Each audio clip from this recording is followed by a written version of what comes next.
Hi, everybody, and welcome to Brownie Val. My name is Browntul, and I'm the host for this weekend. This is already new territory for us. We've never had a Brownie Val that lasted more than 2 days officially. This is day 3 of the tournament, so congratulations to all of us here at Brownie Val for having a tournament longer than 2 days. And of course, it's a longer tournament because we want to maximize the amount of time that we can to raise money for APAMSA, the Asian Pacific American Medical Student Association. You can scan our QR code to learn a little bit more about them, as well as see a bunch of incentives, such as making me play League at $500. Or you can turn on my face cam at 1,000, or even the closer goal of $200, which means I have to give away a $25 Valorant points gift card. It might be very useful depending on what you're going to buy in the store in the near future. So without further ado, I do want to do a little recap on who made it here. If you look at the teams, wow, aren't these very lovely looking people? There they are. So we got 4 teams that have made it. We started with 8. Saturday 4 teams, Sunday 4 teams. You have to be the top 2 to make it to the today, which is the semifinal. And for the first matchup that we will see later today, it will be the Pink Sheep versus Deenos. So Pink Sheep, they're led by Justin. I look at this list and I'm like, wow, I recognize so many people. I know how much they play together, how much their chemistry is, and they have played in Brownie Val a lot before. So it's very fitting that they made it to the playoff. But now that it's a best of 3 in the semis, you have to play the long game. What maps can you play? You won't be able to ban all the maps up front. So you're gonna have to pick which map is the best map for you, and what is that map going to be? How's that Astra going to get implemented, right? Because Justin is basically full-time Astra. You don't really see that much in these tourneys. How is that going to get played in? Is Mumu going to keep lurking? Because that seemed to work. That's not always her play style, but it worked. So how is that going to come into play? Now, Dinos, they are extremely confident. Wolf is very ecstatic. Even before the first weekend, he declared that his team is the best team, and they've shown it so far. But we'll continue this best of 3. Now you have to reset, and you have to focus on the next potential 3 games against the Pink Sheep. Are you going to be faced with something that is unusual, right? Is there a different play style to face? But they have been playing so well together. I know Dino is super happy that this team is named after Dino, and there are so many variants of Dinos throughout the last weekend. But I think they have fully evolved into a strong team that I think they're going to have something in their bag. So we got to look out for that. Now, there is another semifinal game later today. It's Young and Turnt versus Want to Get Knifed, and I think we'll talk about that when we get to that point. But Syria, of course, a returner. Vanster, also a returner. People are scared of certain teams. Keep the thoughts until we get to that point in the semis. It will happen right after this first series of the Pink Sheep and the Dinos. And speaking of the schedule, so here's how that seeding has gone. Of course, Dinos, and Pink Sheep will come up first. It's a best of 3. And then we have the second semifinal, Want to Get Knifed versus Young Interns. It does say 4 p.m. or 5 p.m. Really, the second semifinal will happen after the first semifinal. So I think that's an easier way to put it. But hey, or who knows? Maybe it will start at 5 p.m. because the Dinos, and Pink Sheep, they definitely want to have a full series, right? We definitely want OT, right? These teams definitely want to maximize the content that they have on Brownie Val, right? But in any case, anything is possible. So there is this. We also have a special announcement at the end of the stream today about a special exhibition match before the grand finals, and you'll learn more as we go through. Okay. Finally, just to have a look at how this whole series and this whole tournament has gone and what we're going to do in this semis. The map pool is this act's map pool, essentially. But it is a best of 3. Right, so the number 1 seed, they earned a right to pick a map first or to defer, and we'll see what the results of that are from the casters that you'll see in a moment. Of course, scan a QR code, lots of incentives you can see there, lots of things that I'd love to talk about. I mean, the giveaway for Draw Christie. That's a big one. Heck, if you do exclamation point Christie right now, you get a coupon code for 15% off your order of $10 or more on all sorts of stickers. There's so many Toffee the Brown Bear stickers on there, and my name is BrowntulStar, and therefore I like brown bears. So that's a great time for you to also like brown bears and Toffee and buy stickers. Or you just enter the giveaway, it's $2. Heck, it's a lot of stuff. Okay, maybe I shouldn't yap about all this stuff because I can talk forever about stickers. But okay, enough. Actually, yeah, that's enough of me. I should not talk that much. I'm just a turtle. The stars of the show are the players, and we're going to learn a little bit more about them right now. For the first series, we are going to see Pink Sheep versus Deenos and Dinos. Coming up next.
Hello, everybody, and welcome to Brownie Val. For those of you that do not know, I am Lash, or Lash the Caster, and with me here in the den is Moto Sonic. How are you doing today?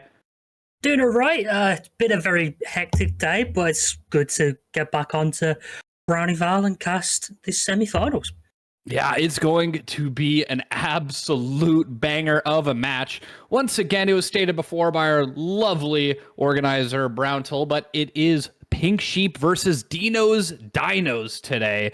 And these are some of the top two out of the four teams. Dinos ended up being the first seed in Group A, and I believe Pink Sheep was the second seed in Group B. So both of these teams have earned their way here into the semifinals, and we are getting geared up and ready to go for the first semifinal match of the day. And these map picks and bans have come through, so let's go ahead and take a quick look at those. Yeah, so first coming up, we have Abyss. That's on the side of Dinos. Sunset being the counter pick from Pink Sheep, and then Haven as our decider. Now, Abyss could definitely be one where we either find some amazing clips or people falling off the map every other round. Oh, absolutely. It's one of those maps that really like depends on the team play and the chaotic awareness of each team and how they mesh together. And still, I see a lot of different team comps coming out onto Abyss on so many different levels of skill, from pro to tier 2 all the way down to the most pug of matches.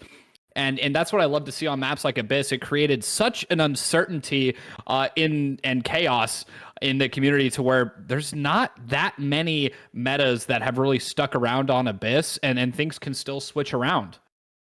I mean, for me, it's a case of the overall map geometry being a little bit weirder than the rest of the maps.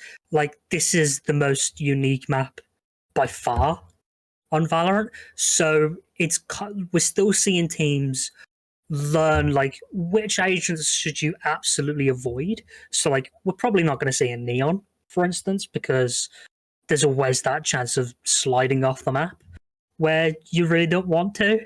But we will see the likes of an Astra or a Jet because they can sort of overcome those sort of the obstacles that the map's geometry brings to the table. Oh yeah, absolutely. And like we said, Abyss is going to be the first map up. And talking about those agents, let's go ahead and take a look at the players that are going to be playing in this map on the Pink Sheep and Dinos.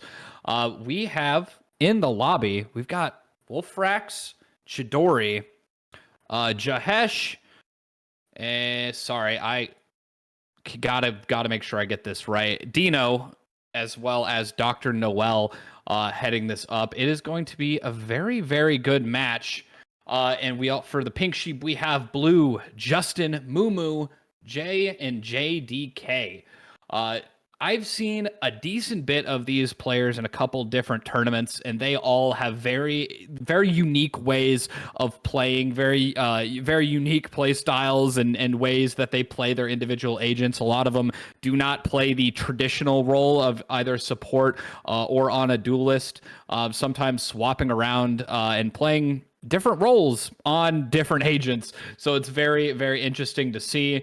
And honestly, I just can't wait for these two teams to be ready to hop into the game and give us a beautiful show.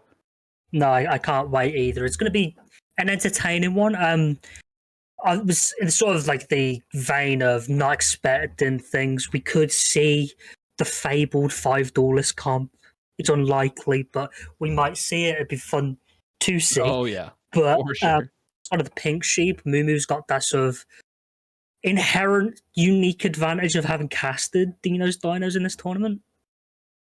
We casted their first game against Nature's Guardians last week.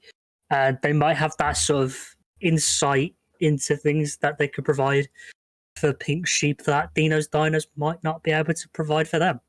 Yeah, absolutely. I'm not sure if we're going to be seeing any counter strats or any specific plays or specific teamwork that they want to be playing around in order to counter some of the other players on Dino's Dinos. But I guess we're just gonna have to wait and see. Each of these players bring their own set of skills and interesting plays to the table. And on a map like Abyss, it's really anybody's game. And we are ready to hop into the agent select as these players are gearing up. Looks like we have some good hovers here. Wolfrax is hovering that jet. As I mentioned before when we was talking about Abyss itself, Astra and Jet, good comp for this map in general because they can just completely ignore the map, the sort of falls, I guess. Gecko coming out, could be an interesting one. You know, like the wingman obviously providing a bit of a boost when it comes to planting situations. Absolutely. And they get themselves into retake post plants in a better. They've got a better chance of getting good post plant scenarios. Yeah, I really like the Gecko pick on Abyss. I mean, like I've seen it out in a couple different tournaments before, and especially on a team that has Dr. Noel in there.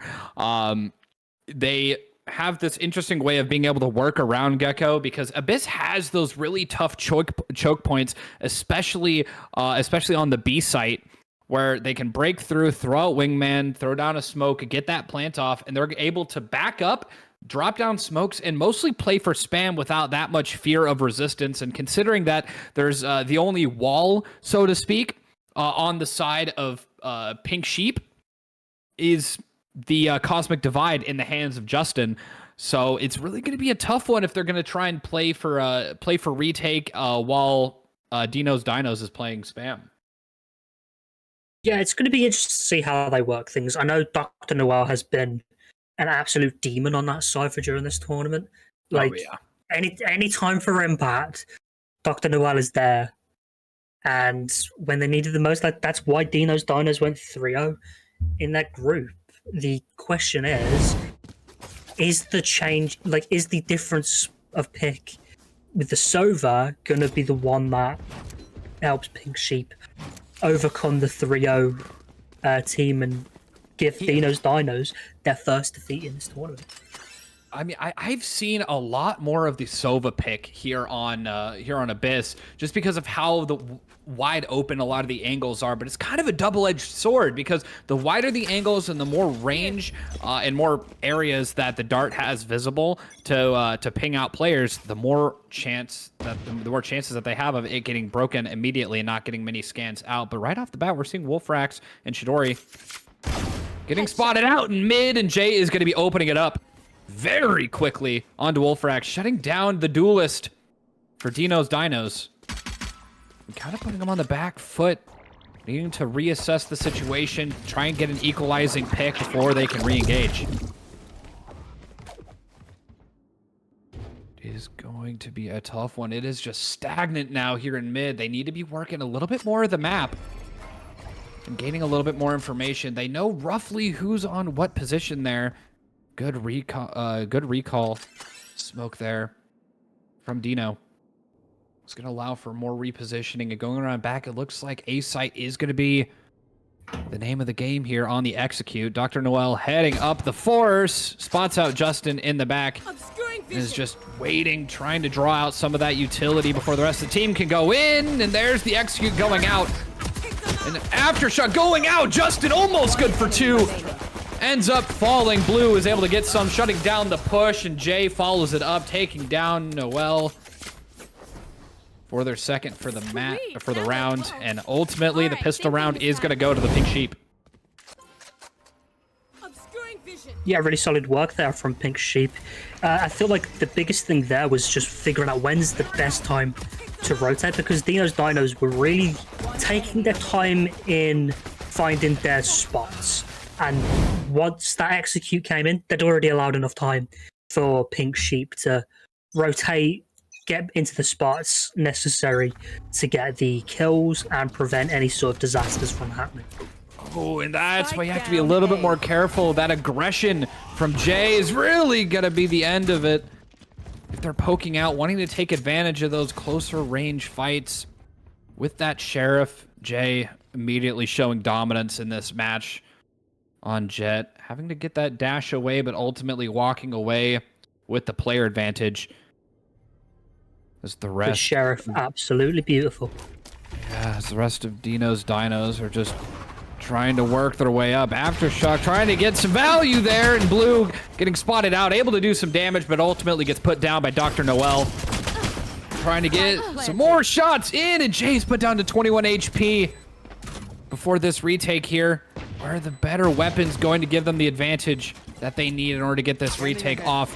JDK wanting to get a little bit of information there, wanting to recon out, pulling that out, trying to do some damage, but Justin's going to end up getting the kill, and JDK getting the trade onto that. Dr. Noel is able to find JDK, leaving only one alive. It's Mumu left standing, and Dr. Noel's going to clean it up. What was I saying? Dr. Noel, absolute demon on this Cypher during this tournament. That's a 3k to get them back into this, prevent the anti-eco from paying off, and now we're on a complete even plane. Yeah, evening it up 1-1, and that loss on the anti-eco round is going to be devastating for this next round because they do not have the economy to work with, and the only thing that Dino's Dinos have to do is pick up the weapons dropped, and they can just save going into the next. Yeah, it's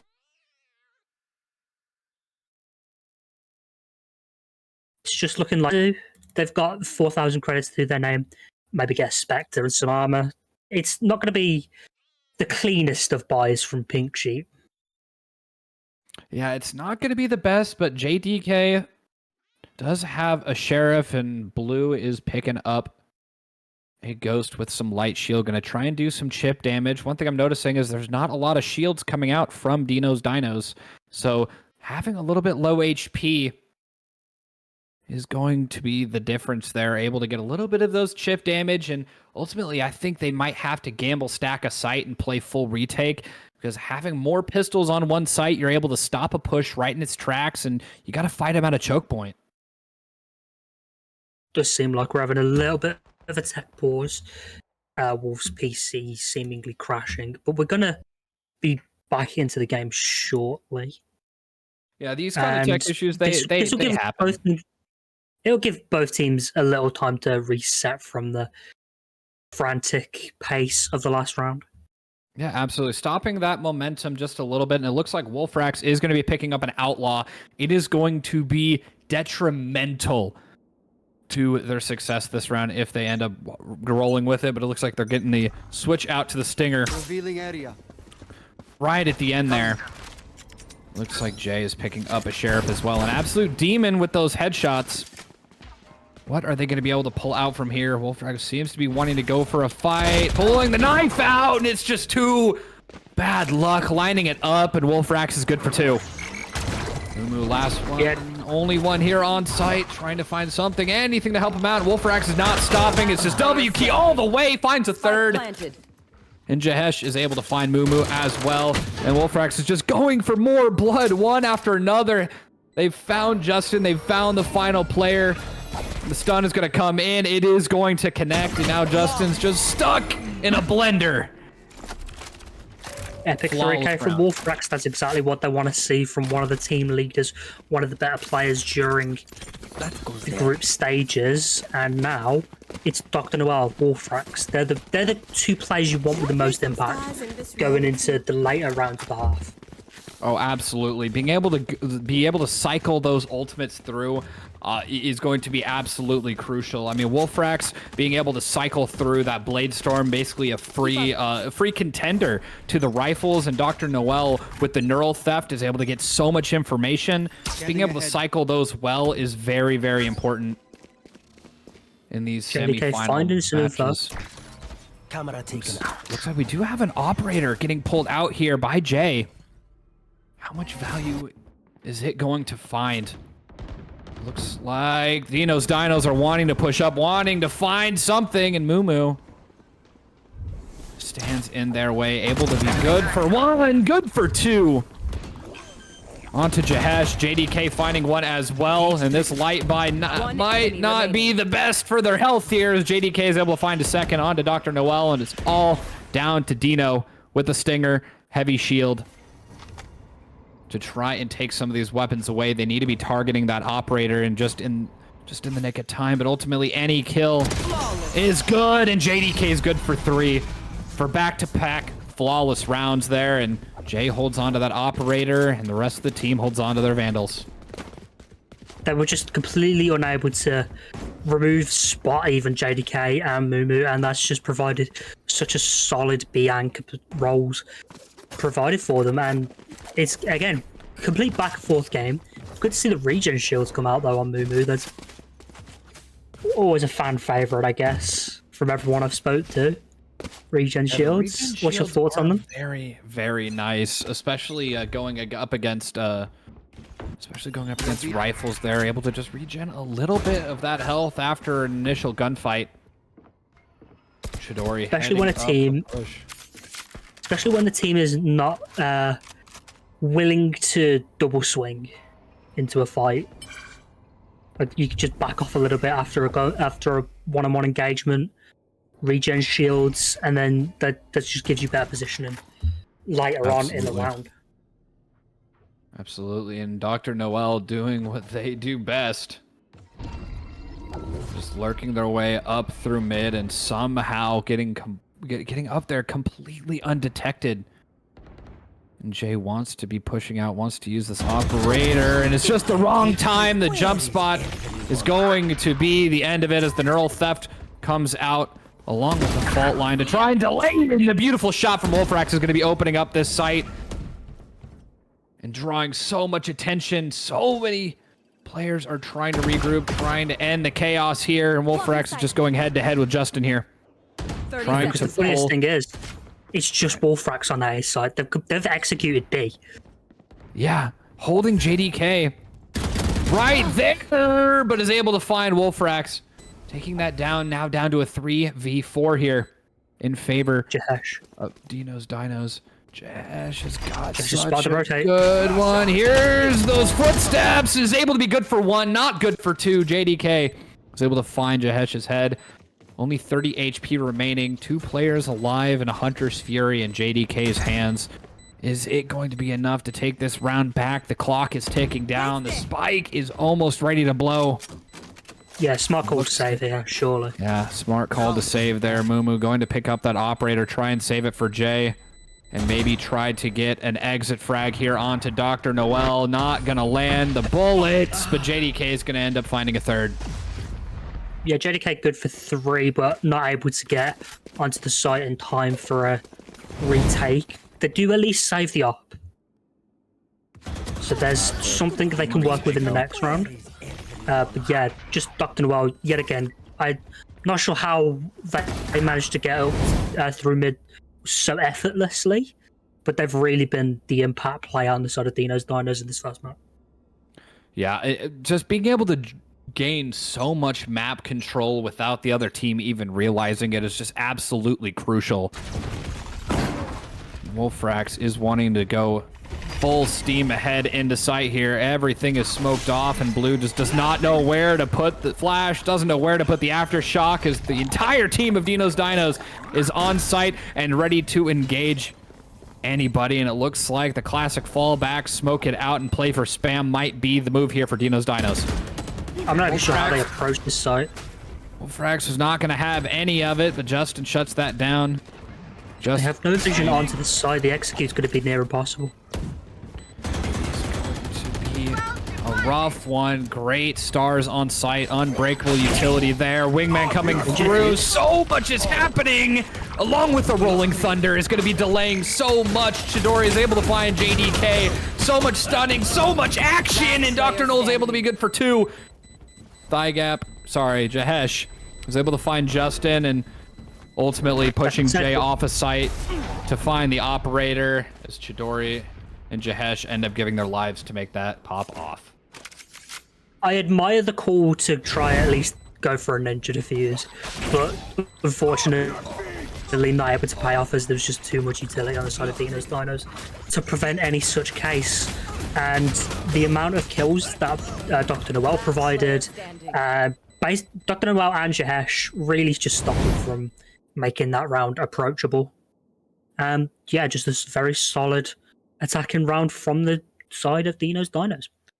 Yeah, I mean, any team that I've seen with Chidori, Wolfrax, and Dr. Noel, they are absolute professionals at being able to switch up the chaos and have so many different play styles, so many different ways of attacking rounds, going from calm, slow, methodical to absolute chaos within seconds, and still being able to pull it off with effortless precision is just something that I've seen work time and time again for Dr. Noel, and topping the leaderboard is no surprise. Yeah, deservedly so from them. The best part about that round, though, is like they didn't use a full belt of utility just executing the site. They still had enough to stop any sort of retakes, and that's really what allowed them to really clamp down on Pink Sheep and prevent them from getting any exit frags, any sort of ninja defuse. It's just they're in full control of this game so far, and props to them for that. Yeah, I mean, they are really taking control of the pace of the rounds and ultimately how the Pink Sheep are responding. And it looks like Jay still holding on to that operator, really does not want to let that thing go. It might be able to find some value this round depending on where Dino's Dinos do want to end up going, but the economy is looking good for Dino's Dinos, and it is somewhat crumbling over there for the Pink Sheep. Yeah, the economy's good, the vibes are all good. Dino's Dinos in good shape. You lose this round though, and you're not able to save that up. I don't see you getting that up back till the end of the half at the very least. And it's really not providing the impact that they've wanted from such a powerful and expensive weapon. Oh yeah, no, absolutely, and really, it's coming down pretty constantly to Dr. Noel just being able to somehow sniff out that operator, take it down from close quarters without Jay even realizing that he's there. It's a masterclass in how to play a lurking cipher, really, Moto. Yeah. And again, if there's anyone that's going to provide that masterclass, it's definitely Dr. Noel. One of the if we were going to have like player awards, I don't know how that's going to work out, but player awards for this tournament, Dr. Noel is definitely up there for MVP. Yeah, I think that Dr. Noel might have to have a custom award made, top cipher lurker. And there's some good ones in this tournament. Like, again, on the start of Pink Sheep, Moomoo's had a very solid anchor position on B. They've really held the fort together over there, but yeah, Moomoo's great at stopping pushes, for sure. When you've got such an aggressive lurk, it's so hard to combat. Yeah, and Dr. Noel is able to back up the ego and aggression so well with precise aim, great reaction time, and even better restraint and discipline. Is just a great mix of skill coming out from Dr. Noel here, and ultimately Jay's one here. Once again, he's one here. Ultimately wanting to work up mid here. Jay needs to be good for one, but ultimately he's going to be missing the first shot. Now the rest of the team, they know exactly where Jay's at. They know where the operator is stationed, and they know they need to back off and wait for Dr. Noel to work his magic. Yeah, that's the best part. They don't immediately rush into the site after finding the operator, and now they're able to really control how Pink Sheep move around the map and control their rotates, because for all intents and purposes, Pink Sheep might still think there's a B execute on the way. Absolutely, and look at the way Dr. Noel is just holding down presence in mid, allowing for the team to be able to push in. There's the thrash coming out from Chidori, but ultimately it's not going to be able to land. Wolfrax dropping in, and is going to be good for two before getting finally taken down by JDK. And it's just an absolute brawl here on site. Now down to a 2v3 here. JDK very low on HP, but Jay is posted up on site. Spike is ticking down, but there is plenty of time to make a reaction out of this. Hunter's Fury is still available for JDK. looks like Chidori was able to pick up the Thrash. Yeah, Hunter's Fury gonna come out now, surely. Got to be good for one. Ash is probably gonna back off. The diffuser's coming out, but yeah, it's probably not Might worth be engaging able him to here. Yeah, Jay finally able to get some value with that operator after 3 rounds, and I'm sure it feels amazing. Able to secure that, stopping the momentum of Dino's Dinos and putting them back into a much better financial situation. Yeah, they're finally able to give themselves a bit of leeway and their buys. They can pick up a bunch of Vandals. They have an operator available to them. So, like, you win this round, you're in a very good position.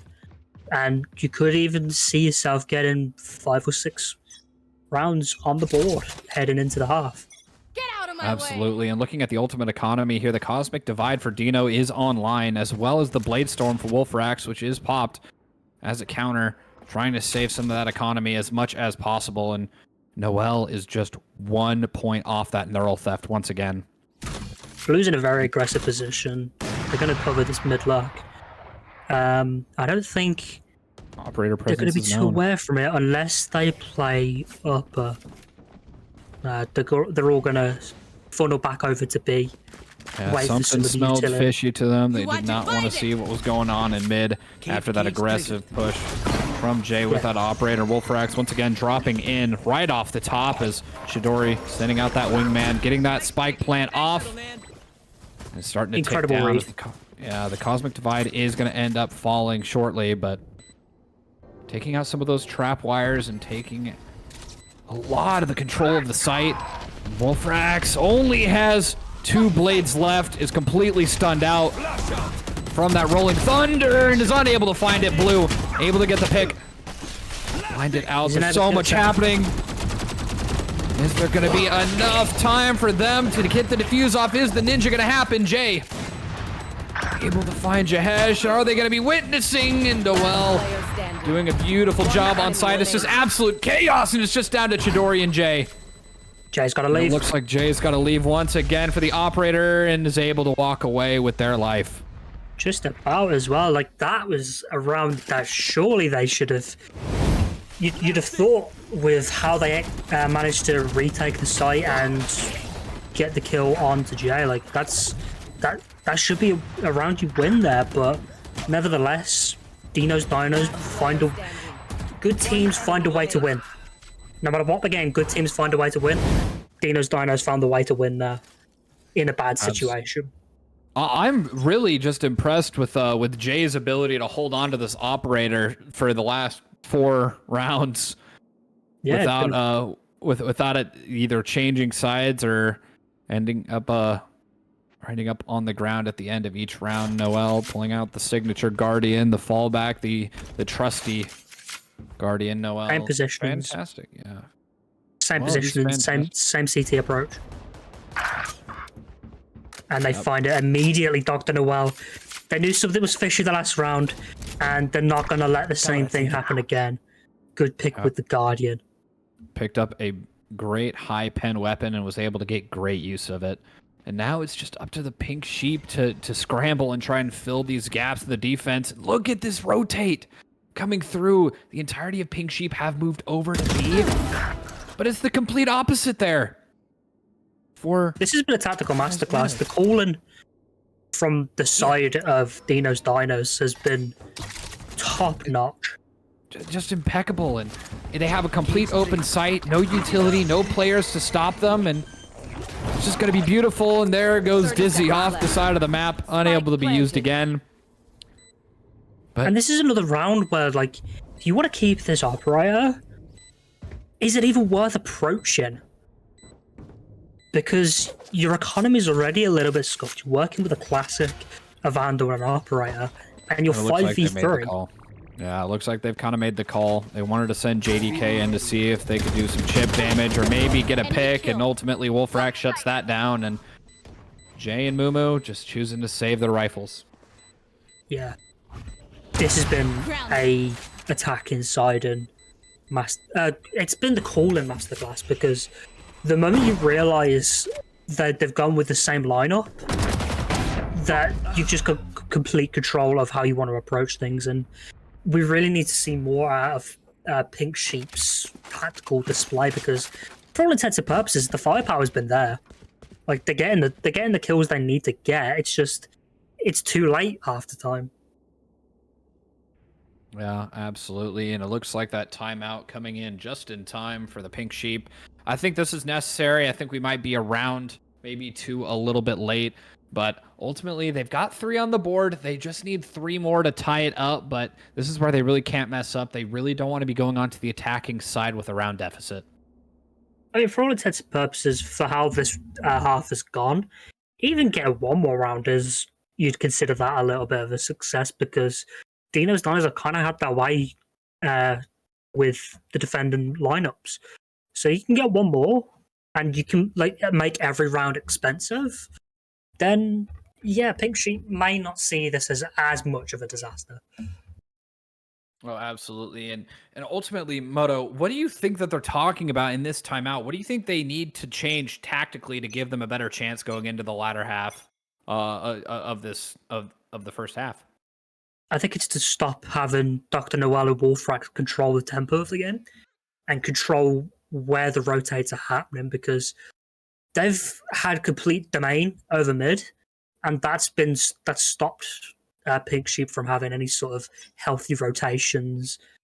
I will say though, keeping that operator for so long, like they've only got 3 deaths to their name. That's impressive.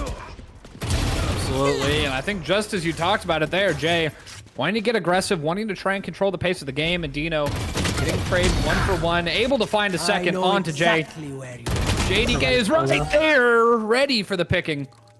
And immediately right off the bat, less than 20 seconds into the round, and each team has already suffered 2 casualties. ASI's completely open. Yeah, they left ASI completely open with little to no flank on JDK though. There. Flank on JDK is gonna be the round decider there. It's how aggressive do they want to see? Does Dr. Noel find it? No. Noel's aware of it, but isn't able to get the kill. Finds it. Now they know that the flank is there. They need to play fast. Bombs. Pink Sheep need to play this really fast. They need to and really control things. Smokes down is going to be a difficult one to approach. Crunch is over. And mollies are coming through. Able to get it to half. Need to get some more sprays down there. Is there going to be enough time? They've got it to half. They need to get the spray out. Is there going to be enough time? There's not. Chidori. Just in the nick of time. Less than a 1/10 of a second. And it would have been the Pink Sheep's round there. Now 4 rounds up and Thrash is online once again. Yeah, I think you'd be happy with that if you were Pink Sheep, because that was a round where, if that, again, a 1/10 of a second, that was all what separated them from winning that 4th round. And again, that was an expensive round to win. It was also one that they really would have liked to win, but for a mentality sake and a momentum sake, yeah, they should be fine with that. Jesu absolutely plays out. Wants to go for that aggression. I mean, that last round was a testament to being aggressive can work out in your favor. And Jay, with only 2 HP remaining, was able to find Wolfrax. Blue going hard as well. Noel getting caught between a rock and a hard place and ultimately falls to JDK. Only 2 HP remaining and popping out that drone. Gets taken out by Chidori, and now it's a 2v2. Yeah, the drone was a slight misstep there as it provided the information necessary for a pretty solid wallbang from Chidori. Just needs to hold this site for as long as possible without giving up too much information, as Mumu is backing off to A. Yeah, and this may be a slight miscall. Could be. I mean, the dust is settled. I mean, they have the utility over on A. I think the right call would be to double up here. I think Justin and Mumu need to be doubled up here. Chidori trying to clear out these angles. Just needs one. Slowly getting caught with utility in hand.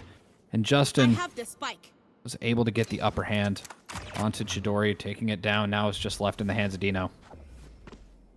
Yeah, and 1v2. Dino has... We've not seen too many necessary 1v2s out of Dino, but they get the first. And they are able to get a plant down. Astra versus Astra. I think Astra might win this, as Justin Fly gets the kill. 4 on the round. There's that fourth. They've really got to be feeling good about how they're ending this half. Absolutely. I mean, stopping that momentum. There's 1 round left in the half to be used. 10 seconds The left. economy is not looking fantastic for Deenos here. Yeah, you get 1 more round. That's a good recovery from them. Absolutely. If they're able to end this half 5-7, I'd be happy with it.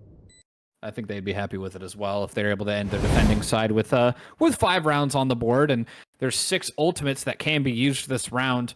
Potentially 7 if Wolfrax is able to get a kill and or one of the ultimate orbs. And if they're going to be using the ultimates, now is the time. Got the Thrash, Cosmic Divide, Rolling Thunder, as well as a Cosmic Divide and a Neural Theft, along with a Hunter's Fury online. It could be an absolute chaotic. It could absolutely be a chaotic round. Could be chaotic. I mean, I think the timeout is perfect, being called from Dr. Noel. They've had a couple of rounds now where they've not been in full control of the way things have gone. They've let things get a little too chaotic. And I think it's just good on Dr. Noel to try to steady the ship a little bit. I think that was a great call from Dr. Noel, because that 1 win from the Pink Sheep, it's going to be hype. It's going to get them up and going, and pulling out that timeout does kind of make them take a step back, take a breath, reassess, and ultimately that's what Dr. Noel wants them to do. He wants them to be rethinking what they're doing, trying to figure out different strategies against them, but ultimately it is the last round of the half. And it is now or never. And ultimately, I think that timeout did work out, because we're not seeing the same aggression that we did last round that caused so much chaos and so many losses for Dinos. I think this is best case scenario here for Dr. Noel. there. Oh my gosh, the conditioning here. Look at how many of the Pink Sheep are stacked up, ready to respond in mid to the overwhelming pressure. And this is another call yet again that Dr. Noel is given to them. They know blue is backside. They get the kill onto them with the blades. And now they're able to completely control mid. Wolfrax is going to swarm them. JDK is not going to go down. Going to get the kill on Wolfrax. Good to see from there. And Dr. Noel takes the snipe. Ooh, JDK in the back. Able to find 1 with the Hunter's Fury is good on to Dino. Jahesh trying to throw some blinds, trying to delay. Spike is down. Spike is ticking, and Chidori wants to back off, wants to be playing for this. Thrash here. JDK sends out a drone, realizes it. Stuns coming out, and there is Thrash. Ready to respond as Justin gets hit, as well as JDK with that detain. And it's just Dr. Noel in the back, able to find 1, able to find 2, unable to find the 3rd as Chidori picks it up. Want to go again? And is good for 8 and 4 going into the second half. Switching sides. Timeout perfect from Dr. Noel to reset everything. And here's another case of they completely tactically outcall Pink Sheep. 15 kills, I reckon, on the side of Dr. Noel, and they've all been pretty clean from him. It's been a pretty damn good half from Dr. Noel, all things considered. Yeah, I mean, Dr. Noel is heading up the team, creating so many different openings. Wolfrax getting so aggressive and is just able to cause so many question marks around the map. 1 person gets killed by Wolfrax, and within a second or 2, Wolfrax is on the complete other side of the map. It's just the teamwork and question marks that Dr. Noel and Wolfrax are able to make is really what's solidifying them as some of the top players. Pink Sheep needs to make this they need to make this as chaotic as possible if they want any chance of winning this match. Jay starting off this round strong, starting off this half strong with a pick with the Sheriff, just like the start of the match on their defending side.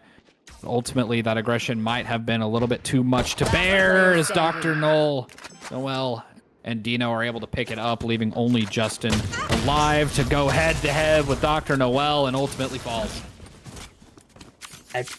Again, you can't keep letting Dr. Noel control the game like this, because the more this becomes a tactical game, Dinos win that hands down. I got enough time Just based on pure data so far. Like, they really need to be making faster calls, make this as scrappy as possible, and don't let Wolfrax and Dr. Noel have their way. Yeah, absolutely. And ultimately, what do you think that the Pink Sheep need to do in order to catch Dinos off guard here and run into something that they're not going to be expecting? Because I'm seeing a lot of aggression here from Jay and able to get some opening picks, but ultimately the rest of the team just isn't able to follow up. Moto, what do you think they need to be doing together in order to pull out some victories here? They need to match Jay's aggression, because ultimately it's only one player that's really bringing the fight to Dinos, and the rest of them are sort of backing off, trying to play that slower tactical approach, which isn't working. And yeah, they need to be scrappy. They need to make this a real dogfight. Maybe rush 5 mid on a round. Like, be creative with how your approach is some of these rounds, because so far the tactics hasn't quite favoured out for them. Absolutely, and we're seeing a split up here from the Pink Sheep to try and put pressure on all sides of the map all at once. Dr. Noel is trying to rotate off, but ultimately the timing was just right for Jay to fall. They've spotted Justin as well, so they know there's at least one more there. I have no idea why they're rotating back over to A, given they know a stack is present there. Mumu needs this kill on mid. Absolutely needs it. Chidori seems to be locking out a little bit. Barely any health remaining. Noel able to find one. Dino finding one as well. Only getting one from Mumu. And Mumu not able to find a second, as Jahesh is going to be able to take down the Cypher. They're saving 2 Spectres, an Outlaw, and a Sheriff going into their anti-eco. Or, I guess, anti-bonus. Or anti-buy. I forget the names of the rounds. It just seems like with these first 2 attacking rounds, there's been a bit of a lack of conviction on some of the executes. Like, a couple of the players know what they want to do. It's not why they want to do it, though. And I think that's where Dr. Noel and Wolfrax has been able to really control things. Dino's having a good amount of impact in this half as well. They're able to control things, but yeah, we need to see a little bit more conviction going out of this half. Maybe a case if you lose this, just say, okay, go next. We win the next 2 maps, because so far Abyss has really been Dino's territory to play with.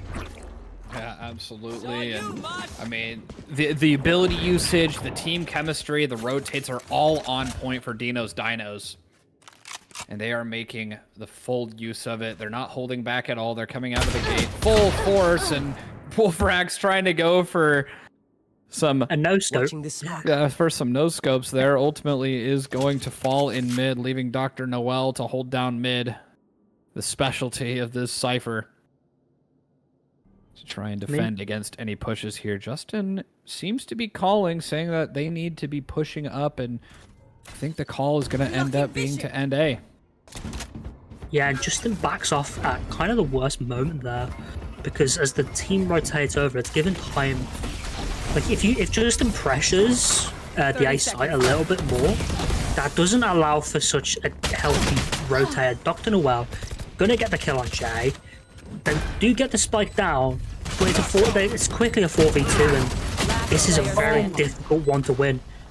Very chaotic, and Dr. Noel is ready to fight anybody, and Chidori just in the nick of time is able to drop down, taking out Justin and giving them their 11th round, well into the double digits here. And it looks like they're trying to decide who's going to get the ultimate point here, and I think it is going to be decided on Chidori. That's what I was saying. Just some of these rounds have a lack of convictions, their attacking approach, because Justin very much needed to pressure the site more. whilst the rotates were coming in, because it just allowed Dr. Noel to play their game. Like, they need to be scrappy, be aggressive.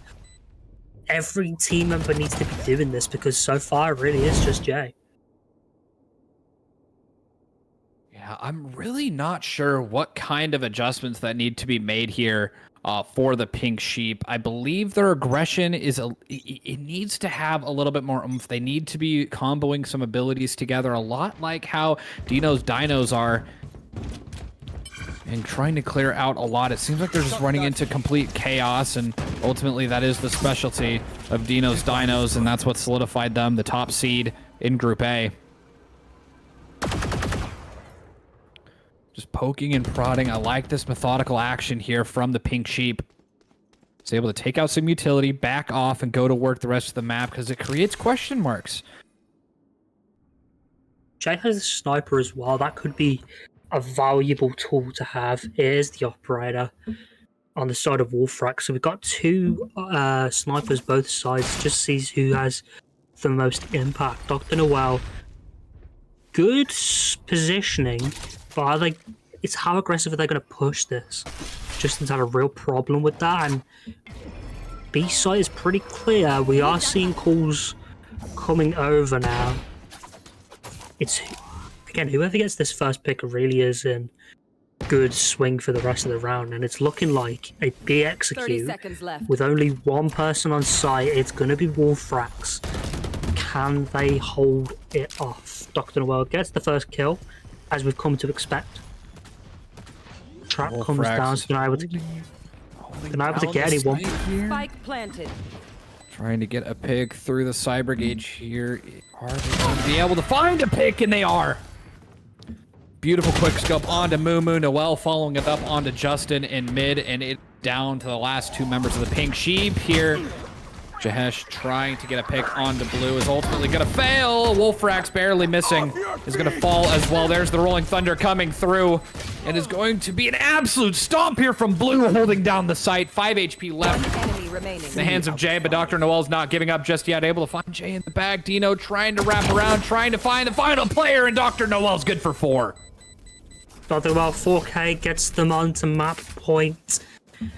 And yeah, this is really looking like a GG go next on the side of Pink Sheep, because this attacking side has been a little bit limp, which is unfortunate to see. Like, this is really going to be a case of reset the momentum, reset the mentals, and work out like just what exactly was going wrong in some of these retake positions, because for all intents and purposes, like, JDK has been solid. Jay's providing some good aggression, and there's been flashes from the rest of the team of quality, but when you're up against the side that's so tactically cohesive, as Dino's Dinos have proven to be, you really need a little bit more than flashes. Oh yeah, absolutely. And amazing aggression there from JDK with that. Hunter's Fury is going to give them a bit of an advantage, but Dino and Dr. Noel are not backing down. They're not giving up, and they are holding this choke point to the last stand here. And on map point here, we have a 3v5 right at the beginning. It's JDK, Justin, and Blue left standing here against the full force of Dino's Dinos. And the issue is they can't even rotate over to B because Wolfrax is in such a solid position in mid. I think they have started to bait over a rotate though. Yeah, cutting noise and re-hitting might be the move here, but the camera in that great position is going to spot it out. JDK shoots it. Dr. Noel knows that there's still presence here on A and that they still need to be weary. And there's not a rotate. Only JDK has been showing presence. The Dr. Noel falls. And there's the ultimates coming. Or not ultimates, but utility coming out. Dino falls as well to JDK. Now it's a 3v3. Wolfrax is right there. Right behind you. And now the pinch has to come through as soon as possible. Looks like it's going to be all over unless Justin can hold out Wolfrax. They've not cleared Wolfrax. Justin finally gets the pick, but isn't able to stop Chidori. There it is, 13-4. 13-4. Dino's Dinos are taking Abyss before moving on to the second map of Haven. It is so far, or second map of Sunset, excuse me, it has been an... Although 13-4 sounds like an insane lead, you have to respect how those rounds were gained. There were very few rounds throughout that match where Dinos won a match with run around without having a significant economy loss. I mean, looking at the scoreboard here, it's fairly divided, not completely evenly, but fairly divided, top through bottom. Both of these teams put up valiant efforts and were able to bring us a great match. Ultimately, Dinos did end up winning a lot more of those close rounds, and ultimately that did end up taking them to the victory. But, I mean, Moto, is there anything you want to add looking at this? Yeah, it has to be noted that Dinos did not drop a defensive round that half. Yeah. Which has to be something that Pink Sheep reevaluate. What I will say is, whilst Chidori and Jahes are bottom of the leaderboard, they provided so much support. And but yeah, there was basically the supportive elements that Dr. Dewella, Wolfrax, and Dino going a little bit crazy with some of their calling, and it paid off for them. Like, they're in good standing going into Sunset. And for all intents and purposes, you've got to consider them favourites going into this last round. Yeah, absolutely. And speaking of Sunset, it is up next. But before we hop into there, we're taking a bit of a break, both for us and for the players, to take a step back, go get a drink, maybe go get a quick snack and talk a little bit about what happened, maybe find some adjustments there. And just kind of reset mental. You don't want to be hopping into Sunset with a bad mental after that loss on Abyss. It is not the kind of thing you want to be going in there with. But before we get into that, we are going to be going to a quick break while these teams get reset, get ready to go, and we'll see you guys here in a bit.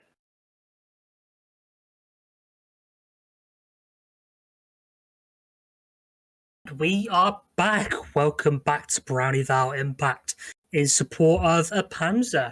So, map 2, we're on to Sunset, Dinos taking on Pink Sheep. And after such a dominant first map, can Dinos close this out 2-0?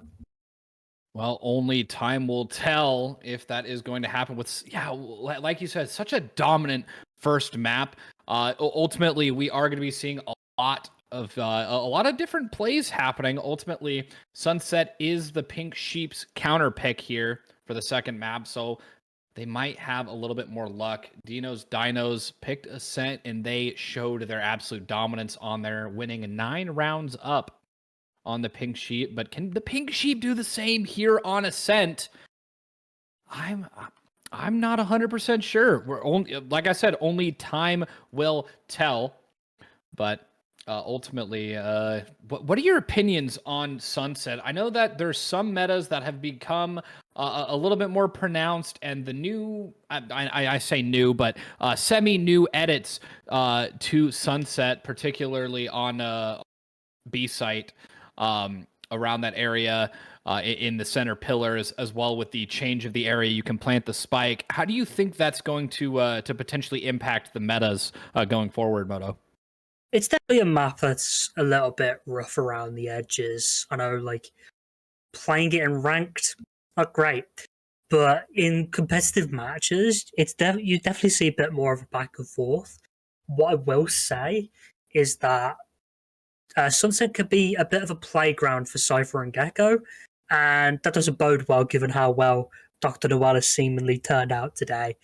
Because, yeah, Dr. Noel, that first map, they were in complete control of everything. And if they find any sort of remotely close impact on this first half, it's all over. Yeah, Dr. Noel, I've seen Dr. Noel and Chidori run it up on Sunset before. Dr. Noel always running Cypher, and Chidori typically runs Gecko. Sometimes I've seen Chidori run Breach as a secondary initiator.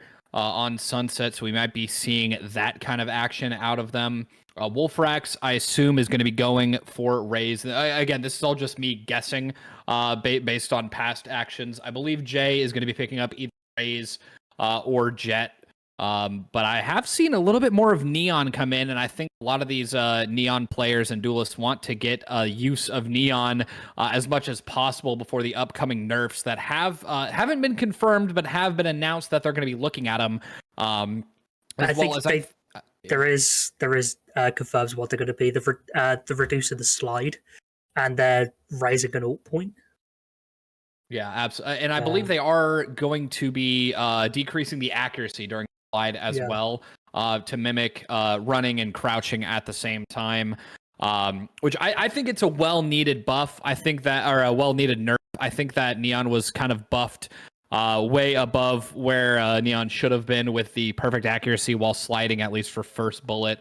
But ultimately, Neon still absolutely cracked at the moment, so I wouldn't be surprised if we saw that coming through. I believe JDK is going to be maybe pulling out Sova, although I have seen a lot of Sovas work very hard but not gain as much value on Sunset as, say, a Sky or a Breach would with their oppressing abilities and flashes. I think flashes are very important on Sunset, especially Breaches. There's so many walls, there's so many lanes for that fault line and Flashpoint to just go through.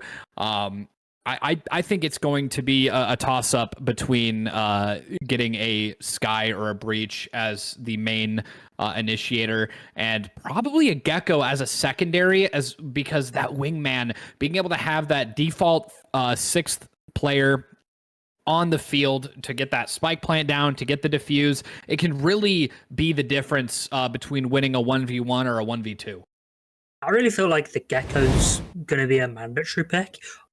KO would be a pick that I'd suggest, just so that the Cypher doesn't have as much free reign, and Wolfrax immediately thinking the same sort of thought process there. You want, like, Cypher is so good on Sunset, especially on defender side. If you can stop that with KO suppressions, you control how the other team want to work, and that's been the entire game plan for Deenos so far. Is just control the mindset, control the tactics, and overall control the tempo of the game.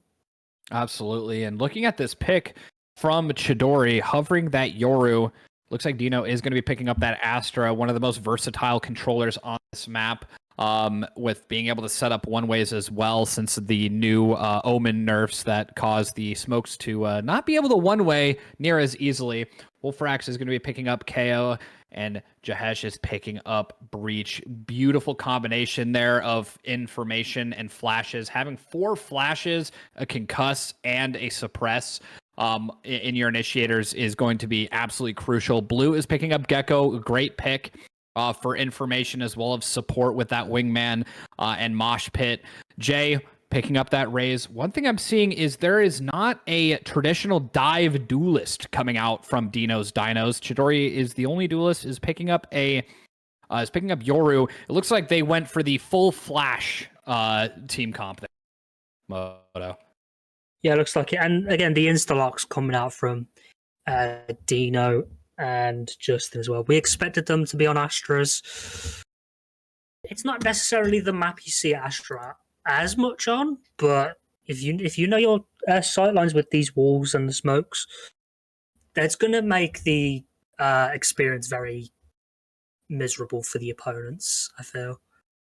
Yeah, absolutely. And ultimately, I think a lot more players are wanting to get more time and more experience on Astra on this close quarters map like Sunset, simply because of the recent Omen nerfs. I mean, not being able to throw out those typical one-ways on Omen like you used to be able to, it really puts a dent in the utility value that Omen has with those rechargeable smokes that come back up.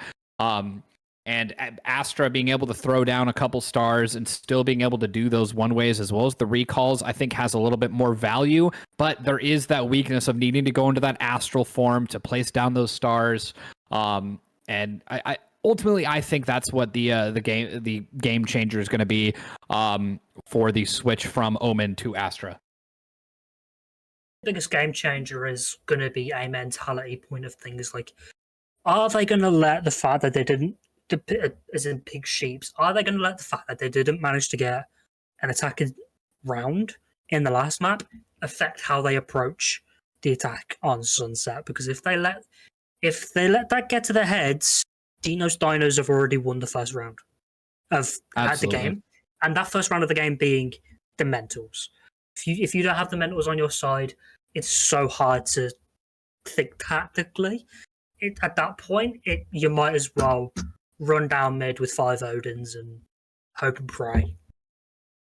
Well, I know that was a joke, but I have seen a 5-player rush down mid with Odin's work out in ways much better than you would expect. But that's what I'm thinking. Chaos can help. Yeah, Chaos can absolutely help out. As we're getting into the map here, and man, I really am. I'm really excited to get in because Jay on that raise is going to have a lot of mobility, a lot of that dive, being able to bring out the showstopper as well. Up against Chidori, who's going to have a dimensional drift and has flashes. In total, there are 6 flashes on the side of Deenos versus the 3, including Dizzy from the pink sheep here. And I think that is going to be absolute chaos amongst these initiators. I'm curious how the interaction between Wolfrax and Mumu is going to be. KO versus Cypher. Who's going to win that duel? Because so far it has been Wolfrax, but they was on Jet last time. Can they change the sort of positionings and roles up when necessary? I think that KO is one of those great agents that you're able to take and kind of swap off from a duelist onto KO, because you're able to play KO much like a duelist in a lot of ways, and it looks like JDK is going to end up getting the first pick on to Dr. Noel with a beautifully placed aftershock. Oh, just barely missing those shots. Jay is able to find the second kill for the team this round, and it's just one after another, trade after trade. And it's going to be down to Jahesh and Chidori to try and take this retake back. Chidori going to hop on site, trying to find a new gun with some more ammo in there, and Chidori is able to even those up 2-2. As more bullets are flying, and JDK falls, and Chidori is good for 4. Yeah, excellent retake there from Chidori and Jahesh. 2 players playing more supportive elements in the last game, able to take the reins a little bit more in this pistol round. Good to see from them. Pink Sheep.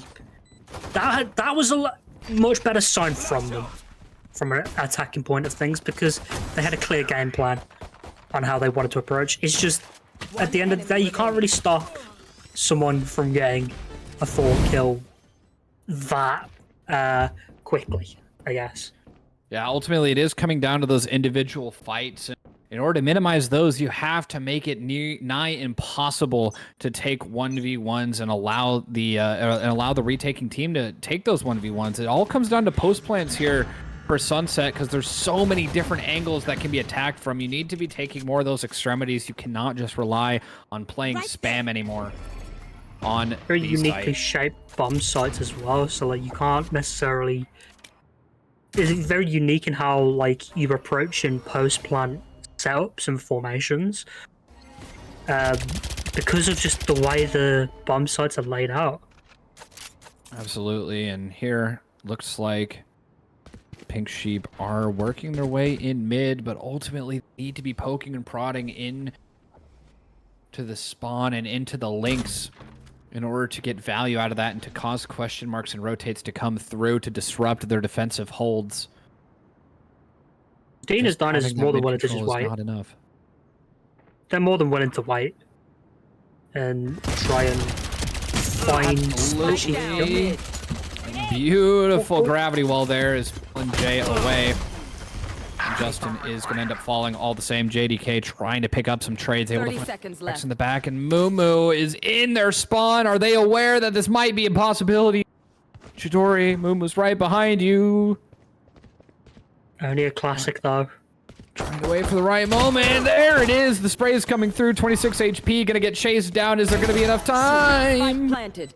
Jahesh is going to be able to find Mumu. JDK needs to get that rotate through as quick as possible in this 2v4, as Jay does not have a lot of HP remaining. There's little to no utility that can be used. Jahesh using that fall line to try and clear that out, and Jay is going to be able to find Dr. Noel there and is able to get that last little bit of damage, and that stick is going to be good. JDK home. That timing through the smoke is not going to be good for the kill.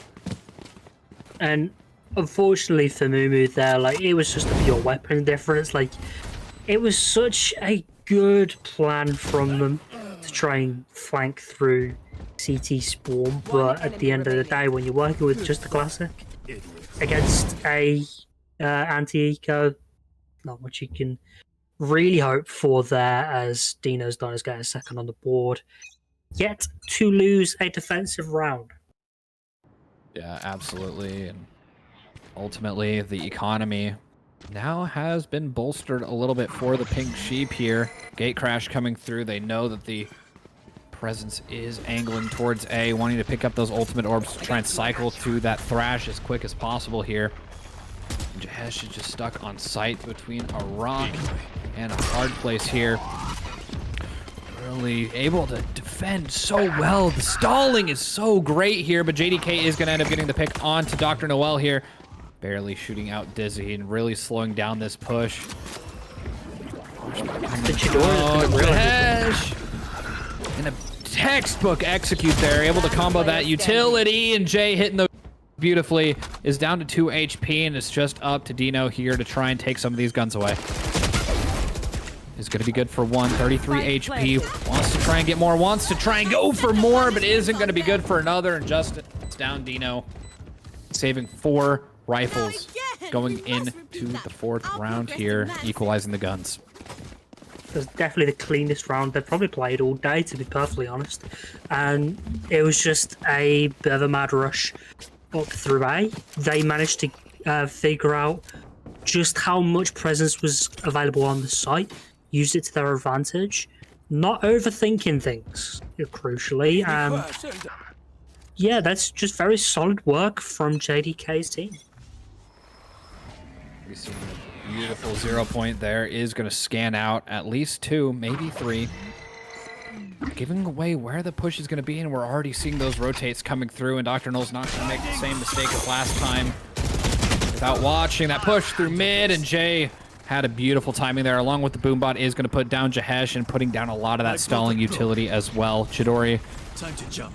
as the dimensional drift, is going to be using it as good best as possible. Has the judge, and it's going to be good for 1. Dr. Noel going humongous on site as the spike does get planted. Eventually gets put down by Justin. It's a 2v2. Make that a 2v1. As Justin falls, can Chidori do it? And he does. Positioning wasn't quite on the favour of Mumu there. That was a pretty disgusting spray from Dr. Noel, and they are pretty much now activated into this game. Slower start than the last time, but nevertheless, solid work from the judge, as we kind of sort of expect now from these sort of events. You just randomly get a kill with the judge. Dr. Noel's spray was so powerful. Yeah. 4 on the board now. Beautiful work. Yeah. We like to see from them. Will Pink Sheep respond, though, in favour?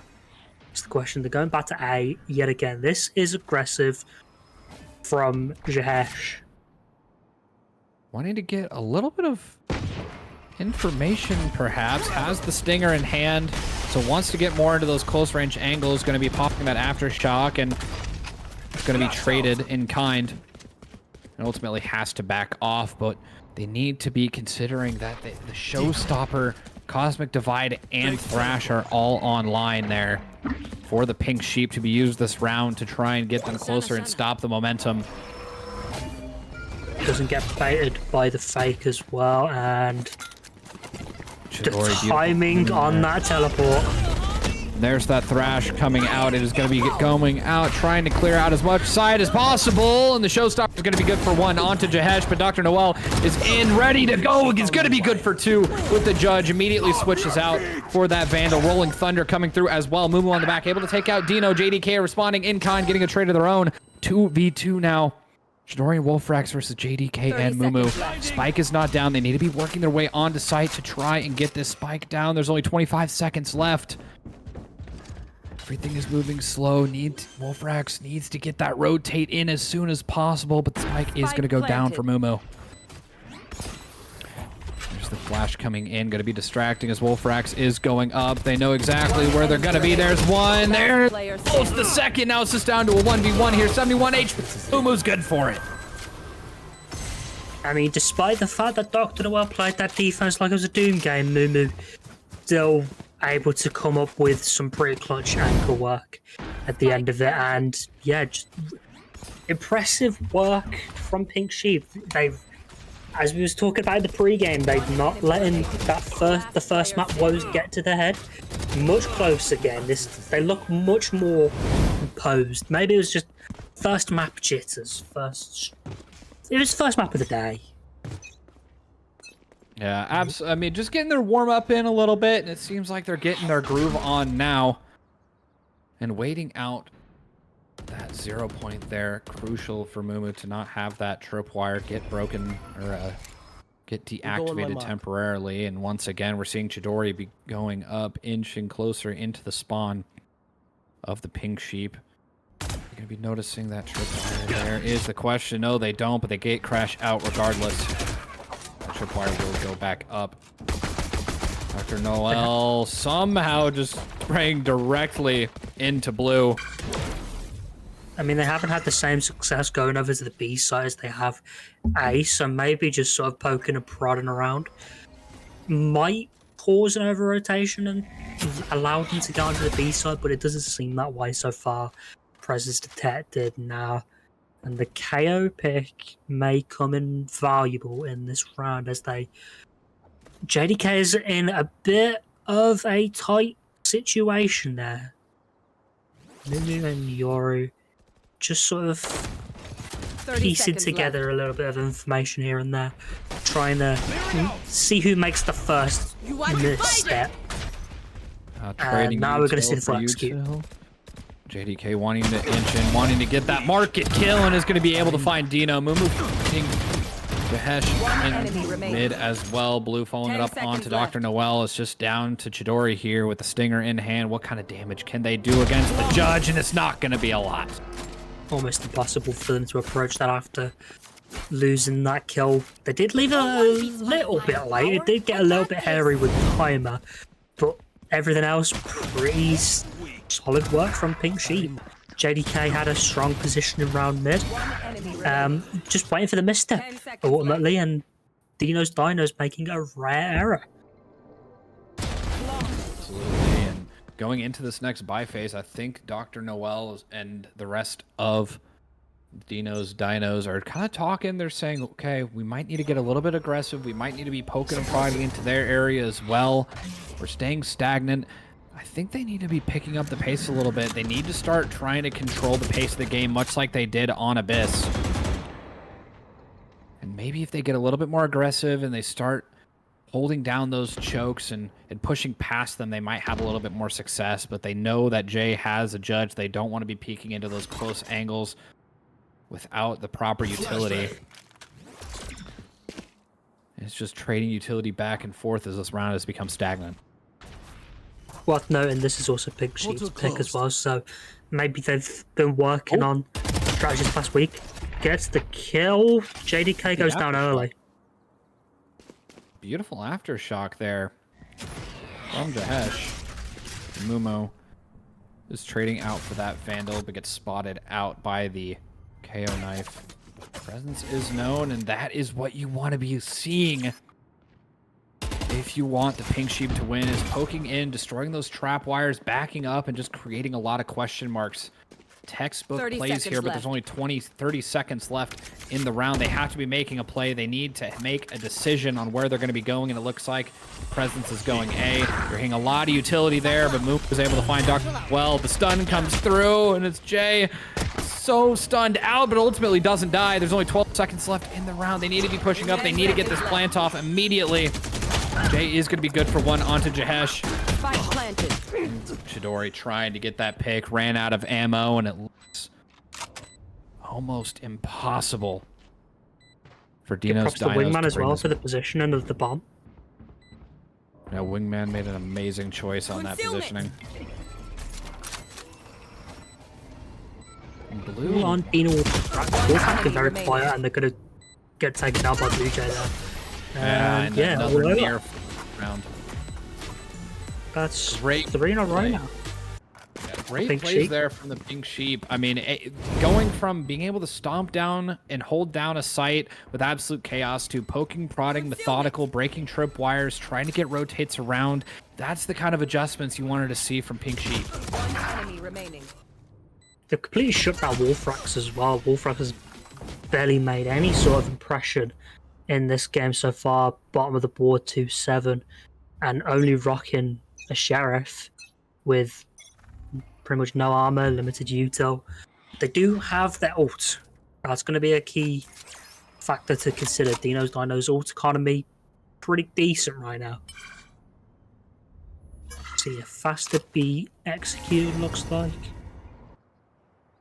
Maybe They not found my wire. fast, but definitely Dr. calculated Noel. there. Look at the space gained there on the side of Dino's I know Dinos. exactly where. Dr. Noel did try to go for the flank there, ended up getting taken down.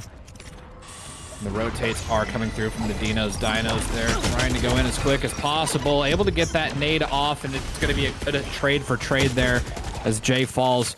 Wolfrax barely able to make it out alive, but Chidori is not done just yet. It's going to be good for one onto blue. Wolfrax go in with the Sheriff as well, but JDK is standing right in their way. Doesn't end up landing that first shot, but the second one is good to go. Justin finding Chidori as well, and it's all down to Jahesh right here with 7 HP remaining. Has the Rolling Thunder, but I don't think it's going to be used. Fault line sent out, as well as an Aftershock, as the spike Position's does not not have favorable. that much timing. It is not looking good for Jahesh there. Gravity Well does get taken down. Check your corners, check your corners, and then getting the final kill, and now Pink Sheep are up 2 rounds on Dino's Dinos. Really sloppy retakes from Dino's Dinos. Not expected to see this at all. Like, again, not checking the corners, which has been... You gotta check the corners in case Mumu's just there, waiting for a multi-kill. It's been a little sloppy utility. They're not quite taking the fights that they need to fight, and in that situation, when it's a 1v2 and you know they're at, like, the link, you don't go for that. Like, that's... Save the gun, save the economy. Little bit of a tactical misstep from Dino's Dinos as the drift comes out. They have info on all 5 players. Absolutely, and oh, just a gate crash out just in time from Chidori. Getting a lot of crucial information, but Jay is up onto site. Is ready to intercept anybody rotating through. Are they going to be expecting this close up? And Dr. Noel is ready for it. Dino ready for Jay as well. Bring it to a 4v3 here, evening those numbers up and giving them the advantage. They're not going to get baited by Faker. Just wanted to make sure. Didn't want to get baited there by Chidori. Plant spike. As Wingman is getting sent out for that spike plant. And there is the null command coming forth as JDK is going to get taken down by Wolfrax. Justin trying to find Chidori is going to be able to be good for it. Wolfrax able to find another, and it's just down to blue. The pros don't fight. They're just going to stick this. Yeah, they are not afraid to stick it, and Dino has. Wolfrax is back, and ultimately they are shutting down all that momentum and bringing a new leaf to the near end of this half. They absolutely needed that as well because it was starting to get a little bit out of hand for Dino's Dinos. Last player standing. And this is the sort of game plan they was working with on Abyss, you know, control the positioning of everyone, and ultimately, you could say that round was pretty much won from minute one with that dimensional drift. The moment you find the fact that 5 players are coming up towards A, you can then call the rotate over, call whatever sort of retake strategy you want, because you know the positioning of every single player on the map. Yeah, the positioning of every player, if you just know it, it gives you an insane tactical advantage there. And it looks like JDK is going to finally be pulling out the Rolling Thunder here, ultimately stopped by Dr. Noel. There's the Neural Theft coming in, and the rotates are going to follow soon after. As the entirety of the Pink Sheep have to back off, wait for that Neural Theft to wear off, and create enough time spacing to create some question marks to try and get some rotates back over to Ace side, but they're not giving up. They want this site, and they're going to take it by force here. Jay is going to be good onto Dr. Noel. JDK evening it up 4-3. Jay not stopping there. Wolfrax falls. Story needs to come through, needs to get an opening pick here to try and even the scales. They do at least have the presence of mind to watch out for that flank as well from Jahesh. That aftershock is going to be good for one. On to it, and oh my gosh, they're able to be good for it. Need to rush over though. Can't have too much time left. Plenty of time. Plenty of time. That'll even things was up. An absolute chaotic retake there. Beautiful shots there. Great fault line and aftershock combo from Jahesh, and Chidori just able to land those shots crucially when they needed it most. And it is going to tie it up 5-5. There's a showstopper in there as well from Raze, I believe. Yeah, Jay popped ultimately killed through. Yeah, took down Chidori. And it was just, Jay is doing really well at getting self-trades this map, Moto. Yeah. Been very impressive from, again, this has been Pink Sheep's most impressive half so far. This is the most rounds they've got. They've got more rounds in this first half than they did the entire game last round, which is, it's a sign of improvement. Their attacking side has been a little more composed, been more, as I was saying, they needed more conviction in where they wanted to go on a map and why they wanted to play the way they were playing. Yeah, so they seem a lot more comfortable on Sunset. Well, I expect nothing less, as it is their map pick. I would hope that they're comfortable on here. And Dr. Noel calling a very good timeout here, wanting to kind of slow down the pace of the game a little bit, not wanting to cause too much chaos coming into the last 2 rounds of their defending half, as they want to talk about what they've done wrong, what they need to improve on in these last 2 rounds to try and give them the upper hand going into the attacking side. But I mean, Moto, what do you think they talked about during that timeout? I guess it's just the way to get some of the more aggressive players activated onto this map. We're still yet to see the big star moment from Wolfrax on Sunset. They've definitely been playing the more supportive roles. As Dr. Noel, Dr. Noel's got back onto the more entry kills, I guess. As Wolfrax, there we go. Somehow, Dr. Noel, although detained in the backside, is going to survive and is going to be going almost good for another one. Ultimately stunned out. Dr. Noel falls. Luke so close in there, and Chidori almost able to find that kill, and it's just insane from Wolfrax and Jahesh. That's exactly what that timeout was needed. They needed to get Wolfrax back activated into this game, because the moment you get Wolfrax and Dr. Noel clicking and rolling, tough to stop them. It's 3K in that round from Wolfrax. Avalanche. I believe that was a 3K from Wolfrax, able to secure that round. I mean, that first opening kill with the molly onto Jay really shut down a lot of their push and a lot of their map taking ability, because they didn't have any control of Boba, they didn't have any control of Market, and only having B-site is not enough to keep holding that on for a to defend a retake from. It was not going to be easy, and ultimately they did get overrun.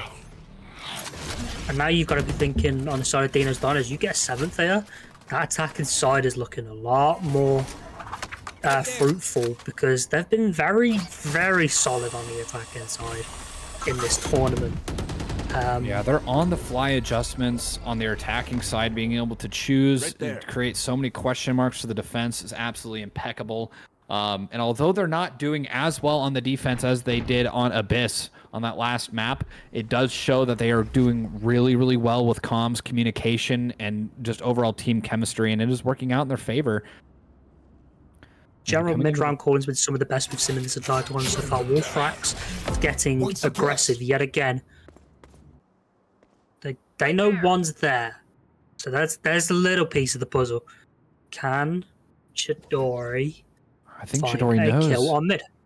I think Chidori knows that there's one, maybe more here in mid. But like I said earlier, only controlling mid is not enough to create a lot of pressure around the map. You have to be able to poke and prod into the spawn, into market, to be able to get any value out of mid here. And oh my gosh, Mumu, oh my gosh, Chidori. Full control of the A site. Yeah, just with that one kill, it immediately has to prompt some rotates over to try and fill some of these gaps. But look at Jay just waiting in mid here.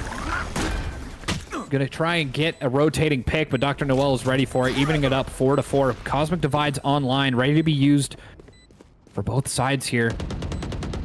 As Dino's Dinos are getting geared up to try and retake the site here. Mumu very low on HP, needs to hide away, needs to try and get a pick before Mumu's getting done her taken job out. though, I feel. Beautiful shots there, beautiful flash from Wolfrax, and Dr. Noel's ready for it, going in. Dino able to defend, and Jahesh closing it out as well. 7-5, like you said, it is going to be a lot more fruitful for Dino's Dinos going into their defending half.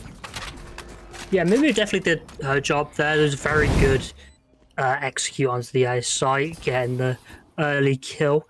But ultimately, they're just not able to hold on to it for too long because of just the raw firepower of Wolfrax and Dr. Noel. Dino as well provided a pretty impactful double kill onto Mumu and Justin. Just at the end of the day, like, Wolfrax being activated so late into that half has given all the momentum that Dino's Dinos need to just control the tempo, control the game. That was 4 rounds, I think, on the bounce in that, and at the end of that first half. So yeah, it was 4 rounds in a row. On the side of Dino's Dinos. And now Dino's Dinos are on the attacking side. I believe it is their favorite side to be on, as they have an immense control over the pace and progression of the rounds. And Dr. Noel knows how to work it all. Mumu is the sole player here trying to defend B site. Chidori just walking right into that fire. Aftershocks being traded 1-for-1 there. Mumu's up on there, wanting to try and get another cheeky pick. Wolfrax is going to be good for 1, trying to even the scales 3-4 at the moment, and Dino's going to be able to spin that out 3-3. Wolfrax trying to go for another. Trades going back and forth, back and forth. Justin and Jay able to find some themselves. Traded out, but Justin's going to have the last laugh of the pistol round. Almost tying it up 6-7 going into round 14. Yeah, pretty good retake there. It is just pistols, so there's nothing too crazy to mention on how, like, they use utility. It was just raw gunfights, and for the first time, I think we can say this series, they've won the raw gunfight on pure aggression. Yeah, ultimately, I think it was the placement. Like I said before, having control of B site is not enough to hold down the spike plant. You have to have either Boba or Market in order to defend it, because there's 2 choke points, 2 points of entry for the defense to get back in on B site, and it's just too much to handle, even for some of the most experienced and well-coordinated teams to try and defend from. So having control of some of those extremities is absolutely crucial in victory on B site. Looks like there is going to be some aggression over here on B site once again, as the spike in the hands of Wolfrax is going to go. Gate crash coming through right into that trap wire. And B site, I think this is belongs to them. what I brought up earlier before the match started, is that KO suppression. It's going to nullify all of the Cypher traps available, so whilst we see the trap wire there, they can completely ignore it and just get away with it. Noel is going to trap with it. And it's just going to be absolute chaos there. Mumu is aware that Dr. Null's going to be right behind the door there. Justin is Pierce just want to be sticking it. The graphic well is going to get the best of them. Pull them off the spike, but they're going to be holding it regardless, and they're going to be taking it. Pros don't fake, Moto. Pros don't. Pros don't fake. Words to live by. Ties it all up. Pink sheep look good. But guns are going to be coming out now. Full gun round. Yeah, and judging on past events, I believe that Dino's Dinos have won the majority of the full buy gun rounds so far, as well as on their previous matchups. They are a lot stronger when they have more money to work with. So if you're on Pink Sheep, you want to make sure that they just do not have money to work with. You don't want to let them get the ball rolling. And here's where it starts for Dino's Dinos to try and get that avalanche, try and get that momentum going, to secure them economy to come. They are shotguns though, so maybe the sort of chaos is still there in spirit for Pink Sheep. Looks Shotgun's like they're very just poking interesting. around the extremities, trying to create some question marks and ultimately trying to draw some rotates. And Dino, with the kill onto blue, might just be the catalyst that Dino's Dinos needed. Time is just off the orb there. Sound cue just gives them away, and they lose a kill that they really didn't need to lose there. Bit of an error coming from the side of Pink Sheep. Not seen too much on this second half. Yeah, overextended just a bit, and ultimately it did cost them a life. And I love the play here from Wolfrax going in, but isn't checking their angle. I think that is the 4th time Wolfrax has gotten punished by Mumu for not being due diligent in checking those angles. Gonna find another victim as the spike goes down, and it looks like I think they're gonna try and play for spam here. But Dr. Noel is on site, ready to try and defend it, but I think they need to be playing together here. Yeah, a little bit Too too many angles open for Dr. Noel to watch. Cage trigger. Yeah, tough one, but it is going to be good for one. Onto Jay, needs to poke out on 8 to get the second on Justin, but Chidori trades it out. Dino. On Dino yet again. Pros don't fake, surely. Trying to use utility to their advantage is down to 1. Mumu needs to get this kill here. It's just playing time, and there's not enough for Mumu to get it done. And Dino, with the great patience, is going to get the Dino's Dinos up in rounds. They are on top of the scoreboard now, 8-7 going into round 16. Yeah, no overextensions from Dino. They've been pretty perfect on this attacking side so far. And ultimately, the heroics that Mumu provided in the early round just wasn't able to pay off. Both players are going to lose the guns, thanks to the bomb going off, but ultimately, 8-7 on the board. Full gun round yet again, going the side of Dino's Dinos. I would say full gun round, but it is a bit of a broken one, as there's 2 Bulldogs, a Guardian, and a Stinger in the hands of Dino's Dinos here. Their economy is a bit suffered, and ultimately some kills are going to be coming from it. Jay and Wolfrax able to get some. Dr. Noel and Jay do fall, having to back off, needing to call some rotates through. But Chidori, lurking a bit around, has that gate crash for the rotate back.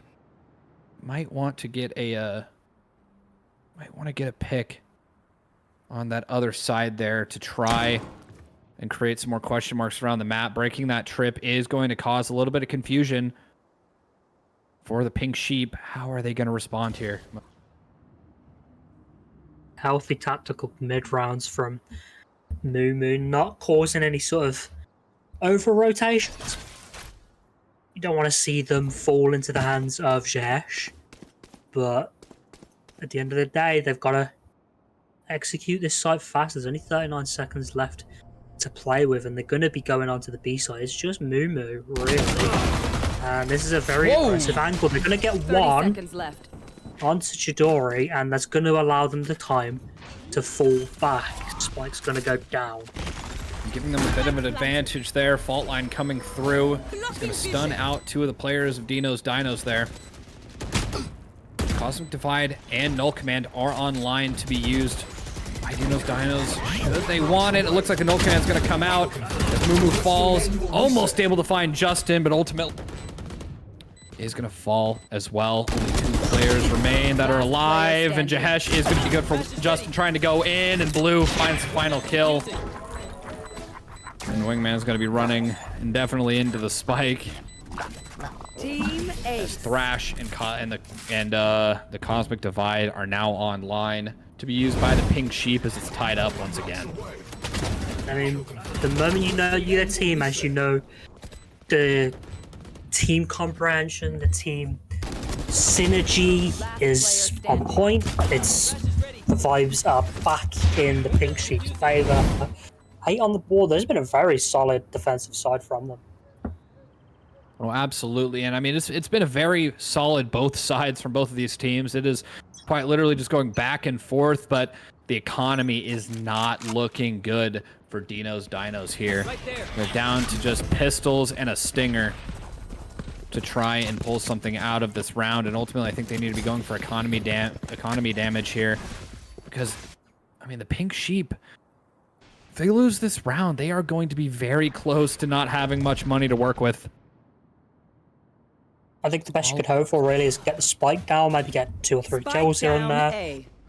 If you can pull out an eco win here, that's going to be very, very nice for Dinos to work with, especially going into the later half. But Blue is not letting that happen in the slightest. Wolfrax finally able to get a pick. JDK shutting it down. Wolfrax good for 2, but is not going to be good for 3. Able to bring 2 weapons out of their hands, but without winning that round, they're just going to be able to buy back up again. But now, Dinos, they have a little bit more money to work with, and now it's their time to shine to try and stop the momentum here. I think they might need to call a timeout if they lose this round. Yeah, no plan's definitely going to hurt the sort of economy. It's going to hurt the sort of tactical approach they're going with, because that, whilst they did lose 2, it looked pretty clean from the side of Pink Sheep. And Jesu was 17-12. They've really been leading the charge. Who's next? On the fragging department.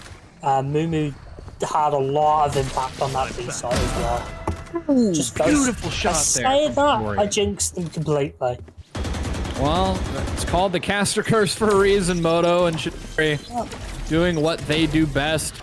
Going in with a dimensional drift and getting a pick with the judge. I expected nothing less. Immediately swapping out for the gun that was in the hands of Mumu.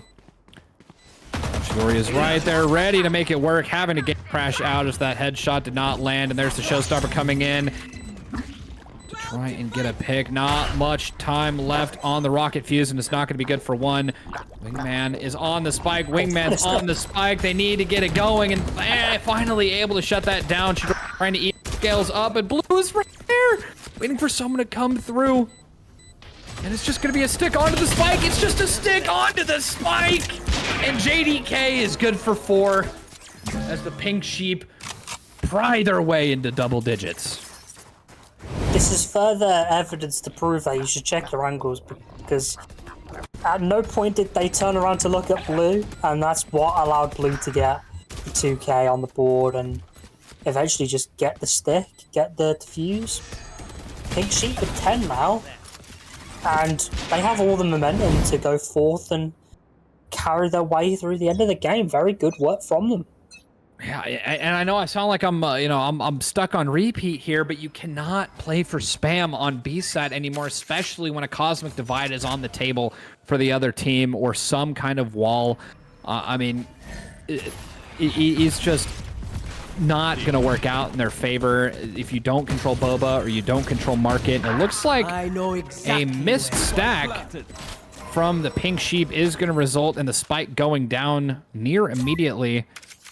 Dr. Null is still over on the A site, is good for a pick, popping at that neural theft, and they're well aware of where every single person the Pink Sheep are at. Wolfrax throwing those flashes. It's going to be trying to go for good stall, but Chidori is going to be good for 1. Jay trying to get a second kill. Are they going to be good for it? No! Chidori pulls it out. Justin trying to go in as much as possible. Rolling Thunder coming out. It'll further the delay. Nothing JDK can do. There's Jahesh breach is just so oppressive here. The stuns, the pushback, and Justin just has to retreat to try and save that Vandal. And that is the kind of round that Deenos needed to bring themselves back in. They did not want to be looking down the barrel of a map point. That misstack was a massive blunder there. Like, you can't let them just get on the site and have full control of it that quickly, because ultimately Dinos have thrived off of controlling the tempo of the game, and they, again, a misstack just allows them to do that. And it's we saw that a lot on Abyss, not the case on Sunset. Maybe the nerves are getting to them as we get to the final embers of this match. Absolutely, and there's the aftershock coming through, and almost a misstep there, and Jahesh is going to be able to find a victim. It's going to be Jay. Blue has to back off. 45 HP, as well as that regen shield still available. Mumu needs to back off well, and it looks like Dinos are finally getting reactivated here after that win.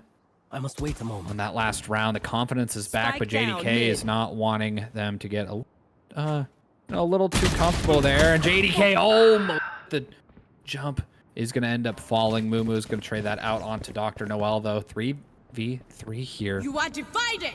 And the walking into the sidelines are just good. That Cosmic Divide's going to come out as well. The stun coming through. It's going to be so oppressive here. What are they going to be able to do? And Mumu says, get a couple kills, and Justin's good for 2.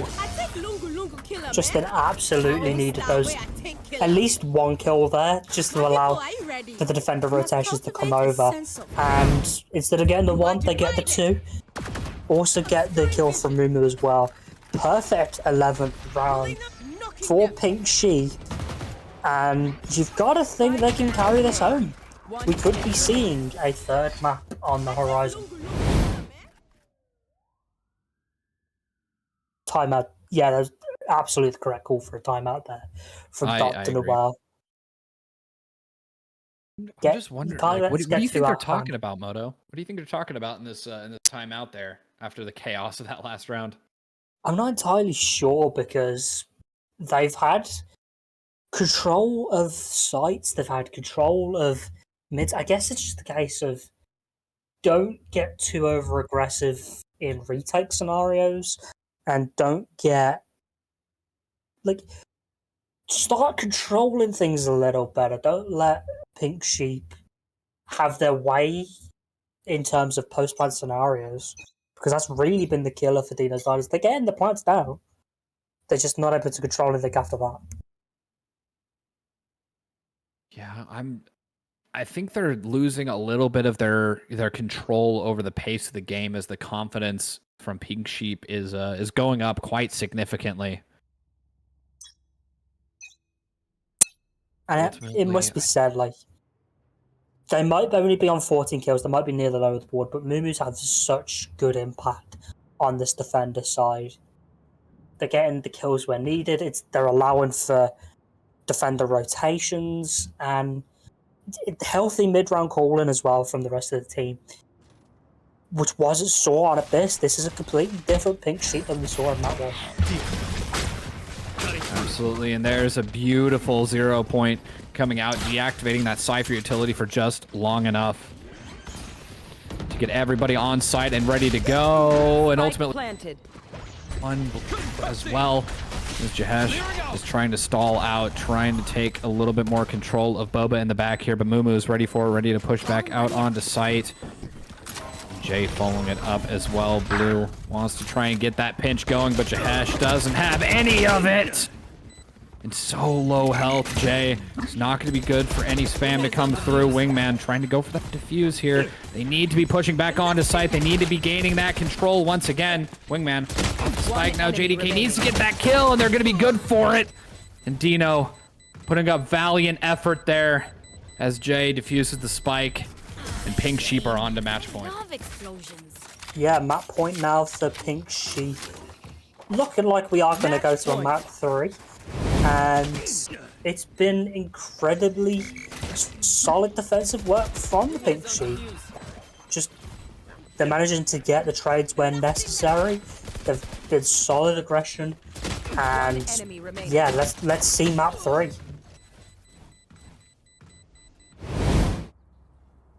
Yeah, I mean, going into this round right here, they have enough to be buying up.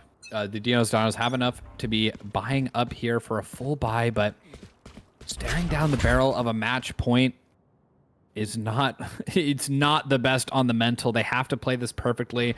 They have to play it calculated if they want any chance of bringing this to overtime to bring this series to a close. It's just coming down to just every micro adjustment possible.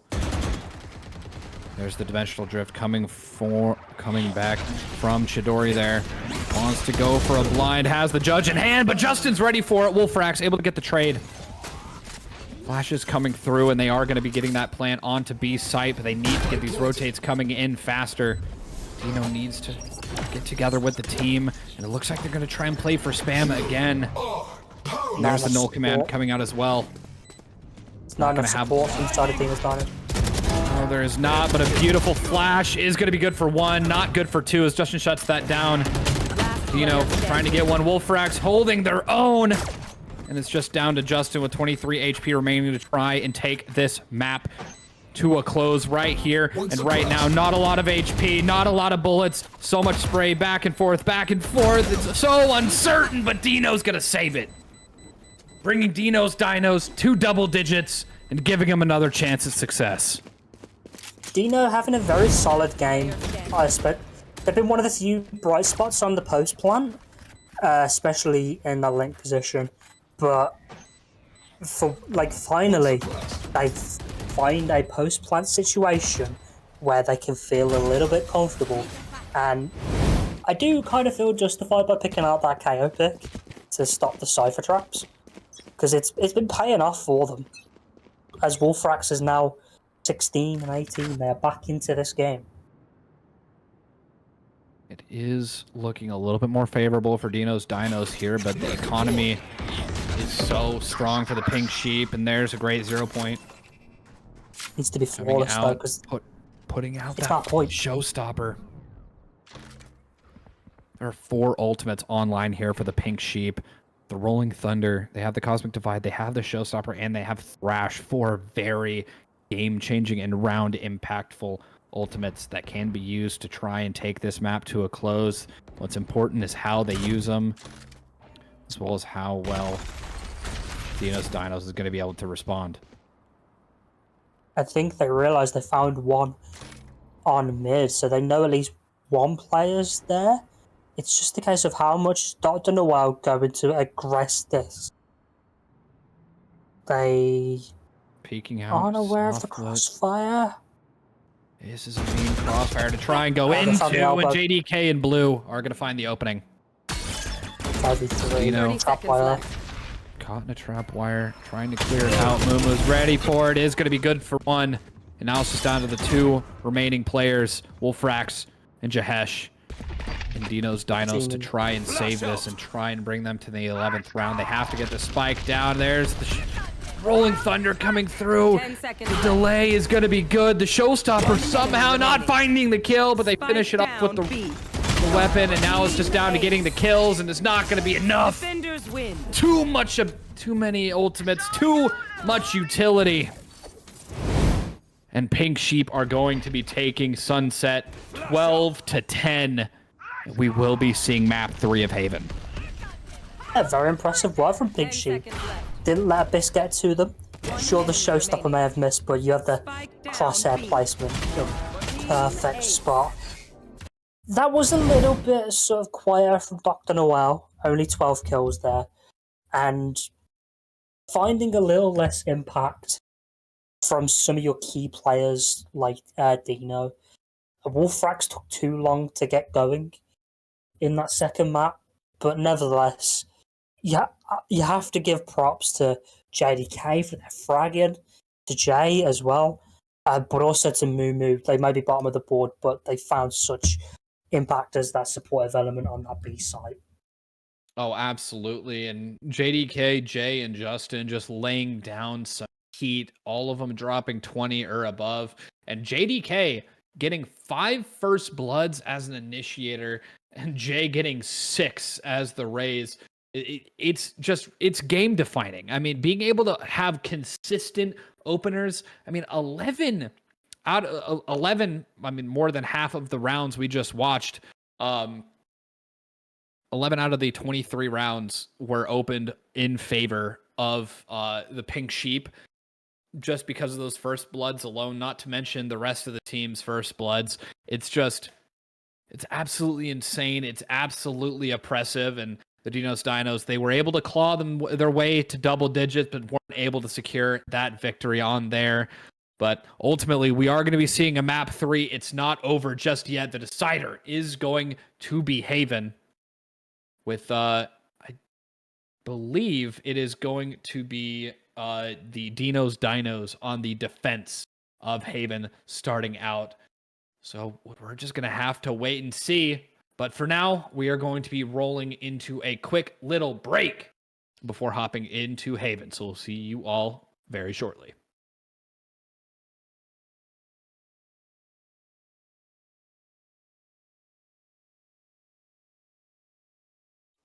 Welcome back to Brownie-Val Impact. We are in the third map of the first semi-final match here in the playoffs. Once again, we have Dinos versus the Pink Sheep, and it has been an absolute blast after blast. Just a quick recap on the last 2 maps. Abyss was won by Dinos 13-4, and then following that up, the Pink Sheep did win against Dinos 13-10 on Ascent. And coming up in the very near future, we have Haven as the deciding map with Dinos starting on the defending side. Once again, I am Lash the Caster, and with me is Moto Sonic.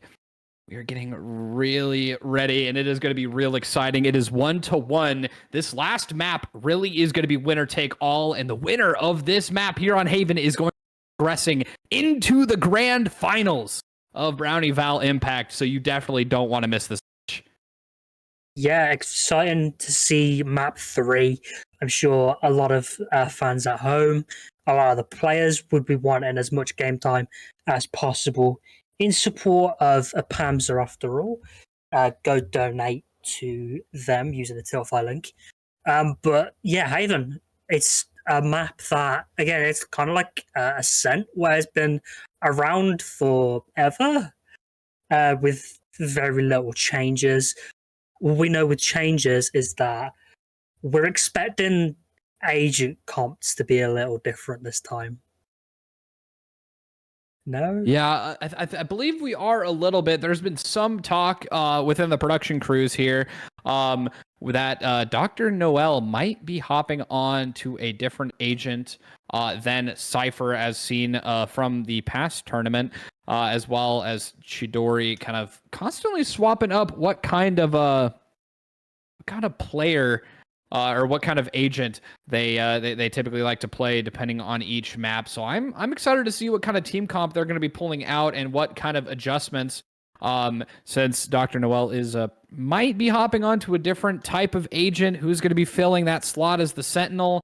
Only time will tell. And unfortunately, I don't have as much knowledge about the Pink Sheep and the individual players. So I'm not 100% sure what their team comp is going to be. I'm going to assume blindly here that JDK is going to be hopping on Breach, and I believe Jay might be hopping on Neon, because especially on A site, that duo comp with Neon and Breach is insanely suppressive here on Haven. I guess if you pair that with something like a KJ or a Sova, that might provide the perfect sort of balance to things. If there's anyone that's going to hop onto that KJ, it's probably going to be Mumu. Lurkin KJ has been something that's been talked about a lot during this tournament. But yeah, so we're expecting Breach, Neon, probably KJ. Could see a Sova. Yeah, Blue Jay coming out with this. Well, they were hovering over the Sova. Yeah, hovering over it, but hovering over a lot of characters. Yeah, just wanted to give us a run for our money on the slot machine of character select here. And it looks like Dino is going to be picking up Killjoy Chidori once again, Chamber. locking that Yoru. And Wolfrax is swapping over to Sova. And Pink Sheep seem to be a little bit undecided on their team comp. I was surprised with that Vice hover from Blue. But the rest of the team, it seems pretty good. I'm not sure what kind of team comp they're going to be pulling out. Maybe Jay, maybe picking up the Reyna Mumu on ISO. The Reyna ISO team comp, or a duelist comp, I have seen out on Haven. It has done a lot of damage in the past. But we'll only just going to have to wait and see what kind of team comp they want to be pulling out. It looks like Dr. Noel is pulling out the Brimstone, is hovering it at the moment, but Jahesh picking up the Neon Yoru team comp can be very confusing, very hard to track, and very oppressive on a very large map like Haven. It looks like Jay is not going to be picking up Reyna, but is going to be opting for Jet instead. Just to kind of wrap up, double initiator comp for Pink Sheep and double duelist comp for Deenos. Yes, we are moving over from Cypher to KJ's. The chat is going a little bit wild for that Neon pick from Jahesh. Good to see from them, good to keep the energy up, and Neon is definitely going to provide the chaos that we such desire, and it's Neon, well, they're gotta get it in while they can, I guess, because we don't know how well Neon is going to play post-nerf. So yeah, Neon and Yoru, can they find the same amount of impact as they found on the second map of Sunset? Because it was Jahesh and Chidori really sort of keeping them in that game for large stretches of the second half, because Wolfrax did end up starting slow. Noel, not as prevalent as map 1. They're going to want to rectify that soon, because you can't have that same sort of passive starts as you did in the last game. Yeah, absolutely, and we're seeing a very, very oppressive start here from the Pink Sheep over towards Seaside. There were a lot of pings pre-round that kind of showed a potential walkthrough, as well as putting some pressure in Garage, but it looks like they're going to be opting for a delayed rush into mid to try and pinch onto C-site. Dr. Noel pulling out that Molly, going to be delaying a push, as that Owl drone did tag. Dr. Noel going to be able to respond, almost able to close out Dr. Noel, but Justin is just in time to get the trade off there. Wolfrax has moved very, very far up into the spawn and is ultimately going to get taken down by JDK, as well as Jahesh taken down, leaving only 2 alive. Chidori and Dino left alive to try and salvage the chaos of this round. And it looks like the end game is going to be A-site here, as Blue's going to try and get that plant started. There's still a little bit like... Oh my gosh! JDK, against all odds, was able to find Chidori there, and Dino falls right after, and a very quick and decisive pistol round is going to be won by the Pink Sheep. Does feel like the missed shot from Wolfrax on mid really sort of solidified the round, because once they missed that shot, they could just rush up to A and take the site with ease. Very good pistol work from them, but that's not the kind of aim we expect to be seeing in the semi-finals of this tournament. Yeah, absolutely, and it looks like we're getting yet another round started towards the C site here, putting that Killjoy turret to try and watch the flank, make sure that nobody is going to be hopping in unexpectedly. A lot of utility is being poured out to try and create a lot of pressure and some weak points here on C site, but that one smoke from Dr. Noel is so oppressive, and Jahesh is able to find JDK. Blue is able to get that trade back. Dr. Noel is right behind, ready to stop and ready to inform on any. Rotates that come out of that. But as of right now, it is just evened out 4-4 as the round becomes stagnant. A lot of time to work with, so you can maybe try and find some sort of pick or find some sort of aggression. Try and find a misstep. Recon dart is out. Oh, And there's the misstep they were looking for. And now they can start rushing onto site. overextension from Chidori might have been a really bad call. 30 seconds left. Well, is able to salvage it, able to get a kill. Followed up by Wolfrax, and just so much damage being done. So many weapons lost. Spike never got planted, but either way, that is some crazy economy damage. From Dino's Dinos onto the Pink Sheep, it is going to be a rough round for them as they were not able to save that many. Only a Guardian and perhaps a Sheriff coming into this round. Spike down. Yeah, this has been a little out of character for Dino's Dinos. A couple missed shots here and there, a couple missteps, like over aggressions, and it's led to Pink Sheep taking a pretty solid 2-0 lead. Going into third, full guns coming out. Jesu's gonna take a very aggressive stance, but they do have a judge, so hey, if in doubt, run at them with a shotgun. Oh, and a get traded with a simultaneous shotgun. kill. Simultaneous shots from Jay and Dr. Noel are going to be leaving the Pink Sheep on the lower end of the spectrum in terms of advantage. Only 3 players remain, 1 rifle, 2 sheriffs. While Dino's Jahesh is a Dinos very are advanced fully position. stacked. Not a great position for Justin, but ultimately worked out in their favor. Dr. Noel is able to take down JDK, taking down one of the sheriffs, but Justin, last one alive with a rifle, is possibly the last hope here. The turret Rotation's made going a to come lot in of thanks noise. to the alarm bot. Yeah, rotates are coming through, as well as the sound of that spike being planted. They want to go now, and now is the time for Dr. Noel to shine. He's able to get a 3K for the round, and Chidori closes it out on Mumu as well. They saved 4 out of their 5 rifles coming into this round. I believe actually they only lost an outlaw, so it is it's a pretty good looking round if you're a fan of Dino's Dinos. They saved a lot of money going into the next, but it's time for a full buy. And these gun rounds have really started to be beneficial towards Dino's Dinos. They may have lost the last round, but they were winning a lot of the even economy rounds. A lot of the gun rounds were going in their favor, which is why that game ended up being so close.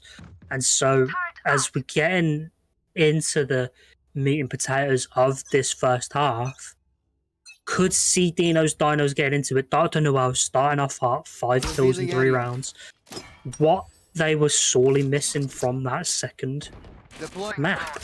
And so it's just a case of who is going to support Dr. Noel in getting the frags needed. They do not want to be pushing into unknown territory here. The alarm bot right there does get shot out by JDK. And there is the orbital strike, almost taking down Blue. It's going to be leaving the Sova with only 10 HP remaining. Doing a little bit of chip damage here and there to JDK as well. It is just an absolutely oppressive stop right there. Mumu and Blue trying to go in as much as they can. Alarm bot being placed down to cover their tracks. Oh my gosh, Dino's turret! Able to take down Blue and shutting down a lot of their garage presence. Leaving that alarm bot there to just kind of wait for any push through. Awkward as well, because you don't necessarily have the time to rush all the way over to A. You kind of have to push into the stack a little bit because of just the amount of time you have left. And that recon dart is going to give Dino's Dinos all the information they need to That is move over there, and a beautiful slide coming through. JDK and Justin able to make something out of nothing, make that a lot out of nothing. That's just down to Dr. Noel, and Jay shuts that down. Chidori stuck in garage. Not much they can do is going to be good for one throw. Bit of a missed flash there as the turret is going to get broken. 30 HP remaining in a 1v3. I think you kind of have to save the weapon now. I think they Mumu's will not have gonna to wow save the out. weapon. Oh. Good timing from Mumu onto Chidori. And that will be the third round win for Pink Sheep. Up 3-1 on Dino's Dinos. Another slow start for Wolfrax. Then they need to get activated in the game now. They're only on a sheriff and half shields though, so we're gonna have to wait a little bit for that. That turret placement was very, very efficient, and I think that's really what's like allowing them to the utility placement, the turrets. They know this map very well. The ult comes out for thigh gap, and that was a very solid entry pick. Yeah, Jahesh trying to make it work with that overdrive as much as possible, but the time is running out. They need to be pushing in if they want to get any more value, but ultimately just grabbing a gun and backing off with a weapon to follow the round up on might be enough. Could be, but we do still have a minute. Like, there's enough time. It all depends on the mid-round call, and so far so good on the side of Pink Sheep. Very, very nice headshot from Justin. Revealing area. Darts are going to come out, try and spot anyone else on the B site. All on this garage position, and turrets are there. And it looks like we're going to see a bit of a C split, but that's going to allow a bit of rotation to come round onto C. They're going to get the plant down. It's going to be 30 seconds difficult. left. They're not going to get the plant down. And it looks like Dino's going to be able to pick it up onto Mumu as well in garage, and it's just absolute chaos here on site. JDK and Justin, last one standing here. JDK is going to be good for one. Going for the Rolling Thunder is going to be good for Dr. Noel. Wolfrax, last one standing here, has to go big in this 1v2. Never a time to get into a game. Now. Go for it. Going to be good for one, but ultimately put down so low on HP. Justin is ready with the post plant. Has so much utility to use, so much utility to burn. There's the grab well coming in strong. That recon bolt is going to let Justin know that it's going to let Justin know that Justin is right on the right side and is going to be good for 3. Very much a stick or save. Yeah. What a momentum drive for Pink Sheep going on right now.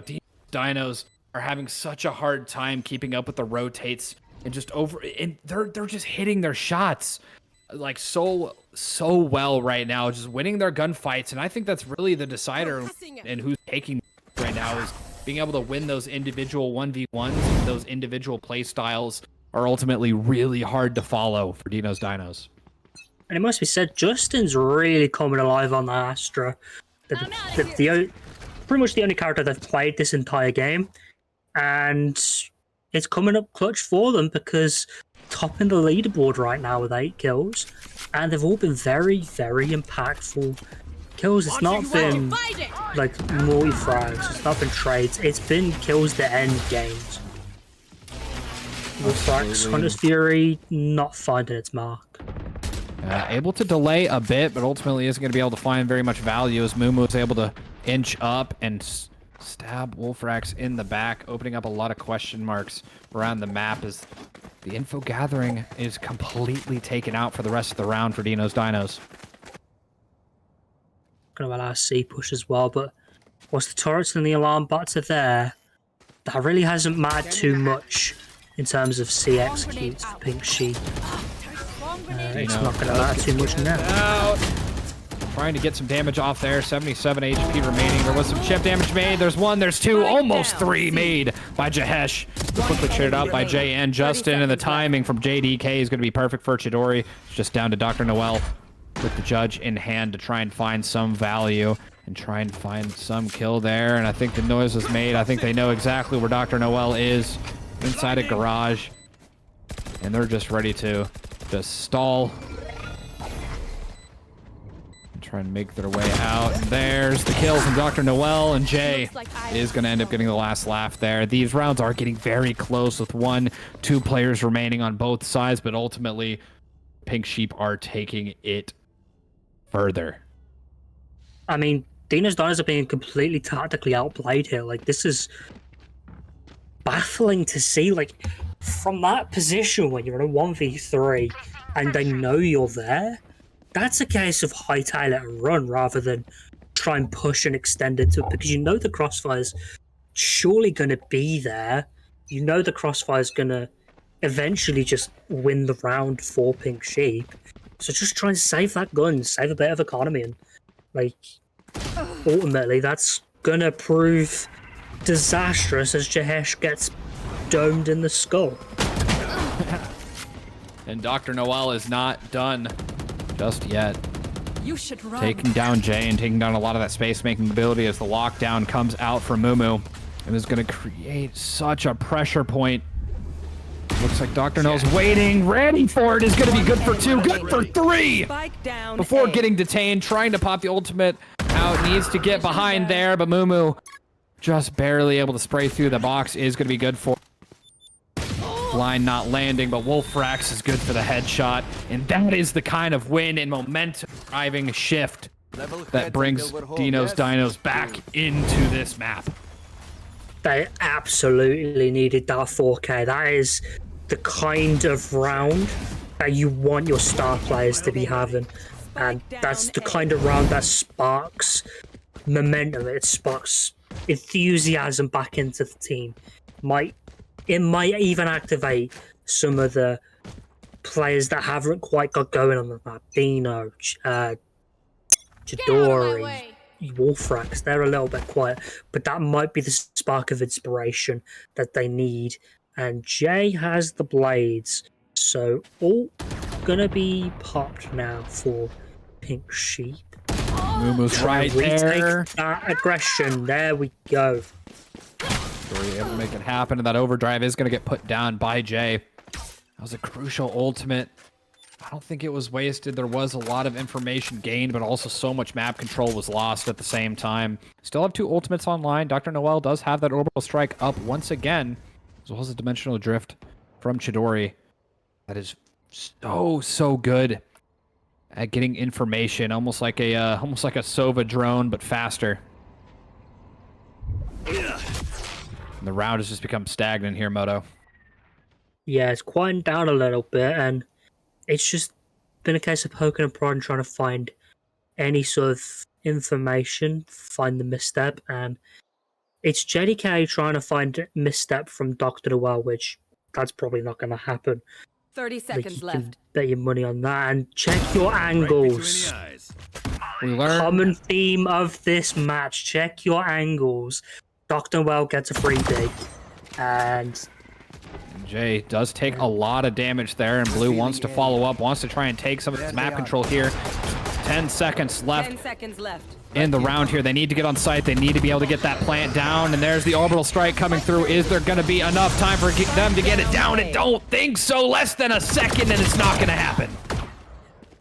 yeah, check your angles, because Dr. Noel was given a free 3K there, and ultimately it gave them enough time to use the orbital strike, 10 seconds left. use any sort of utility it takes to stop that plant going down.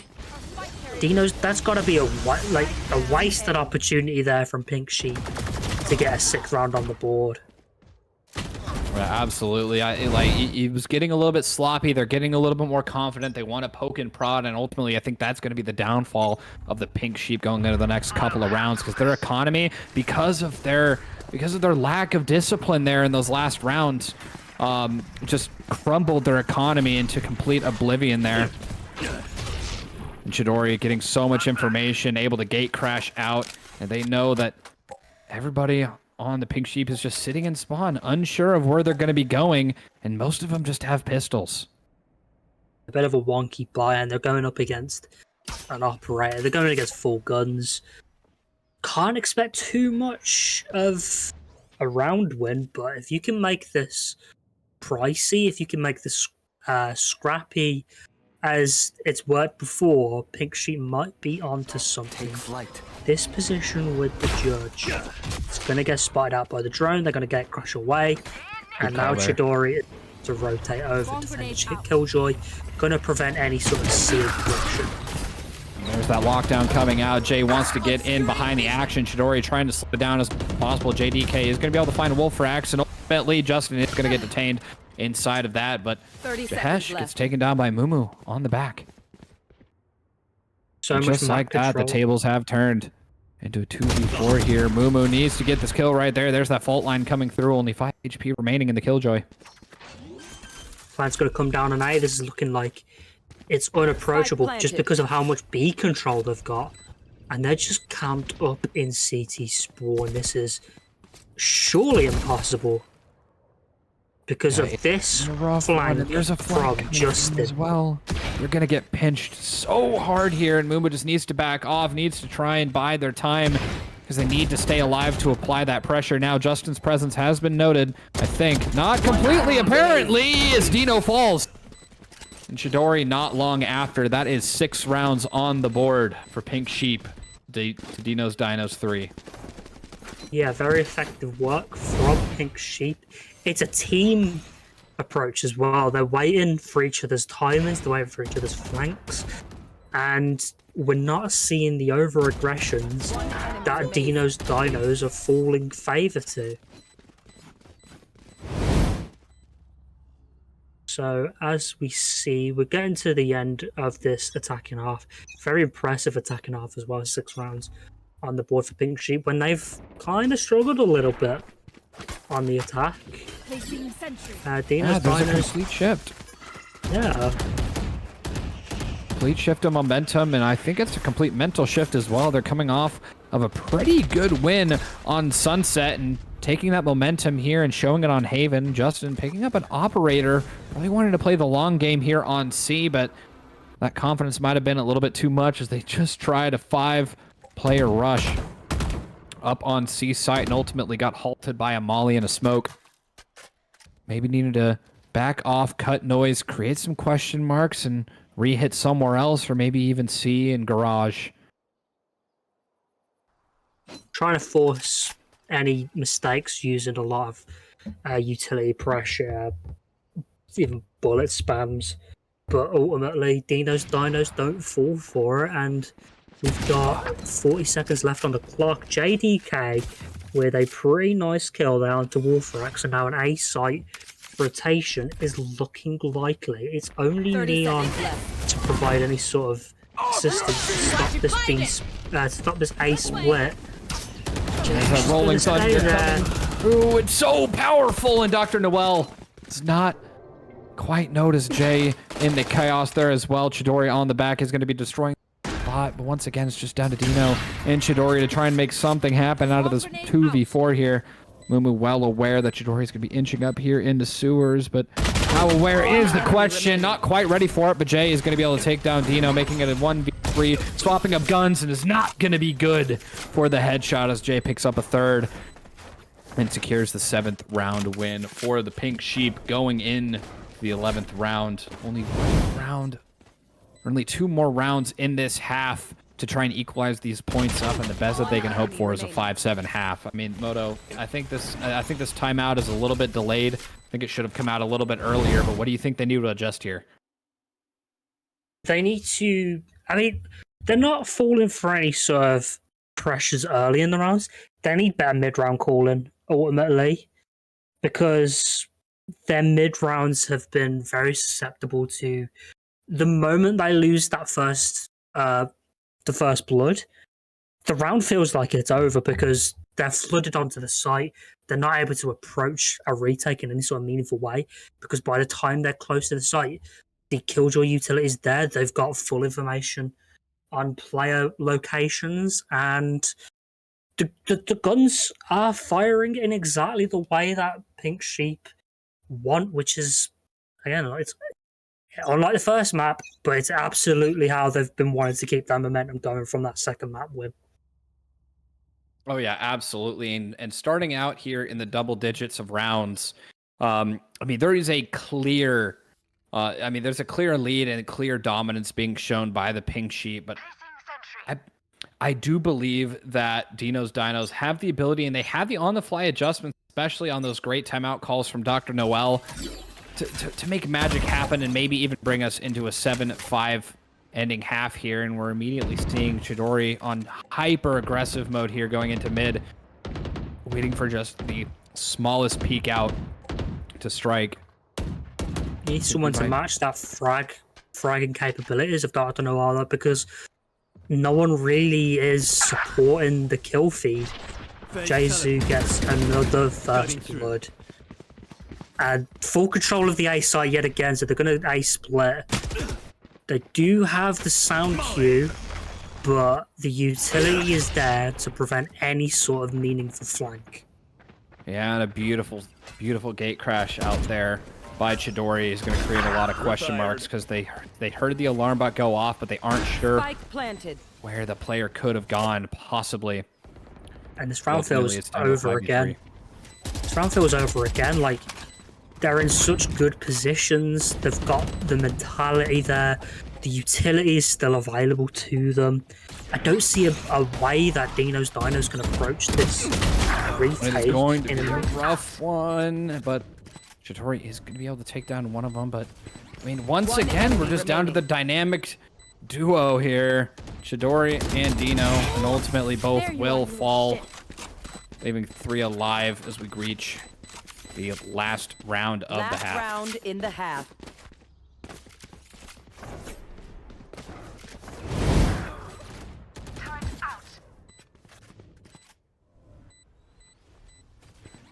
One enemy remaining. There you are, you little shit. It is going Now to that be we all I think it's going to be a rough one here. I mean, they want to try and get this 8-4 half to try and give them a chance going into the second to try and save this series up. Ultimately, Dino is going to get scanned out there. Hunter's Fury coming out is going to secure the kill onto Dino, opening up a lot of that utility just being absolutely taken down. Blue wanting to get that drone up there, sends out the Yoru clone, but scans out the real one. Chidori trying to get spammed out as well. Well, has the judge in hand, wanting to peek out. Blue is able to go in, back and forth. But ultimately, Pink Sheep are going to come out on top once again, but Dr. Noel has something to say about it. Now evened out 2v2. Hunter's Fury almost catching a glimpse onto Mumu there, and Justin and Mumu need to back out. They're just beelining it, knife out straight for A site with no regard for any safety. They know they need to get there quick before Dino's Dinos has any chance to get back up in and get wise of what's happening, get the rotates through so they can get set up on these post plants. There's the spike plant, and now everybody is calling it out onto Dino's Dinos that there is something fishy going on there, and the lockdown coming out as well, adding insult to injury and adding so much stress to everything that's going on. Dr. Noel needs to back up here, wait for that lockdown, and then they need to be crashing in as quick as possible. There's not that much time left on the spike with 2 players to go through first. Breaking his legs a little bit there, going for the tap as the shock dart going down isn't going to do any damage to Mumu. But ultimately, Dr. Noel is just eating some of that damage, and that grab wall is going to be too oppressive too. Dr. Noel falls, and so does Wolfrax.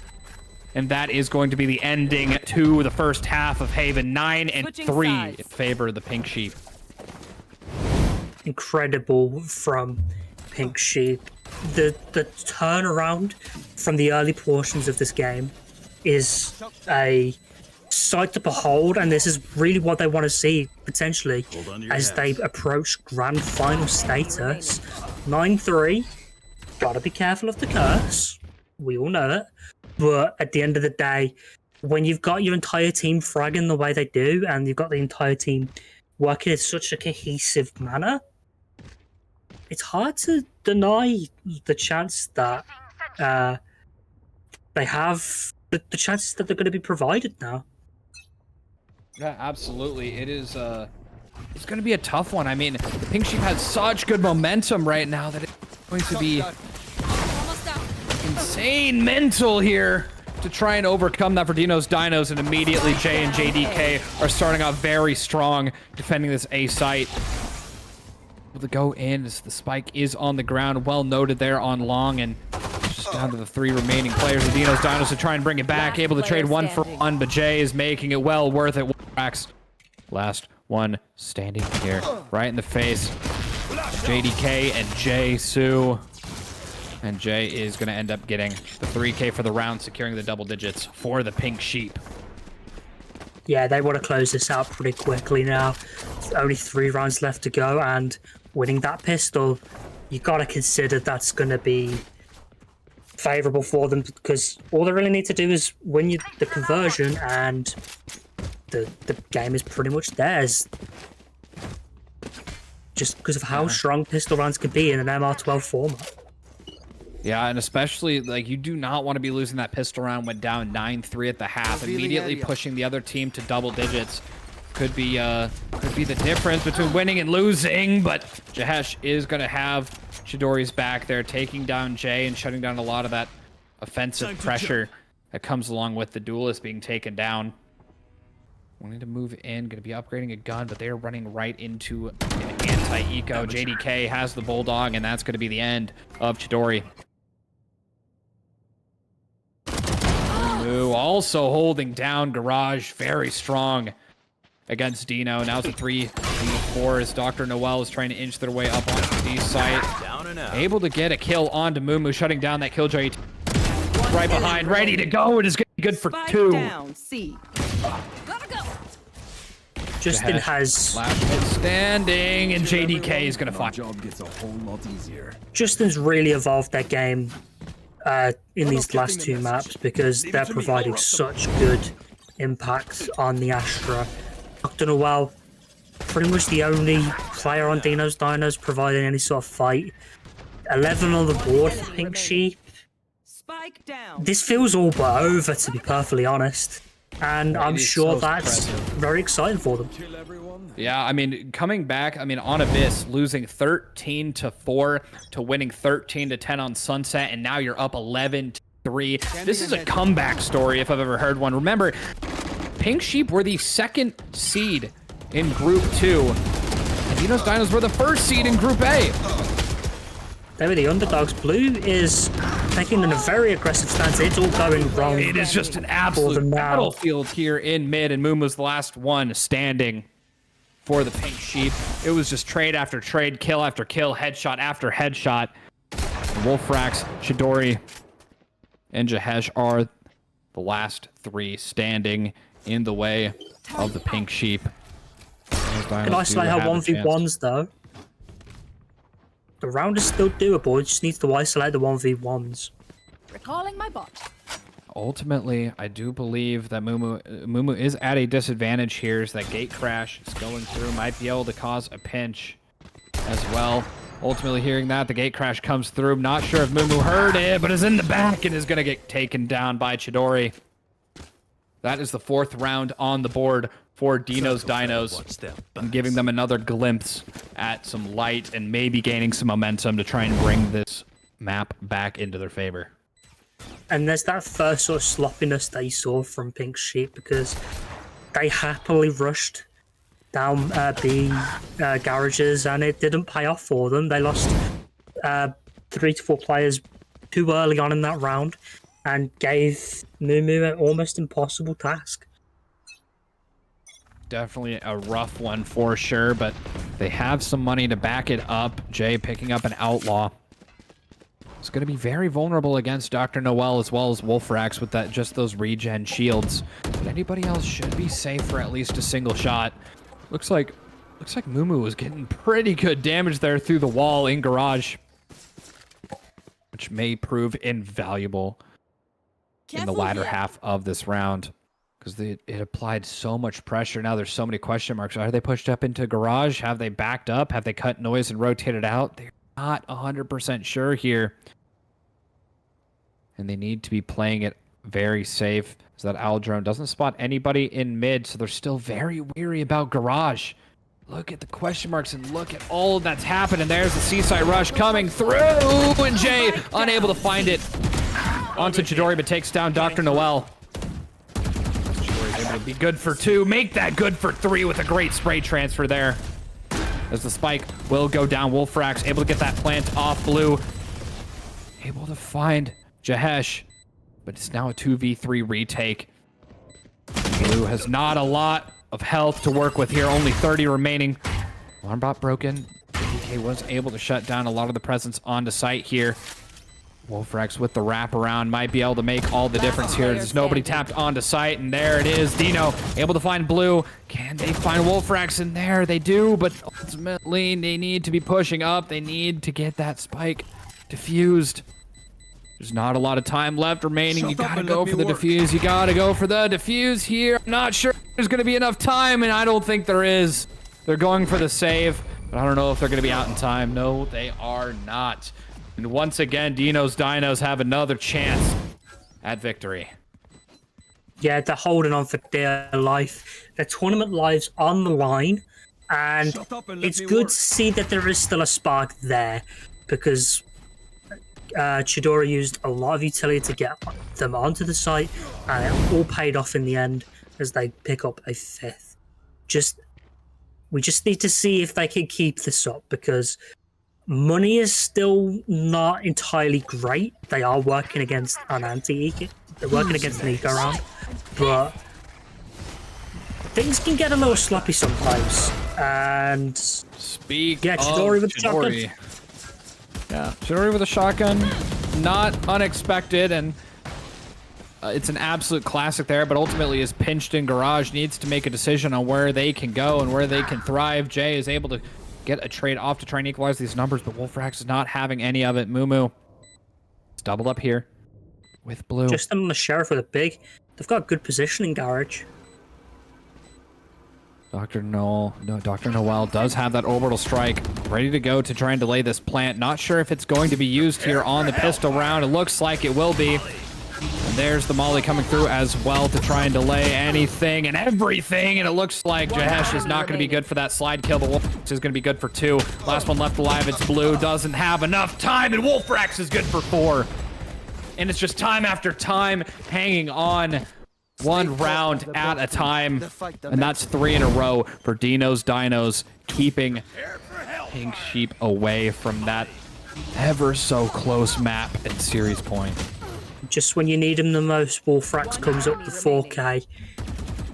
Very much needed, especially through the smokes, preventing a sort of disaster that was about to happen. That was very close from being around that Dino's Dinos would have wanted to forget. Nevertheless, they got the 6 on the board. They are very close to comeback potential.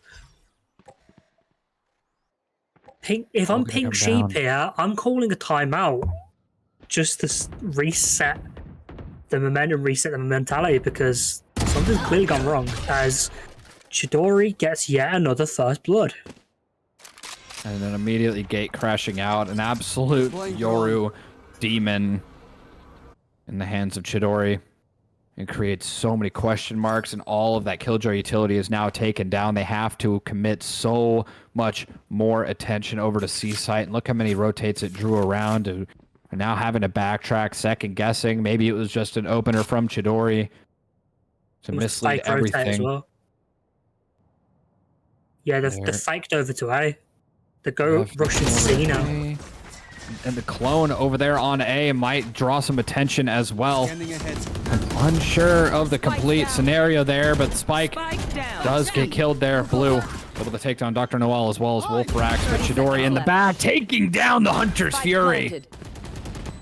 Before it gets a chance to pop even once as the spike goes down, Chidori holding that garage so cleanly as Jay and Justin need to inch their way back onto site. Swapping around guns, trying to make it a little bit more even, and a beautiful Cosmic Divide is going to come out to try and delay a push in as much as possible. Chidori in the back end might be the only hope for Dino's Dinos to be able to secure this round. There's no tap. There's the tap onto the spike, and now they all know. Now they know where to go. And Jahesh ready to go, slides in, takes down Jay and Justin, and once again, like a broken record, they have another chance at victory. This really has to be the time where you call a timeout now, because it's getting a bit out of hand for Pink Sheep, losing Oh, absolutely. I think 4 on the bounce now. So for them to, especially these kind of rounds they're losing, like that should have been a gimme, but Chidori getting the opening pick so early on in the round, allowing the economy to just be boosted up. It's allowing for Jahesh and Dr. Noel to get into positions for healthy post-plant scenarios, and Pink Sheep haven't figured out a way to stop that opening frag. Yeah, they just really haven't figured it out just yet, but ultimately Chidori hasn't created too many gaps. Throwing that clone in might set off some alarms, as the alarm bot does get triggered there in garage. They need to be a little bit wary of it. They're not looking. I don't think they know it's a clone that went off and set off the alarm in garage. So they're very, very wary of it, and 4 players are now over towards C site with only JDK on B trying to support. There's the recon coming in. They are going to be trying to take B site for the first time this map, and the bad utility in hand at the time, unable to find the kill onto Chidori. Opening up the site for the retake here. Gate crashing out. Wolfrax trying to delay as much as possible, doing some chip damage onto Blue. But is it going to be enough? Can they hold on long enough to make something happen? Wolfrax is going to be good for 1. Blue wants to go in, wants to try and get a kill with that buck. He isn't going to be good for it. Wolfrax gets another 1 and is good for 3. And that is a flawless round from Dino's Dinos, as they inch closer and closer to tying it up with the Pink Sheep. I'm still yet to see this timeout from Pink Sheep. You can't keep letting Chidori with getting these first bloods. This is looking very sort of panicky. It's too reactive, and it's just allowing Wolfrax to get back into the game now. Timeouts finally come in. I think this is about 3 to 4 rounds too late, but nevertheless, Pink Sheep have got to slow this down. They've got to stop letting Chidori have their way in Garage and B. Yeah, I think that's the one. I think that's the main point they need to be talking about here in this timeout, is not allowing Chidori to just go up, get a pick, and get out. And although that is the entirety of Yoru's kit, it is there are counters. You got to play together. You have to watch those angles. I like to call it the buddy system. Always have a backup and be able to trade out each other no matter which side you're on, attack or defense. And ultimately, Chidori is just creating so many gaps in the defense with that gate crash out and just confidence going up, that it just creates too many question marks, and it creates way too much chaos, especially in the comms of the Pink Sheep. And I think that's what's really deteriorating their defense. Yeah, the trade value just hasn't been there for Pink Sheep in these last 5 rounds, and for most of this game, they've been pretty sort of tactically astute.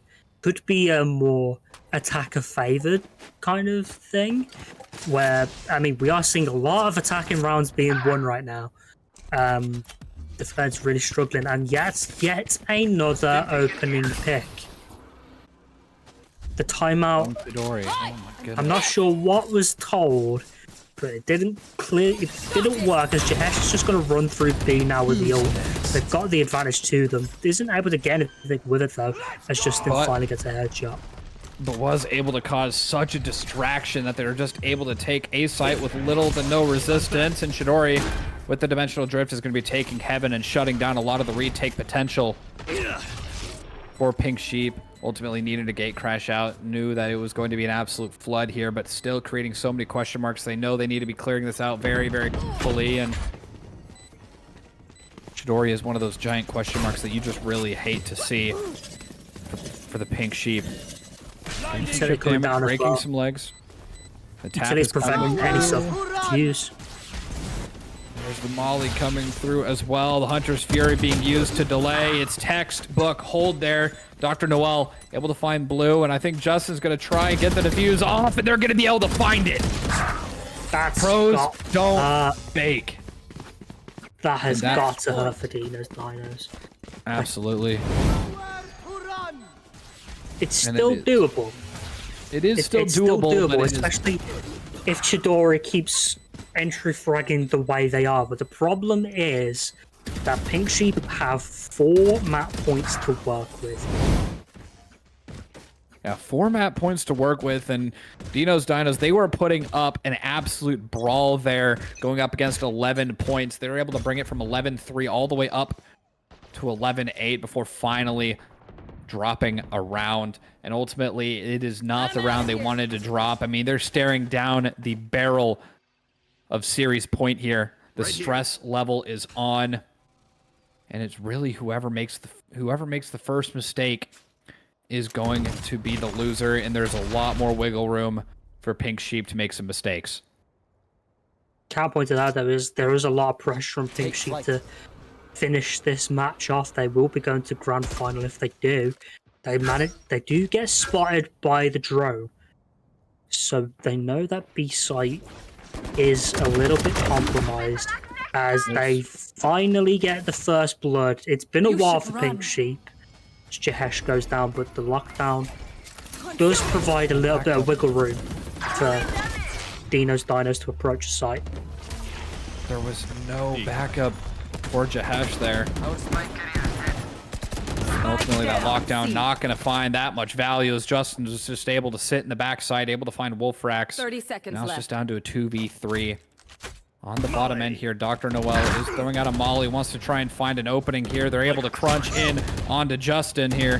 Chidori did that up, gate crashing out after getting the spike, and Dr. Noel almost getting taken down there.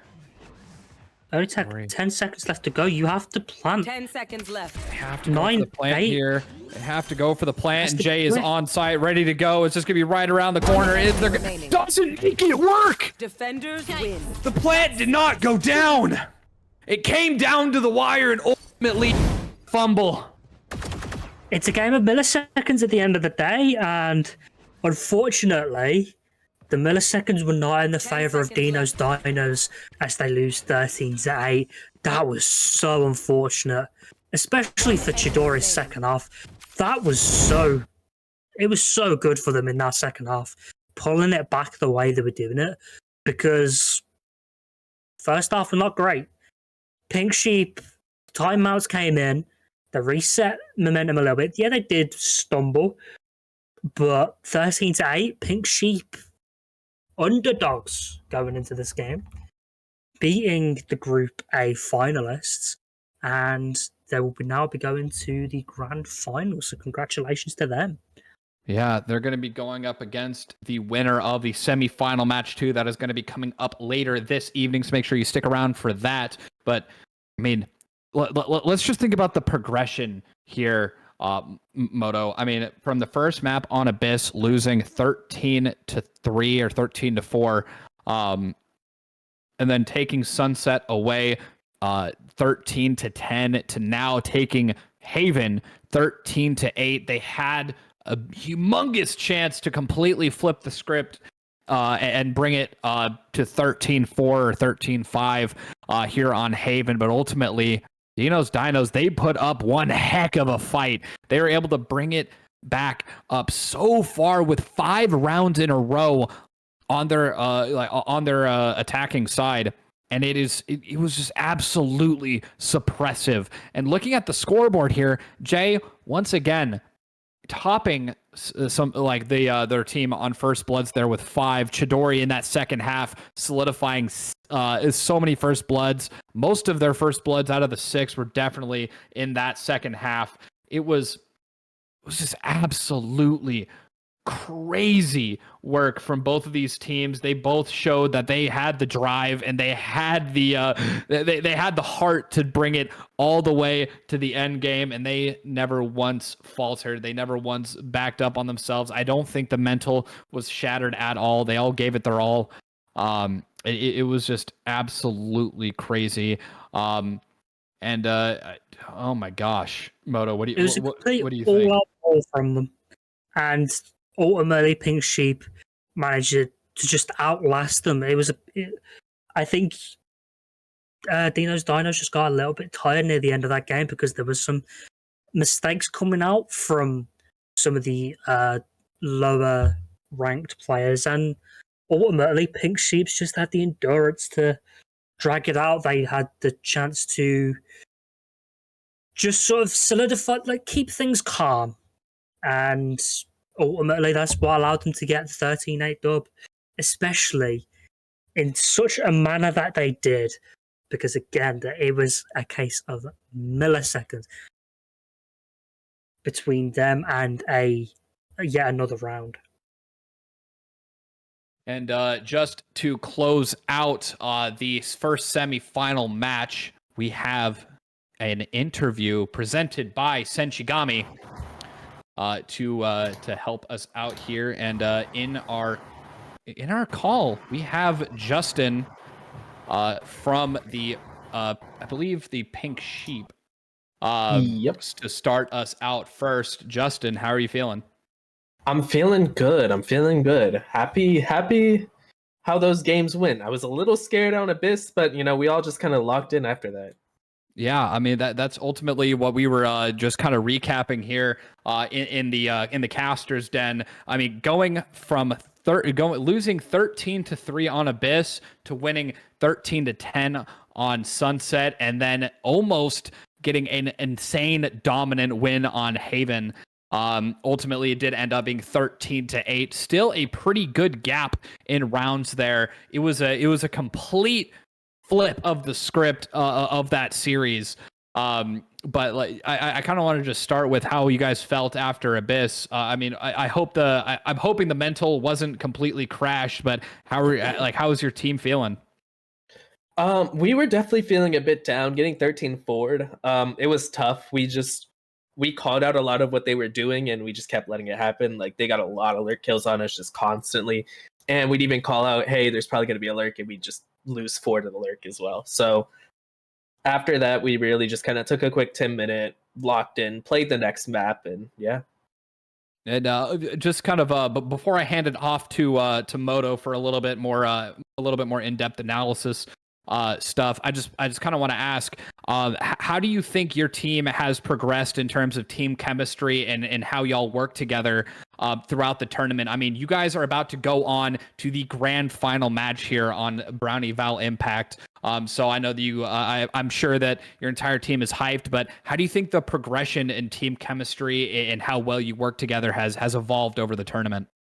We're definitely understanding a lot more on like stuff like trading each other, swinging with each other, util use. It was a little bit shaky at first, but all of us at some point except have played with each other at some point. Like, I've played with Blue Jay way long back. Jay Zoo, I play with him all the time in comp. Moo, do it with her all the time in comp, and then Boo and JDK were on a team previously. So we've all like at some point in time played together. It's just more about like getting us all together on the same team sort of deal. Absolutely. Well, it definitely seems like it paid off. I mean, you guys were the underdog going into this series, being the second seed in your group, going up against the first seed of the opposing group.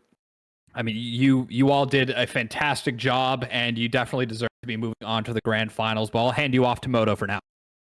Yeah, Yes, so thank you. wondering about like your map pool. Is Abyss sort of one that you've practiced a lot and you just had a bad start with it, or is it one that you tend to try and avoid? So Abyss, we did really good on Abyss and scrims, and I think we were very confident on it.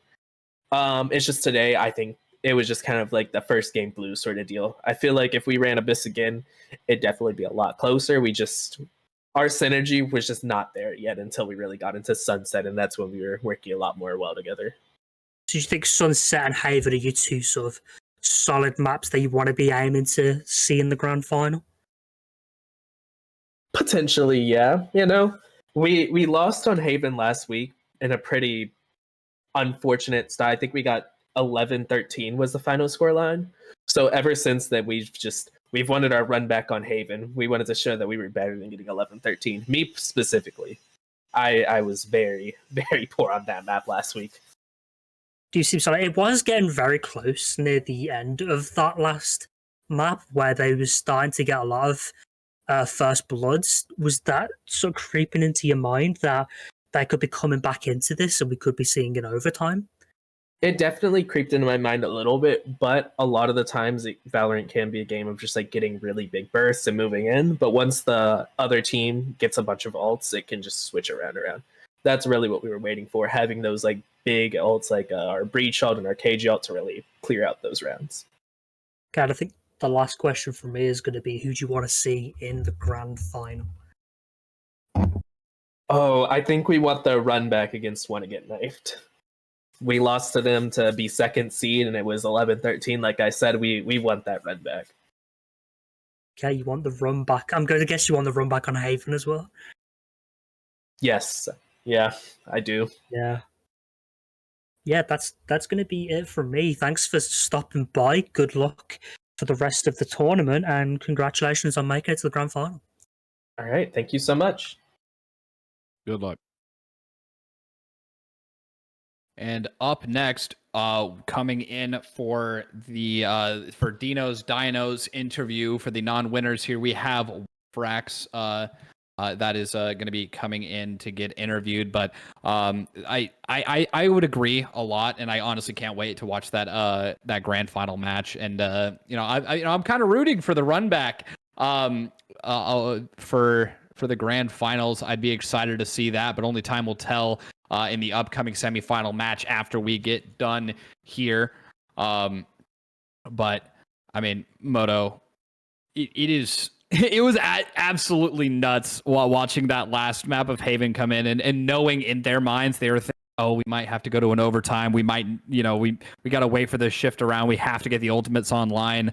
I mean, in your experience, how big does a mental shift really compare? Yeah, like the moment those sort of brainworms start coming into the back of your head, it's like, oh, we could start losing this.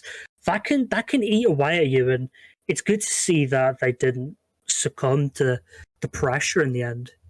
Oh yeah, absolutely. And joining us now in the interview, presented by Senshigami, we have Wolfrax from Deenos. How's it going, Wolf? It's going pretty good. How are you guys? Not too bad. That was an absolute brawl of a series that we just watched. And unfortunately, you guys did not come out victorious, but you set up and made for an amazing match to watch, especially on that last map. Being able to take 5 rounds in a row and not succumb to getting 13-3'd like you guys did to Pink Sheep on Abyss. But I kind of want to go chronologically here. I'm guessing the momentum coming out of Abyss, winning 13-3 was quite immense. Like I bet the hype was up. But going into the second map of Sunset, how confident were you guys going into that? So not at all. We had never played Sunset.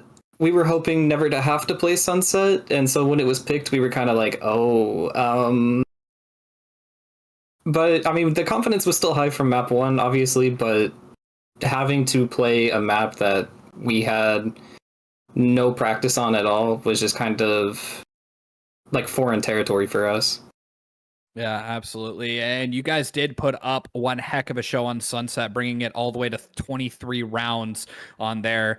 Losing by 3 rounds, but still very, very close match for the second map. And I just kind of want to see, going into Haven, how solid were you guys feeling on the team comp that you guys picked?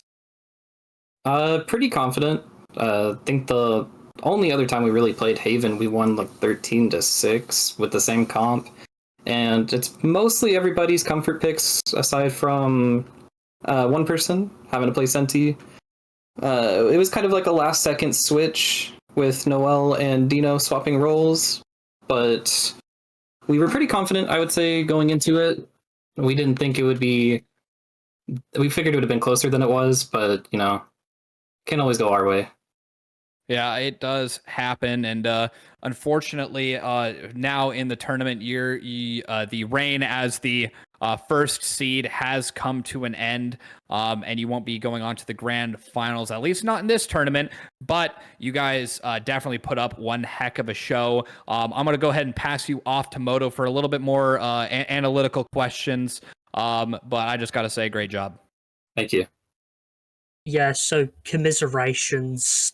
You wasn't able to make it to the grand finals, but a third, fourth place finish still admirable for a tournament such as this. Talking about that last map a little bit more, like when you saw Chidori getting that amount of first bloods that they were getting, did you start to think? Did you start to think having a tactical shift of let's put the pressure onto them the moment you get that first kill, or was it just sort of go with the flow, see what happens? I would say it was more go with the flow. A lot of us were just kind of playing comfortably and playing off of each other, and then I would say JDK was just kind of tearing us apart. So we would think things are going well, and then he would just pop out of nowhere, kill 3 of us.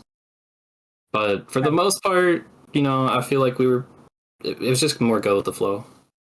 Yeah, we do have Dino in the chat as well, saying Sunset was supposed to be the permaban. Did you sort of think that just sort of slipped through the cracks and they wouldn't pick it, or was that just sort of a calculated plan? Like, we know you were terribly comfortable on it, but did you have any sort of idea that Pink Sheep were as comfortable as they were?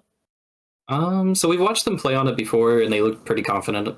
So we knew it was a possibility, but we knew that the 2 maps that they liked the most were going to be Pearl and Sunset, which were our 2 map bans for the whole tournament. So we kind of just decided that, well, I kind of decided to map bans that Pearl I just did not want to play. We weren't going to be comfortable on that, and if one of the 2 maps we were going to be comfortable with, it might have been Sunset. And, I mean, I'll take a 10-13 loss on Sunset. We didn't get blown out. I think we put up a pretty good fight. I think we definitely could have won that map. Yeah, I think that's very much more of an experience thing, because I do have to admire the KO pick into the Cypher. I think that was an inspired decision there. I guess it's just the case of with Sunset, you do need to have the reps on it, especially with the changes to the map. And I do think he put up a very good performance on it, very entertaining. Do you think you'd be playing Sunset a little bit more in future tournaments? Well, with it coming out of the map pool here fairly soon, I don't think here in recent tournaments it will be played a whole lot. Hopefully, I don't like Sunset at all, but we'll see. I'll be working on it myself. Okay, and do you want to be playing with any of the? Do you play with any of these players like currently? Do you want to be playing with them in future events? Like, are we going to see a return of Dinos? Oh, I would 100% run it back with this whole team. Okay. I definitely think we can win next time. That's awesome.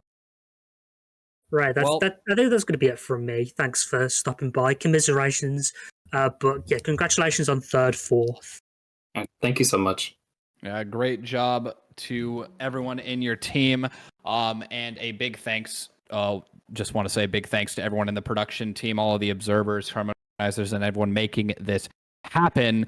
But at least for now, that is going to be it from me. Once again, I am Lash the Caster. This is Moto Sonic. Do you have any shout outs or any way you want to plug yourself, Moto? Sort of. I'm on Twitch every now and again. I'm not consistent with it at all, but hoping to get more into casting as we get along, more remote broadcast. Hope to work with you, Lash, in the future, as well as the rest of the Brownie Val team. Thanks for having me on. Yeah, especially absolutely. with the UK-US time difference. I know that could be a bit difficult, but I know you're trying to get to bed. Yeah, it's very late. I'm kind of tired, but it's been a trip to work on. Yeah, it's absolutely awesome. It was great to have you. Hope I work with you again. And for now, we are going to be passing it back to our amazing tournament organizer. And that is going to be it from us for tonight. Please stick around for the semifinal match 2. But Brown, do you want to take it away?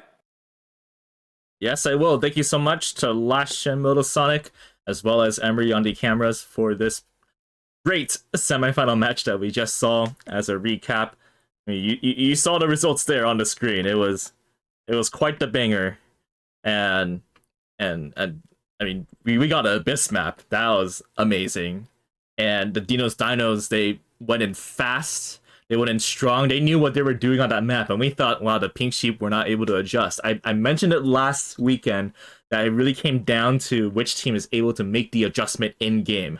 What can it do on the fly to really kind of take the momentum with them. And you saw the Pink Sheep able to do that on Sunset 1310.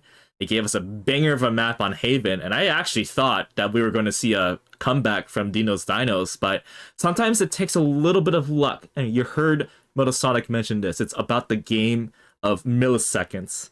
And we saw probably one of the biggest moments was the defuse that came in and through all of the mollies, the Deenos are well known for these type of lineup plays, and yet sticking that defuse and getting that win pretty much changed the tides, because we all knew like the Pink Sheep could not get around it until then. So hey, good for them, Pink Sheep, with the 2-1 victory. And if you look at the schedule now, we see who moves on to the grand finals, and it is in fact the second seed from Group B, the Pink Sheep, led by Justin, a big participant of Brownie Val in the past. He's made it to the grand finals again with the rest of his returning members, and we'll see if he can pull it off. But for now, he's got to sit back and watch who's going to make it there. Wanna Get Knifed and Young and Turnt is coming up at what is now going to be 5 p.m. Obviously, we are not hitting the 4 p.m. time because of the banger that we saw earlier. So it shall be 5 p.m. Pacific. Wanna Get Knifed versus Young and Turnt. And if you look real quick at these names on the screen, I'm sure all of you are wondering, oh god, like I don't know who to root for. Like these are all celebrity people, those that have played in Brownie Val in the past and have played in other tournaments around here. I mean, I have no idea who we're supposed to root for. Let us know in the chat who you are rooting for. But for me, I can't root for anyone. I'm rooting for myself. Maybe I'll root for a best of a sweep, maybe 2-0. If I make a prediction of a 2-0, then it's going to go to a game 3. So, all those things might happen. All right, we're going to take a break. We'll see you all in about half an hour. I got a little surprise for y'all. We're going to play the promo videos of all the teams as we're going through that longer break. But first, let's take a look at what our sponsors have to say. So stay tuned for that. We'll be back. This is Brownie Val Impact supporting APAMSA.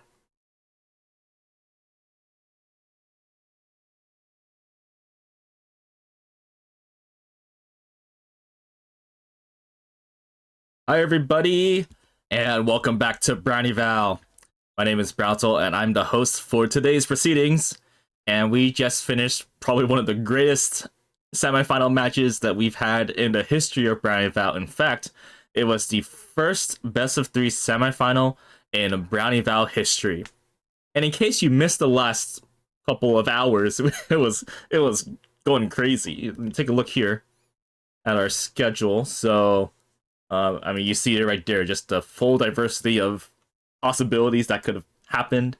Dinos coming out with a big statement of a game in game number 1 on Abyss, and it seemed that the Pink Sheep didn't have an answer, and you even heard the interview, Justin was scared. But then game 2 crept up, and you saw what happened there on Sunset.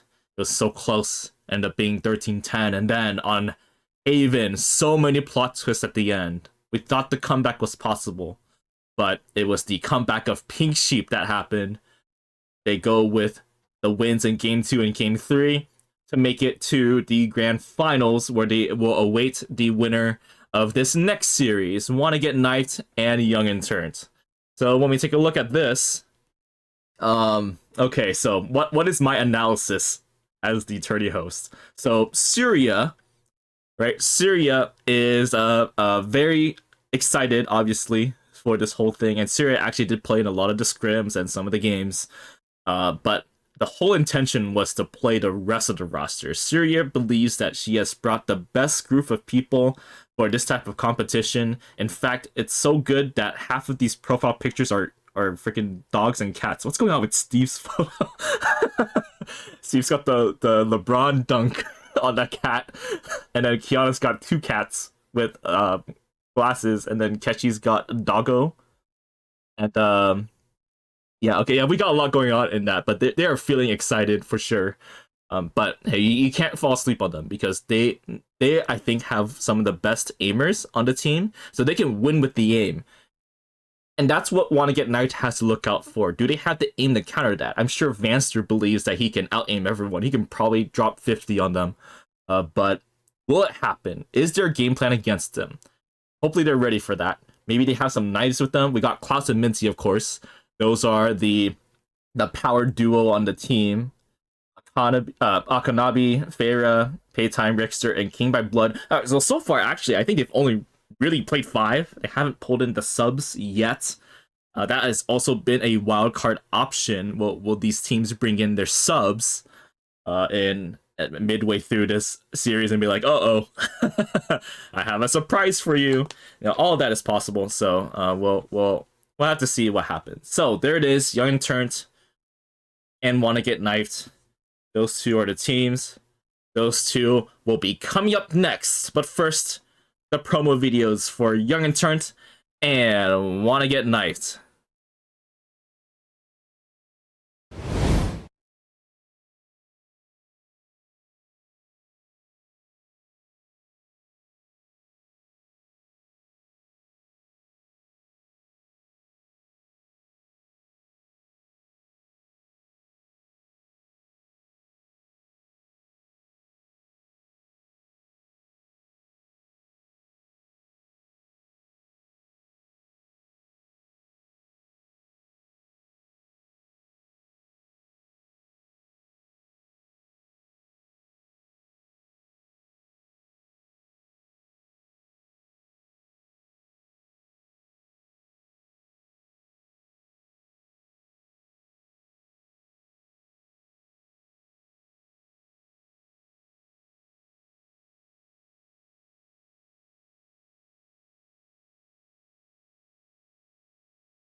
And welcome back everyone to the Brownie-Val Impact Tournament supporting APAMSA here. And we just saw those very, very nice replay videos. Shout out to Hanny and Mercy for making those. I am joined today by Multitudes. Multitudes, how you doing? Pretty good, Tuan. Thank you for the introduction. I am so hyped to be here from all around the world. I'm casting from Singapore. It's bright and early. What a way to start a day, am I right? With some good old-fashioned Valorant cinema, which I think we're in for a treat because, like as Brown just said, we just came up from a banger of a series. We've made BrowntulStar Valorant history, entering map 3 of our best of 3 during that first semis. And now we're on to the second. It can only get crazier from here. Am I right, Tuan? Oh, it absolutely can. I'm sure it will. As today we have, as we saw just a moment ago, Wanna Get Knifed and Young and Turnt. We saw both of them in the earlier games last week. Multitudes, you saw a glimpse of Young and Turnt. What are your thoughts on how they played in that group? Oh, A? Young and Turnt, they were fire, right? You can feel their energy and you can feel their aggression moving through all the different group stages, you know, battling out the bakery, battling out Nature's Guardians, and just absolutely dominating them in a 13-3 back-to-back Sunset and Ascent, right? They did lose out to Dino Deenos, which is why Young and Turnt is seed number 2 for Group A's, but you really can't count them out. You know, Dino Deenos has showed their prowess, but now they've been kicked out. And so this might be the opportunity for Young and Turnt to really step up. And if they can take out the first seed for Group B, which will be, you know, Wanna Get Knifed, this championship might be right for the taking. Well, indeed, but they will not have such an easy time of it as their opponents Wanna Get Knifed would be looking for the rematch in this final against who is it? Someone help me out here. Help me out, Multitudes. Who do we have in the first one? Yeah, it was Wanna Get Knifed versus Pink Sheep. Pink Sheep. That's right. Thank you very That's much. right. Yes, and we did see the game from them last week in that group stage game, that BO1, where of course, where Pink Sheep, I believe, was able to come on top, if I'm remembering correctly. But we have in a moment here the map picks for this series. If we can just get that going in a moment.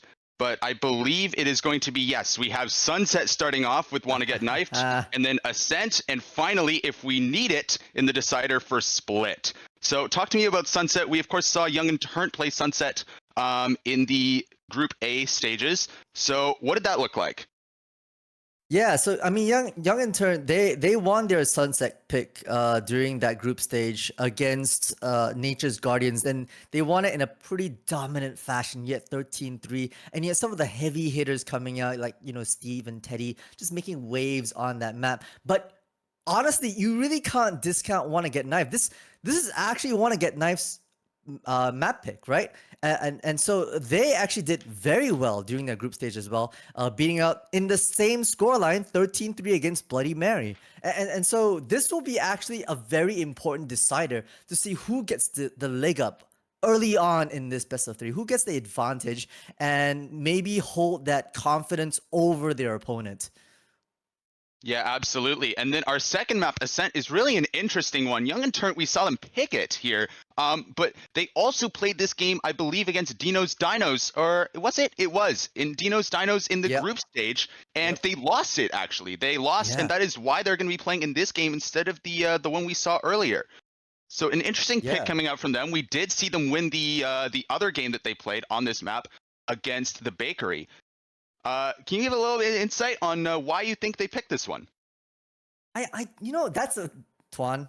We can only speculate here. We can't get into the heads, but of course, it's hard to say. You know, Ascent. You know, they've won one, lost one during the group stages, Young and Turnt, and I'm honestly a little surprised that this was their map pick. But we've not seen Wanna Get Knifed play this particular map, right? Ascent, and so it would be interesting to see how Young and Turnt, you know, maybe use some of that scrims advantage, scrims experience against Wanna Get Knifed. They're hoping that Wanna Get Knifed haven't played this a whole lot. This is basic FPS tactical shooter, right? Ascent, you get the classic map, you get the mid control. And so maybe Young and Turnt, having practiced that a bit more, they can pull out a bit more of their default strats. They can really push and pull the sites and get good rotates in.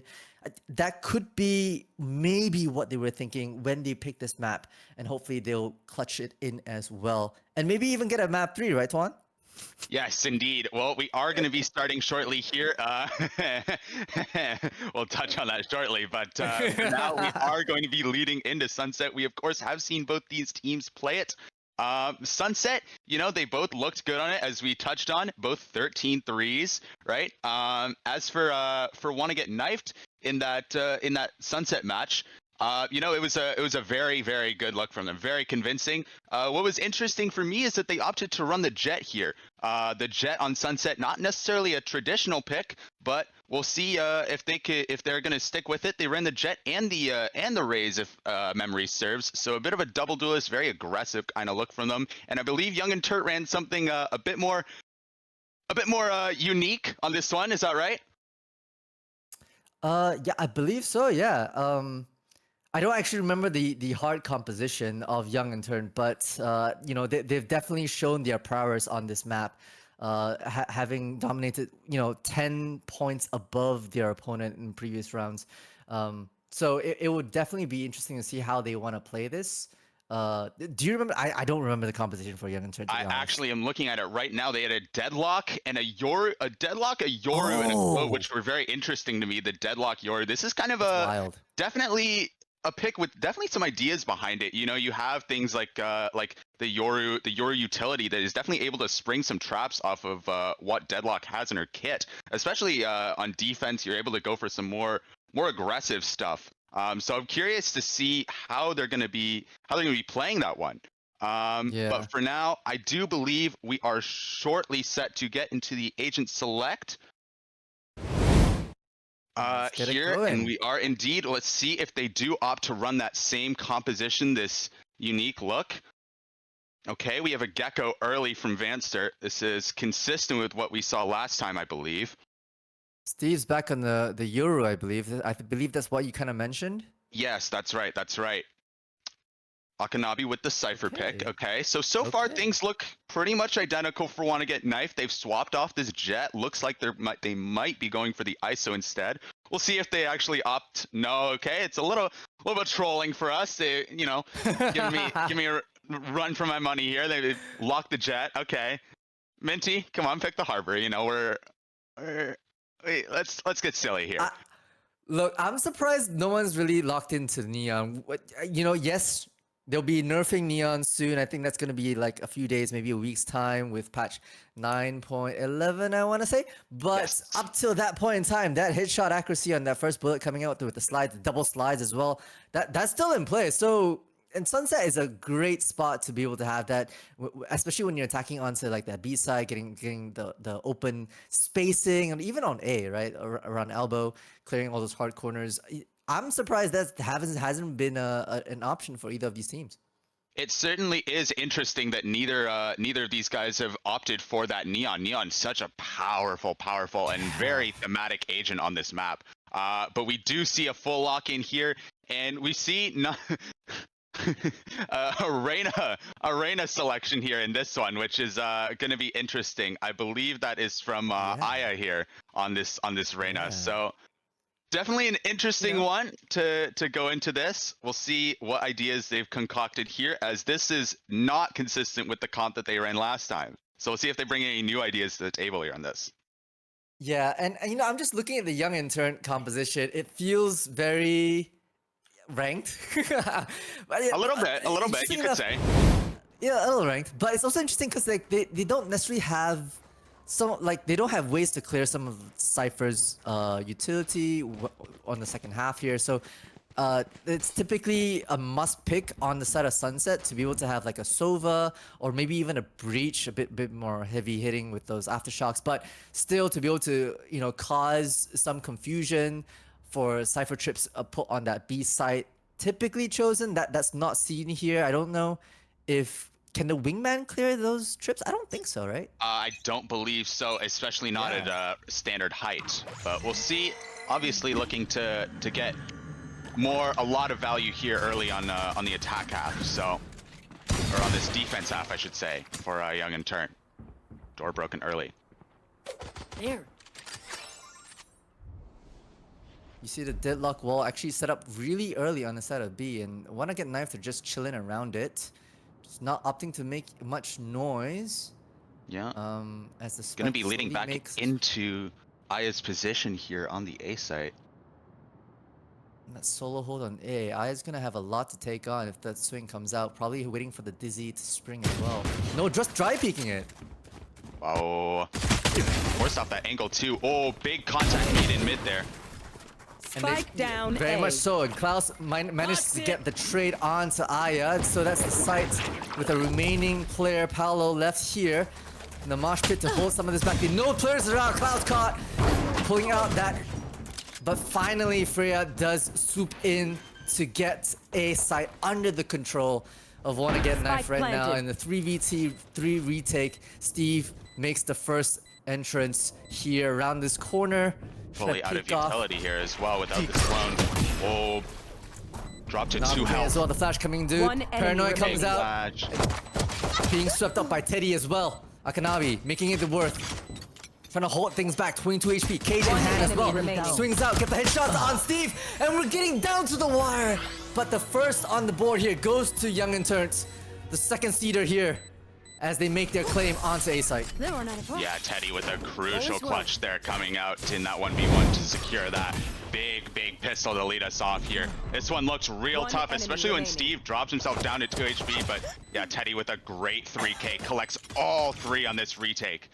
Really good stuff One here. enemy remaining. Almost came out with this Akanabi, just not enough health in the bank in order to make that one happen. And we are gonna see them forced down to an anti-eco. Young and Turnt on the board, and a good start for them. Yeah, you see the Klaus with a shorty in hand, maybe making waves here in mid. We'll see. Yeah, they might go to pressure this. I like this option to immediately close this door from Steve. They do open it. Big collection down. from Wasn't Steve. ready though. The dash comes out up and over, and Klaus manages to collect at least one. The only other remaining player on B. After Steve teleports out, we see the spike making their way onto an empty B site here. So 4v4, Young and Turnt playing Spike their cards planted. right with weaponry in hand. 3 Spectres and a Marshal. Able to take back this site. Not much other firepower from the side of Wanna Get Knife, so they are in a disadvantage here. Although Steve is down on that HP, so he's gonna be slowly clearing all these corners right now. The decoy comes out to One try and enemy bait some of his remaining. beautiful shots and just collapsing on every single position right now. It's a clean sweep from the side of Young and Turnt to pick up their anti-eco. Yeah, very nice job. Looked a bit concerning too when they dropped Teddy there in market, but Teddy, crucially, they're the only one without a real weapon. So Wanna Get Knife were able to pick up that kill, but not any weapons with it. The only weapon that Young and Turnt actually lose in this one is a Marshal, so not a big loss for them. You know, obviously you usually buy this Marshal on One these enemy anti-eco rounds. remaining. It's usually people with no shield spot, so this is usually a pretty effective gun. But not so much effective on rounds like a buy round here that we're about to see. So ultimately, pretty good round for Young and Turnt. You would like to see them save all the guns, but not a big loss to lose those two. Not very huge investments. They do keep all the Spectres, and 2 Sheriffs as well bought into it. As Wanna Get Knifed are going to take some mid control here again on this anti-bonus round. Yeah, they have to, crack open the door, sow some seeds of confusion. You There. see so much. The deadlock wall actually on B side is also crushed. And so that's going to be holding back and maybe pulling out some utility from the side of Teddy. There. He's just opting to hold it for now. There's a lot of jiggling going on, but not a lot of contact so far. Steve sitting and waiting. Contact in kit. He doesn't like what And she what's sees, interesting so is it's backed off. Akanabi already has, Neuro Theft online. So with any sort of opening pick, that might be something that Wanna Get Knife want to have Akanabi pushed up instead of like that Cypher lurking. We're seeing them all stacked onto A right now. Smoke's coming out to deny vision. Both smokes coming out tonight. So a lot of signs being made. That's the Dizzy coming out to take control of Elbow. Klaus dashes into the smoke right now. Flash not holding anything back. Never mind Steve. And Aya just pushing into the smoke, trying to get some sort of kills. But Freya and Vanster make it worth their while. It's a 3v2 right now. Young and Turnt on the backside. Yep. Great shots from the side of Teddy. See ourselves in the 2v2 right now. It's not great. Want to get knifed on, a bit of a lower health at the moment, but do have great weaponry in hand. That's setting out little guy to try and see if he can spot anything. Okay, one has been spotted. Vanster pushes out into mid, tries to get the off angle. Klaus with the trade. Oh, beautifully done. It got close, but want to get knifed. Do pick up their bonus. Yes, a great little setup there on that team play to secure that 2v2. It's a bit dangerous there when Vanster went for this cross. You know, you don't necessarily know how safe this one is, and he almost got punished for it. Dropped down to pretty low HP. He got tagged there, you saw on that cross, but just not good enough weaponry in order to secure the kills. And they were able to make that 2v2 work, able to take that nice isolated fight. Good play, really good way to set up that post plant and ensure that they were able to secure the round there. Cutting through, my bottom broke. Oh, that is unfortunate from Steve. That's hilarious. I've actually never seen that interaction before. The door broke the gate crash, and Teddy has missed his deadlock wall. That is a rough one. He's forced to break it himself, and Vanster's actually walked in here. Insane. Walked past the sonic sensors as well. I don't think they have absolutely any idea that is the trade from Vanster. And even Boba has been secure, pushing out greedy for more. We throw out a couple more other utilities to hold back the advancements and calling the spike over. You see the dash from the Jet to try and get that spike on ASAP. Meanwhile, Akanabi on slow lurk here, drawing attention away. They don't know that Steve's here in market with that. Okay, now the flash comes out. It's super clear that there's no more flank here, but the stun and the secure from that Thrash. It's all on Vanster right now, who couldn't clutch up on that Thrash. Unfortunately, gets the headshot on Aya, but not necessarily Paolo. With a good swing, good positioning from the side of Young and Turnt, they pick up their third.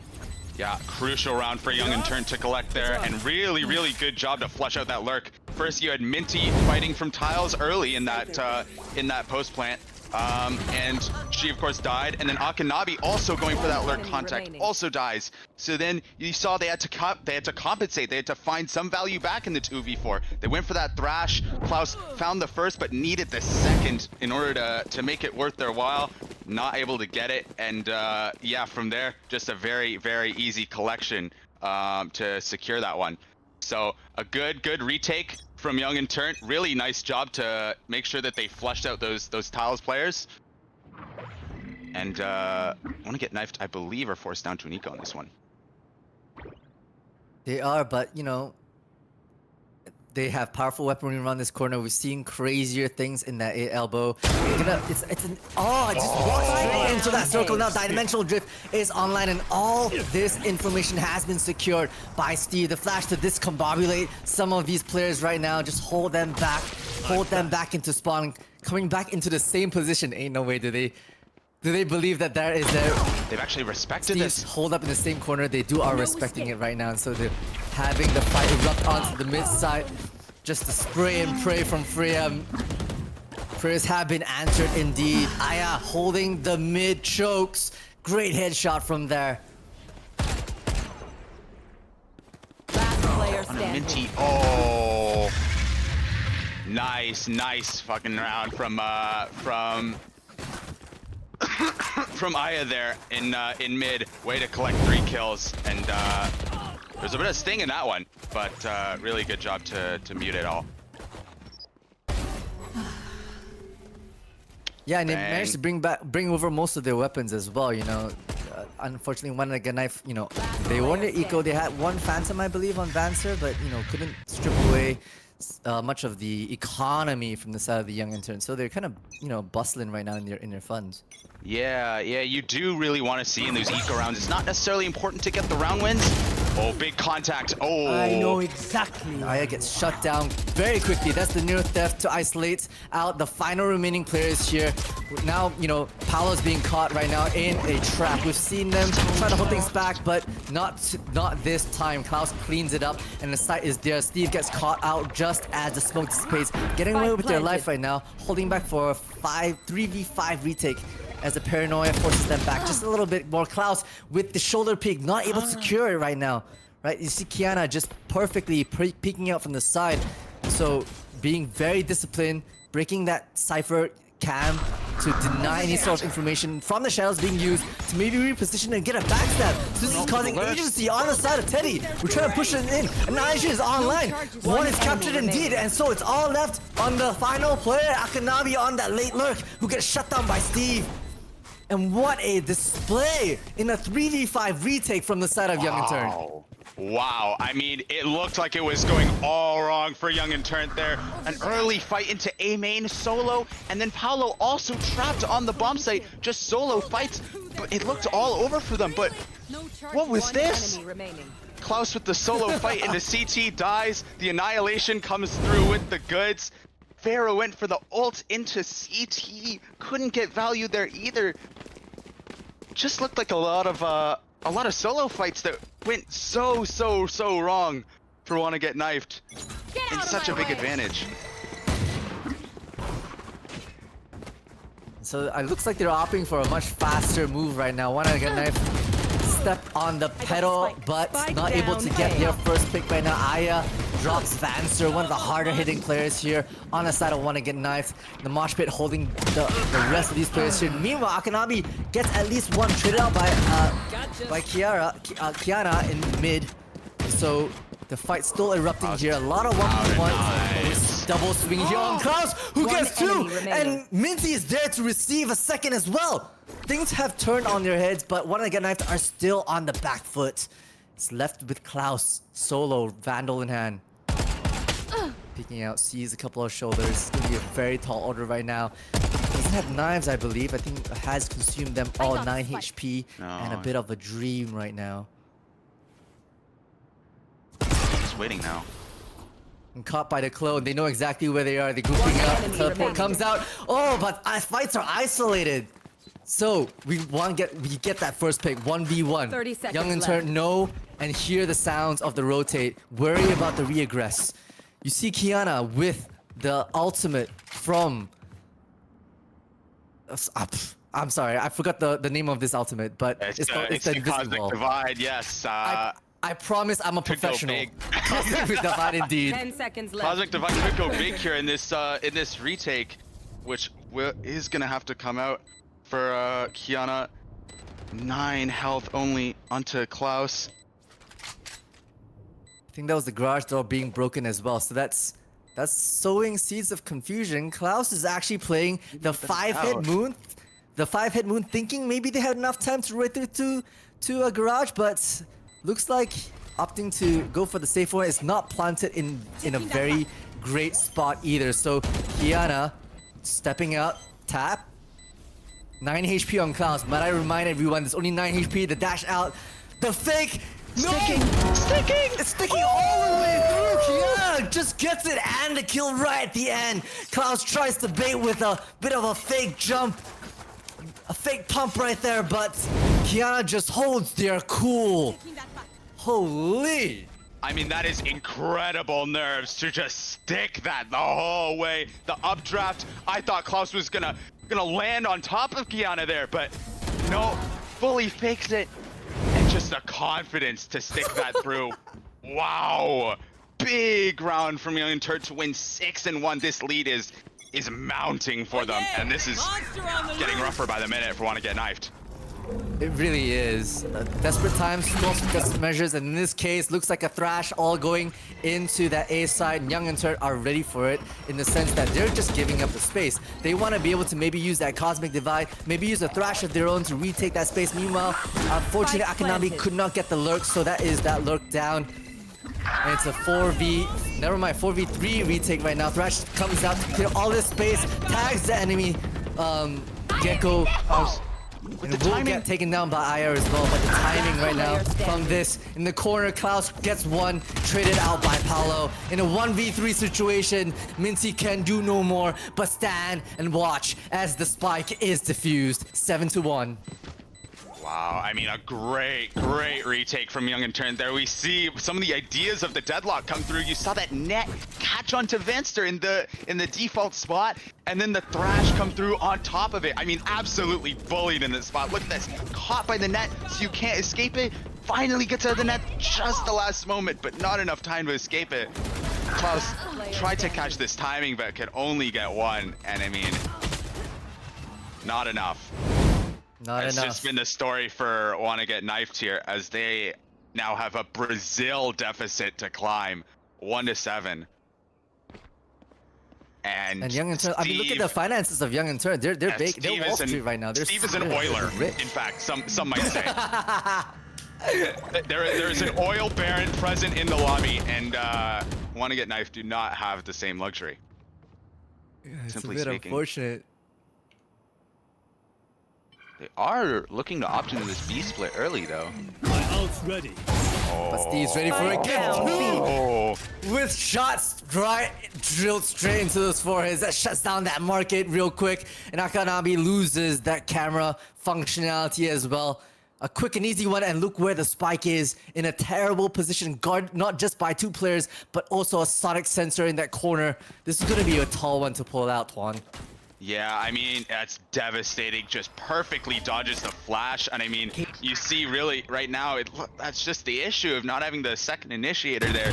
Just not caught up by utility. And now this bomb is... One enemy remaining. Oh, Spike Steve might down. ace here.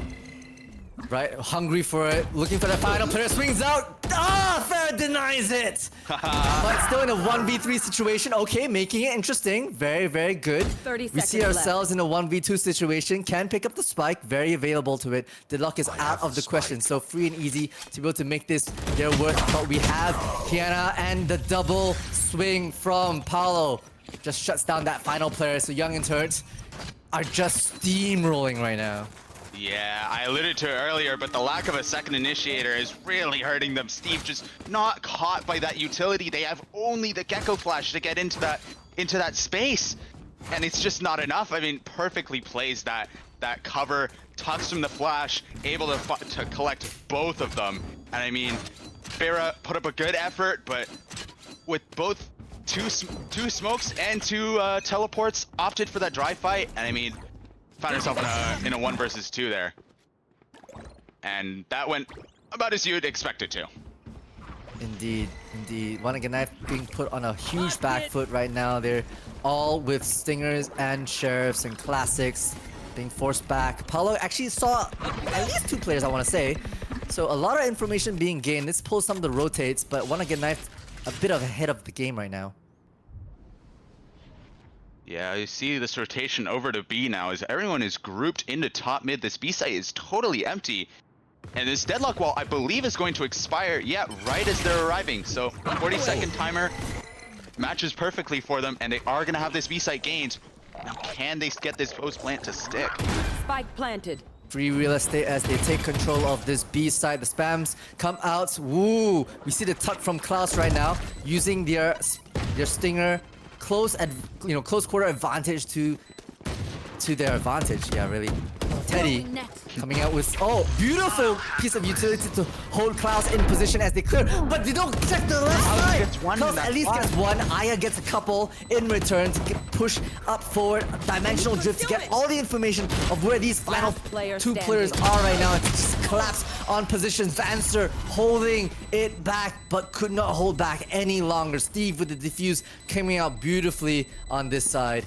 9-1. Yeah, 3 seconds left on that defuse too. They did run that one close, but the weaker weapons really chopping them off at the knees almost. I mean, just so difficult. Klaus could have potentially gotten more there if he did not have a Stinger in hand, but just, again, the weaponry just not good enough. And it's really handcuffed. Wanna Get Knifed in a lot of these rounds. Just so many eco rounds that they've had to fight through. I mean, they lost the pistol, and then they lost the major buy round, and from there just trading ecos and buy rounds. And yeah, I mean, Could have been a better look for them if they had the guns for it, but just not enough rounds with the guns.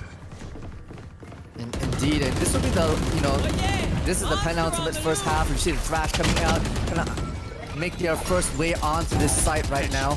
Oh, beautiful spray down through that smoke. Steve gets one with a lucky shot onto Minty. That is the in-house raise guy. Stun from Steve, so we'll have to back out. This leaves Teddy all in their lonesome, backed up with now by Kiana. That's back through, okay. A bit of a whiffage there, a bit uncomfortable to watch, but at least some of these players get away with their lives. Very low HP on the side of wanna get knifed.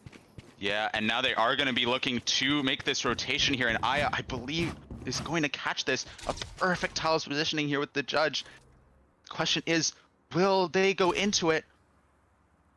It looks like they might go back into B. They might opt for this rehit here, but just not enough info for them for Young and Turnt to be making this rotate. Catch. Yeah, and okay, but Kiana gets caught in the back foot. Huge collection, like you called. Vanster being traded out by Steve, who picks up a 3K. It's all left on the final player here, and the spam through the smoke. Steve collects today and tomorrow with the clean 4K. Young and Turnt pick up double digits. I mean, the collections have been that of a banker. I mean, it's just it's been tough. I mean, you saw the first pick, the deadlock net came through so huge on their initial entry. They couldn't get in, and the spam through collected the first, and here just caged off. Doesn't matter. The Phantom, good for it all. Just wow, it's rough, and this buy is rough too. 4 rifles they're able to eke out, and Klaus on the Blade Storm. Oh, but just greedy with it. Just pushes out. Akanami finally gets the trade to stem the bleeding. Neuro Theft online, so they do spot out where the final 3 players, the other 4 players are from Young and Turnt, kind of spread across these 2 sites right now. Mid control is within want to get knives, but they do have From the Shadows, which they might abuse soon.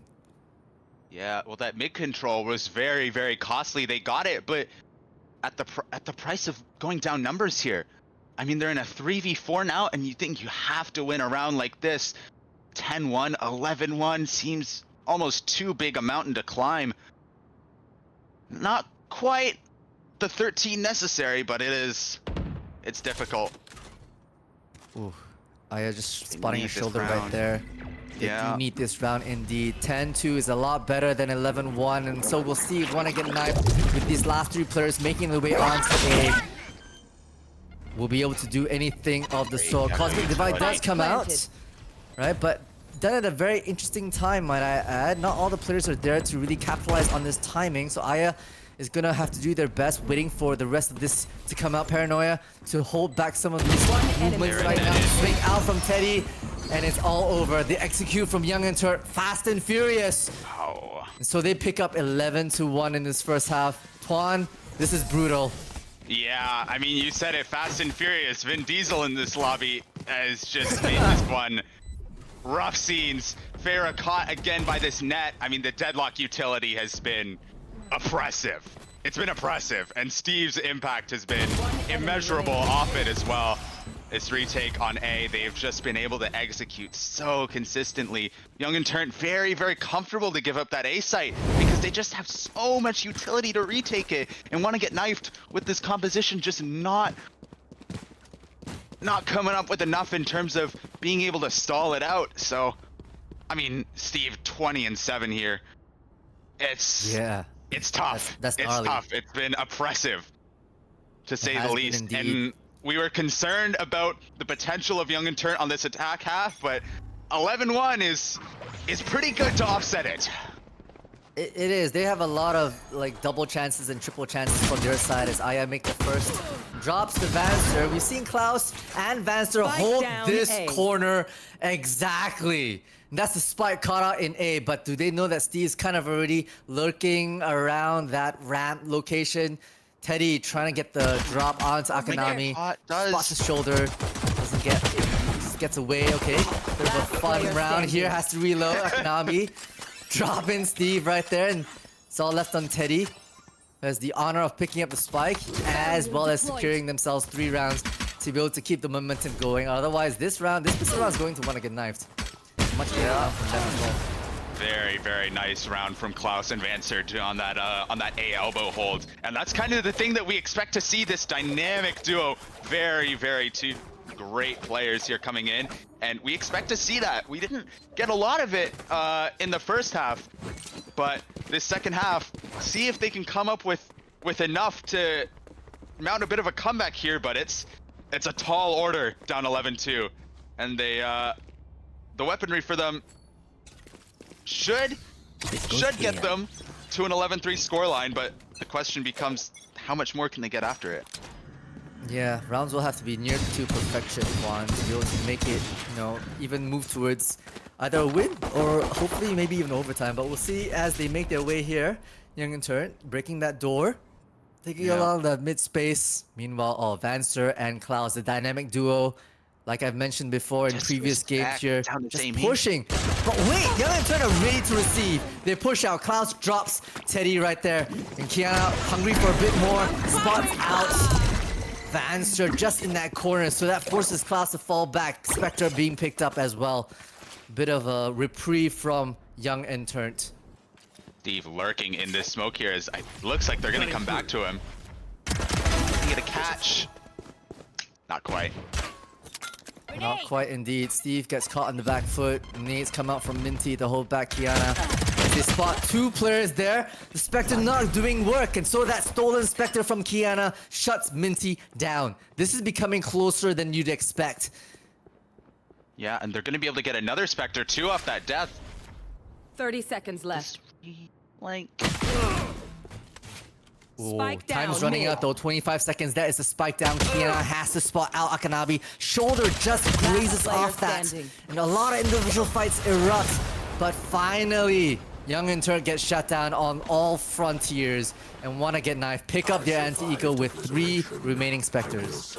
Yeah, that looked like a bit of a nervy round there for Wanna Get Knifed. That got very tense. Spike down mid. But, good collections in mid. They went for that relurk mid, but it was Wanna Get Knifed that barely able to come out with the goods. But they were tested on that one for sure. And while we move into our bonus round, a big shout out to JKCB man who donated $10 to APAMSA. Really appreciate it. You can type !and APAMSA in Twitch chat to get more information. Much appreciated during this charity event from Brownie Val as we make our way into the QR code as well. Klaus and Vanster, the duo here aren't to be reckoned with. They're just holding these corners, and Klaus actually re-aggressing onto the side, holding Vanster's back. The wingman, little guy, tries to make sure that the side's clear, but warns them there are more enemies to be had, so the rotates are slowly coming in. You see a third player in this corner. Vanster finally drops, but do they expect a third player? I do not know. Klaus finally brought to their knees.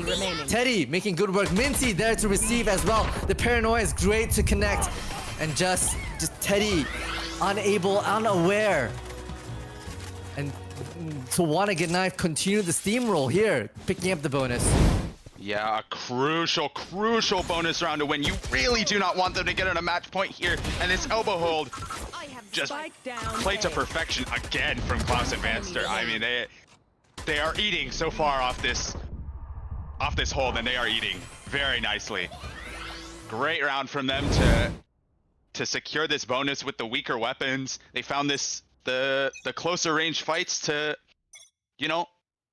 even up that gap that the weaponry created. And there's signs of life here from Wanna Get Knifed, for sure. They're looking alive much. They're looking like a slightly different team right now. A bit of more confidence coming in. The tripwire has been triggered as they make their way onto the side. Akanabi giving them a lot of space, letting the clones slip through. Wise decision right there. But they're still at the back of sight. A couple of these players, Minty as well as Akanabi, just swinging out. Oh, Teddy getting the drop on Minty as well. The trade is there to even things out. Nakanami making furious work of these players. Freya just collapsing on all these positions. That is the site within them control. And so the final 2 players are smoked out. The but they are gonna have to deal with a lot of utility here right now. The grab well, maybe some of the additional utility from the side of the Gecko, but the spams through. Klaus is ready to receive the smokes. Just about to actually refresh. Beerfunds get through. They're pushing him through. Vancer in the smoke. Ain't no way. But the spike has been defused at the last possible second, and by Akanami, who picks up that 3K. This was super close. And I don't know if... Okay, fortunately, one against Knives, economy has not destroyed, but things could have gone super awry in that one. Oh my goodness. I mean, that defuse looked nervy, especially when they were able to get 2 kills with the Sheriff there. Oh, that looked scary for a second whether they were able to get that defuse off, but a great round from Akanavi to give them that number advantage, force them all into main.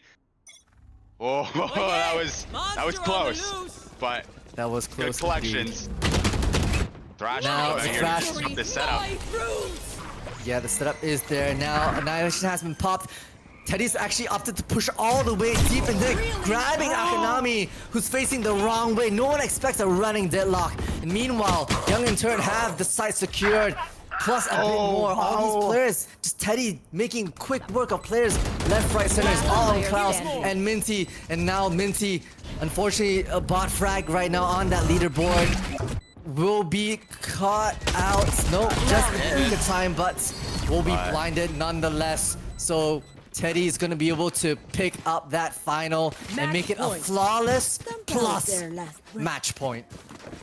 Look, I don't want to be the one to say it, but NRG had this scoreline against C9 once upon a time on this very map, and things did not go the way they expected.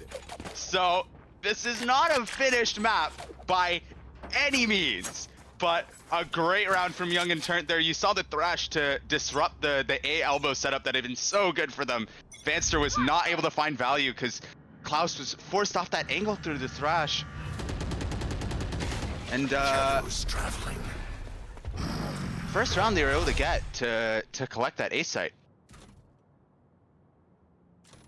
Now they feel a little hungry for B. Gonna be moving around here. Akanami holding themselves with a bit of a info trip placed super early there. No other trips in place apart from a bit of a lurk one holding that mid presence. Dimensional drift is finally popped. We're gonna be able to see all this information right now, but looks like it's a bit of a decoy. Steve's deep within the site, spotting I think absolutely nobody, but has market control. I don't know if they've been spotted out from that perspective, but Freyr has their hunches. Yeah, but they've used this as a fake. Look, Young and Turnt have completely opted to go to the other side, but Klaus is ahead of this.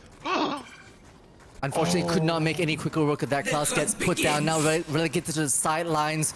The Cosmic Divide, great to cut this site perfectly, allowing Deadlock to set up a lot of aggressive trips as well onto the side. It's gonna make Wanna Get Knifed a lot harder to get into this A quadrant. Now the Cosmic Divide is out of play.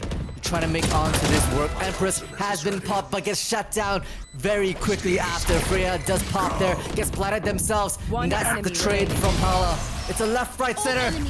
They couldn't do anything more. Akanami with that final drop to their knees. So Young and Turnt pick up the 13th. What looks like a bit of a rally from the side of Wanna Get Knifed. Could not make it any further than 5 rounds. Young and Turnt pick up their first map.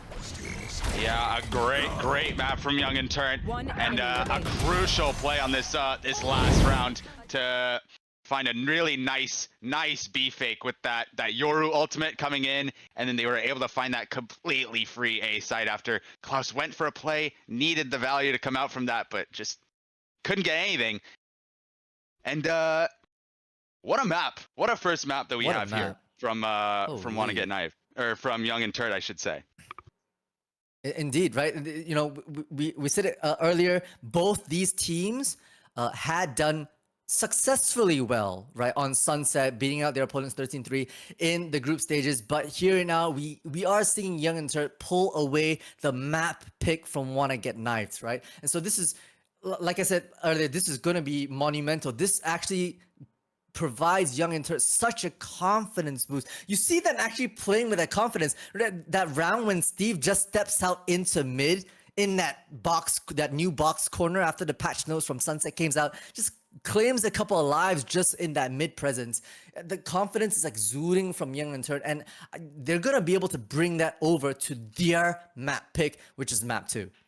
Yeah, absolutely. I mean, a great map from Steve there. 13-5 collecting, want to get nice map pick. You saw 8 first bloods on Steve in that map, which is they had the rest of their teammates had 5, and then the rest of Want to Get Knife also had 5 first bloods combined. So that is 8 rounds where he has single-handedly put them up in numbers, which is a tough one to battle against. And I mean, you count the amount of first bloods that Want to Get Knifed had, which was 5, totals to the amount of rounds that they won. So a bit of a story being told there in terms of Steve's impact. Almost you could say single-handedly making a significant difference in that one. I wouldn't say the only difference is, of course, it was a great map from Young and Turnt as a whole. I mean, Teddy with great impact on the deadlock, but yeah, I mean, a great map from them. And it's not to say that, you know, Want to Get Knifed didn't put up numbers. I think they really tried their best.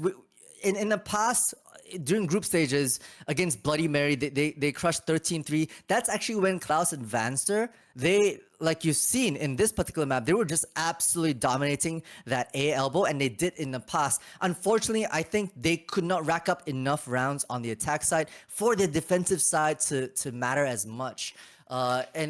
I think if they had, this would have been a totally different game and a much closer one. But, you know, unfortunately, they just didn't have enough firepower on that attack side. You see Minty not really putting the numbers as they should be as a raised player. So unfortunately, they just fell a little bit back. And I hope that they'll have some time to kind of regroup, get their head amongst themselves. It's not out yet. This is the best of 3. So it's a bit of a marathon, Tuan, right? There's a bit of a mental game here that you got to play, and just hold yourself accountable. Make sure the vibes are cooking and good, and just walk into map 2, head held high, and hopefully we get ourselves a banger of a match as well. Yeah, absolutely. Well, we are going to be throwing it to a break shortly here, but when we come back, we're going to have map 2 between Young and Turnt and Want to Get Knifed. It is going to be the Ascent coming up next, and that is going to be Young and Turnt's map pick. So Young and Turnt up 1-0, looking to close it out. Want to Get Knifed, looking to extend this series on their opponent's map pick, try and steal it away, bring it to a split. We'll see if they can come up with the goods, but for now, we're going to be going to a break. See you back shortly.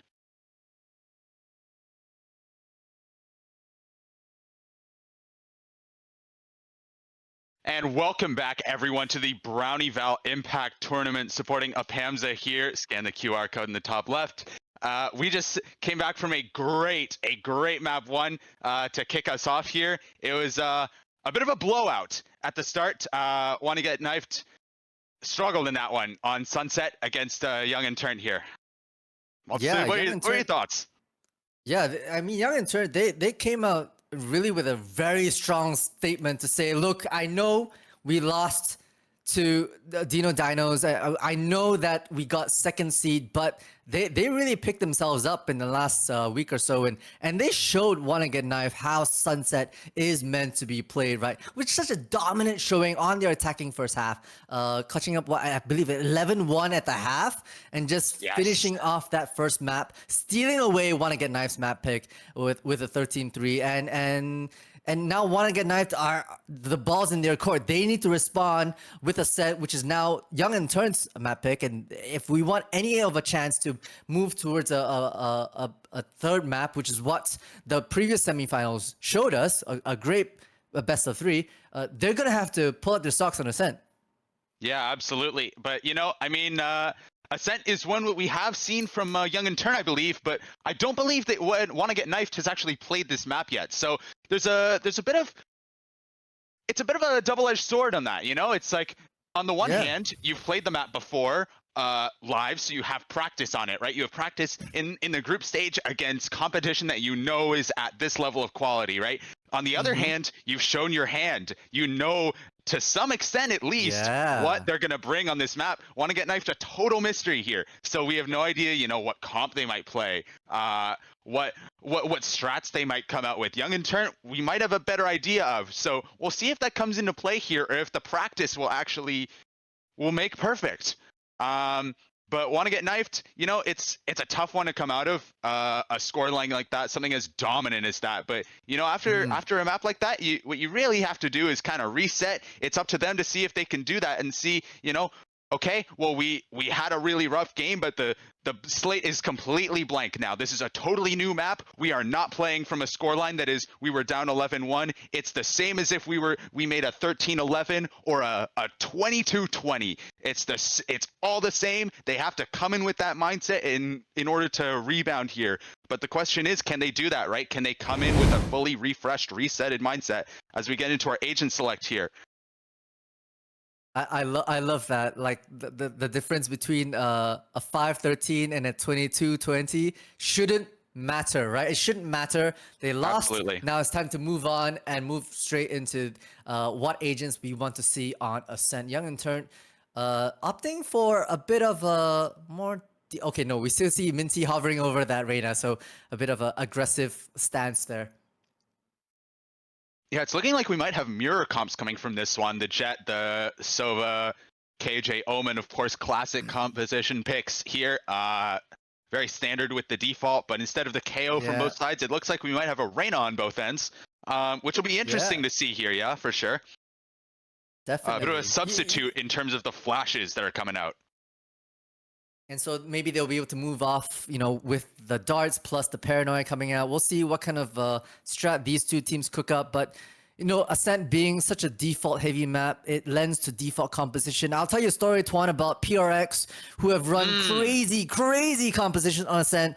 But when they finally went to default, they crushed. So it's a bit of a try if you don't, damn if you do, damn if you don't kind of deal. If you don't choose default, you'll always have that nagging suspicion. What if we had, which is what Ascent needs, honestly, from that perspective. Yeah. And this map, of course, going out of the map rotation very shortly. So we are going to be seeing the last of this, the back of this one, in this map here. We might, of course, get to see it in the final tomorrow, but after this, it's going to be gonna for a little while. So not gonna lie, I'm kind of happy. I'm kind of happy that we've kind of moved Ascent aside for now. It's dug my brain just a little too long, you know. So I'm kind of happy they're moving it out. They're bringing some of the other more interesting maps out. You see Pearl in the map pool as well, which I'm very excited. I love Pearl. I think Pearl is such a pretty map, and it has very interesting gameplay with that mid presence. Yeah, definitely. I think it's good to see the back of Ascent. Definitely nice to get a bit of a refresh, though. I think it is a great map in terms of the actual quality of it and how it plays. I think it's good to refresh things here. And as we're going to kick things off, we have a KJ setup towards A. So a bit of a non-traditional one going on from Want to Get Knifed on this defense setup, as we are paused on this 2 seconds before we kick off. I believe maybe some technical we have a issues tech pause here. Yes, it looks like we are having a bit of a tech pause. So we're getting teased a bit here, just a wee bit, but no start just yet. It's also interesting because I feel like there's not a whole lot of information gathering from both sides. You know, typically with the KO knife, you're able to get some bits of information, but with that out of the way, the only thing that you really have is like a dart and a drone from both teams, right? And so to be able to suss out, okay, like who's in mid, typically right now you see Vanster, right, in the traditional position of putting Sova in market to be able to maybe dart B main early and then drone mid to get some information. And then that's it, you know, that's it for the rest of the round. They won't really have much else afterwards.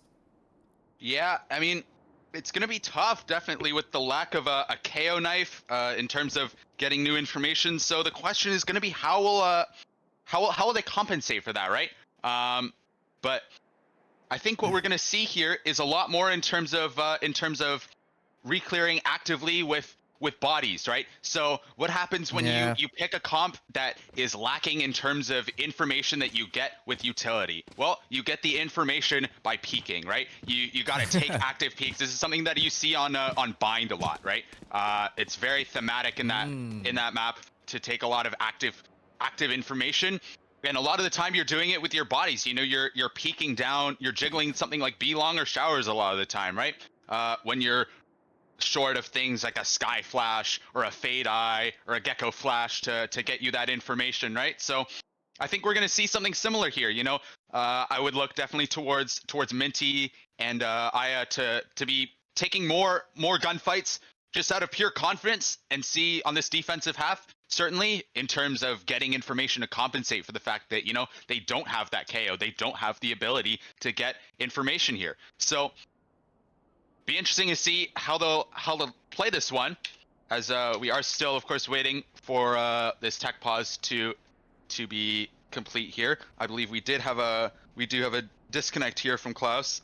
It appears he blue screened, so yeesh. Unfortunately, Yeah, we're gonna be having that delay. But yeah, we're gonna have to wait this one out. But for now, there's a bit of an alternative storyline going here for me specifically. Only partly related to this game. Yes. So let's talk about that one.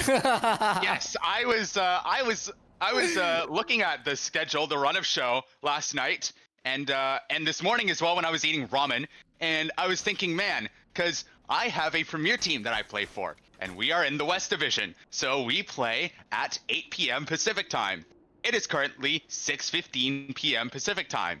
And I thought, okay, no worries, because there's only a 25% chance that we are going to take this to both map 3s, in which case I wouldn't be able to play, but otherwise I'll be fine. As things stand, we did have a map 3 from that first series. So the question now is, are we going to have a map 3 for this second series? The only saving grace on this is that we did have a quick map 1. So even if we get a map 2 and 3, there's a chance that it could be quick. I might be coping here, but there's a chance that it could be quick and we have no issues. Chat, what do you think? So, what do you think? You think Twan's kind of like, is he cooked or is he cooking right now? All right, like put it into chat right now. Let's try and figure out if Twan is actually gonna be going for their premiere or not. It is with my the best of 3 here. to be cooking. I am a line cook, so I am guaranteed cooking here. There are no issues, and there will not be issues. I got this easily, no problem. Surely. Sure. You just keep telling yourself that, Twan. You just keep telling yourself that. Oh, I will. I absolutely hang on. will. This is the first time I've heard a caster wish for a quicker map. Like, well, okay, I just wish we don't. Hang on a minute. Called out. You feel by it? no means am rooting for a particular outcome. If I have to play tomorrow instead of tonight, that is fine. But I am merely stating that there is a chance that you know that it could that you may you're just dropping facts, Twan. You're just dropping facts. Nothing more to it. It is a fact that I might be able to play in my premiere tonight, and I might not. Who knows? It's true. Who knows indeed. But we'll find out. We'll find out in about anything from 13 to 26 rounds. we'll find out, mate. We'll find out. We certainly will. We certainly will. And I, for one, am hoping for a great game of Valorant and no issues whatsoever. As Klaus, it looks like, is going to be loading back in. I believe we will probably have to restart the game as we were only able to pause the clock so late. So just to give everyone a fair chance, yes, we see here. Going to be restarting the game here, so we can give everyone a fair chance to set up their positions and everything instead of giving 2 seconds for the timer to start. So we are back, and shortly we will be ready to bring you this map to here. Look at that production being so kind to all these players. Kudos, just a huge shout out to production right now, as well as Brown, the main organizer for everything, pulling together such a well-run, like kind of a charity event supporting APAMSA, Asian American Medical Association. I think this is for a great cause. So be sure to make sure to scan that QR code in the bottom left-hand corner, or type !APAMSA in the Twitch chat to get more information about how you can donate. And if you can't donate, that's okay. You know, just spreading awareness is also part and parcel of bringing awareness to this initiative to your friends, to your family, and others. So thank you so much for the support so far. Yeah, absolutely, and shout out to everyone that has donated, of course, so far. We really appreciate the support that all of you have shown for the tournament and for the charity that we are supporting here. We really appreciate that. And as for the game in the tournament, it looks like we are going to be seeing an A exec into this KJ setup. So an immediate testing here of Akanabi's KJ. We'll see how that pans out right now. The early smoke comes out to try and deny vision. So they're probably going to hear the turret. Oh, did they hear the turret and immediately back out? Is that what I believe so. I believe that is their response to back out and rework towards mid. Are going to be making a lot of noise up this catwalk area. Yeah, and so Young and being turned away from the A side, opting for that mid-rush approach while Teddy holds that corner. You see actually a lot of space being given up by Vanster and Klaus right now, but the dash comes in. They're going to try and isolate some of these fights. Oh, Vanster, great shot through the dark to catch Aya off the back, but Klaus trying to get the trades off this as well. Gets dropped by Kiana just the last possible second. So that's still Kiana to have to be reckoned with right in the back. But now on the lonesome, can they deal with it? Sheriff in hand. Minty cleans that final shot into the Jets, and so first on the board goes to Wanna Get Knifed. Yeah, a great response, especially given that how the first map went. Clear to me that they've clearly rebounded and they've got some fight in them here still. So a great setup on this B site from Vanster and Klaus and how they played that. Klaus looking for that contact from the back of site, and then Vanster catching that nice timing out of CT, out of the smoke. In order to collect the kills. A 3K from Vanster to kick us off. And advantage so far to Wanna Get Knifed. And so Young in turn now, one Bucky and the rest back on pistols and the likes. Gonna have to face Klaus right now as they push into the site. The jet dash doesn't really make it all the way to Boathouse, so Klaus is slowly clearing that, but the remaining 3 players of Young in turn have already made their way onto the B side. Steve's caught in the corner. And now was caught by that drone. The drone's being held back, but the shorty is great for it. Vanster picks that up, and Klaus trades it out finally, so no more flanks in tow. 3 remaining players holding the site right now, turrets in hand, plus the paranoids connecting on these few players, but they're gonna have to do with the Bucky. And the Bucky, indeed, they deal with a backstab from Klaus, and Freya and Akanami clean things up in a nice anti-eco round from Wanna Get Knifed. Yeah, really nice retake on that B site there. I really like the look that they did in terms of retaking that B site. They prioritize flushing out that B main. That B main player is so important to clear out because that guy can get a really nice timing if they're left to fester in that spot. But they droned them out, they cleared it, really nice, and from there the utility was great. It is only an anti-eco round. So, the weapon read in terms of fighting back on that retake was lacking, but a good look in terms of a really nice plan to make sure that there was no sting in that one.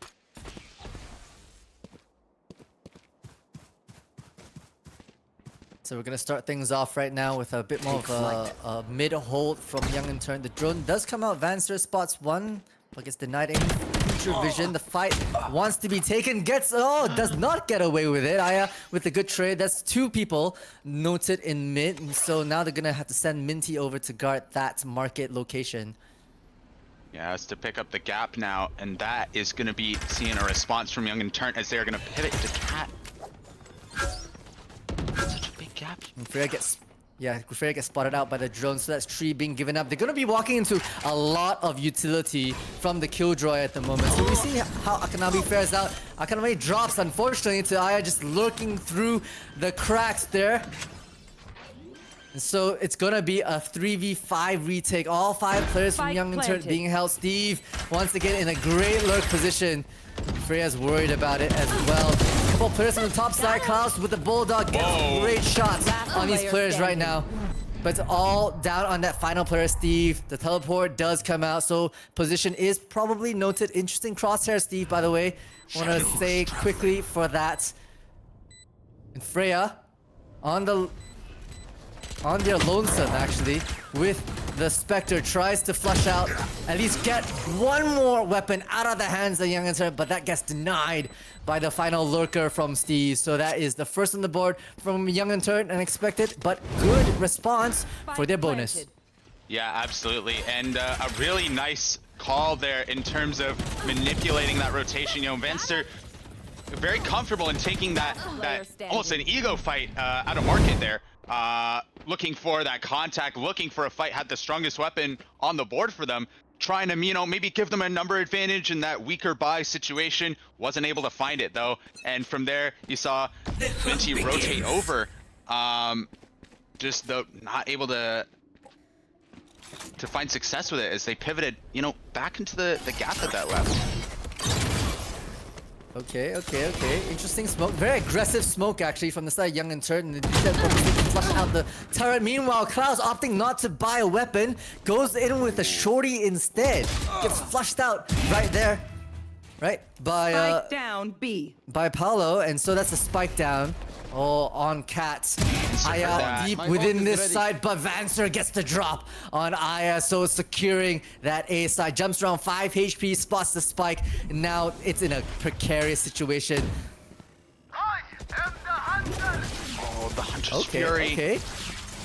Very fast to try and do it. The headshots from Teddy are quick on it, securing Minty, and so they're using this to push themselves through. The Storm Grenade does actually force Vancer back 5 HP, not much left. No one Oh, escapes but my the sight. just the duos from Freya and Vanster on opposing angles to secure the final kills right there. Want to get knifed are looking good on this map.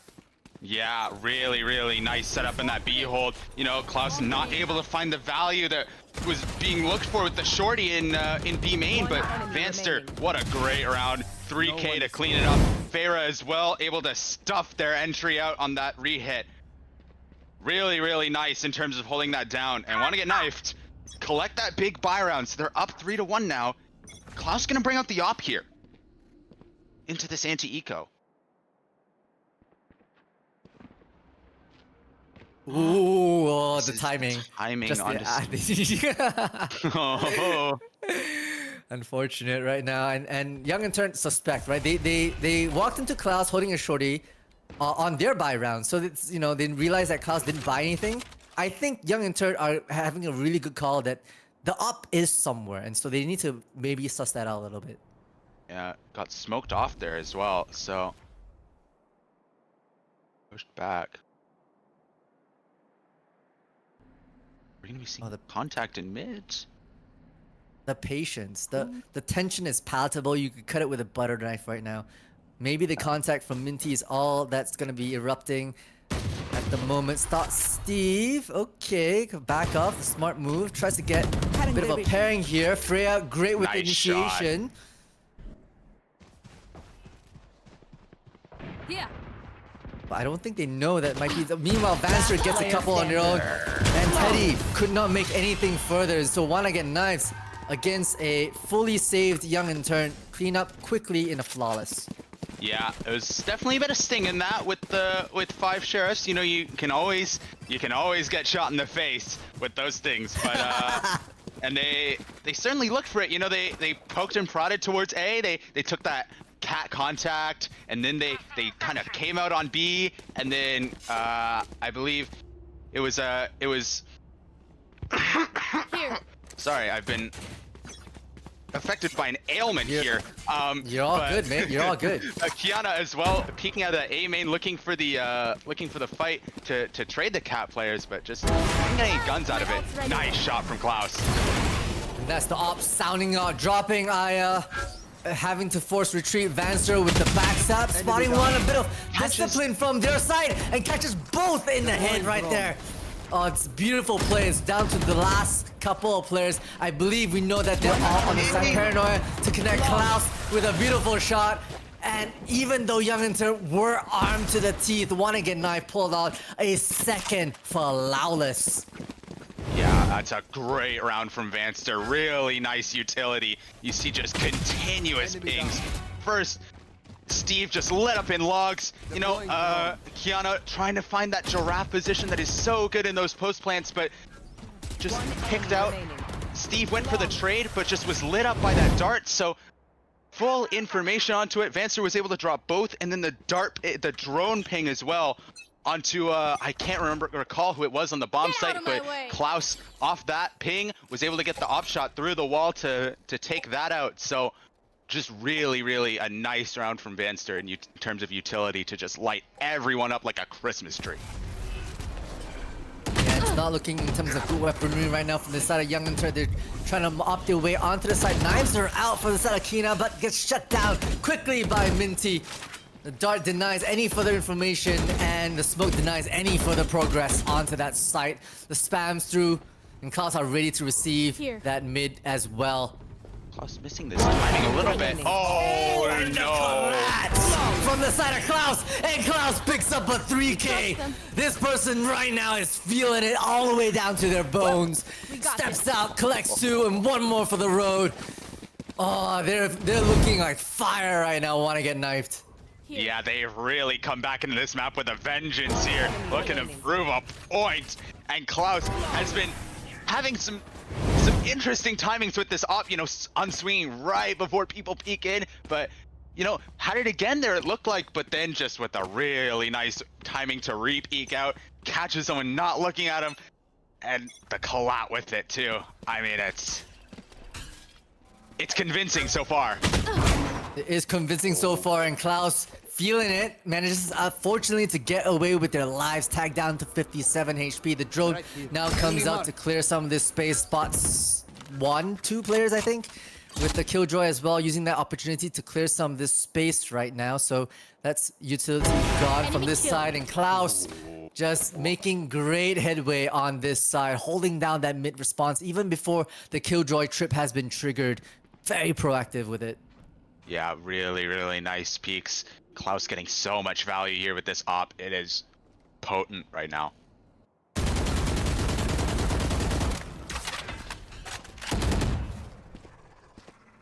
Spams through. Vanster kind of being held at an angle at the moment. They want to pinch this player. They know Vanster has done crazy work, and crazy work they're doing once more. Pushing through the smoke, absolutely feeling, hunting a couple more players. Steve shuts that down. Vanster gets denied, but it's looking like Young and Turn are caught in a very tough situation. The drone to be used to push out Akanami. I think actually spots that just before the op picks out the drone in the air. And so Young and Turn, where can they go from here?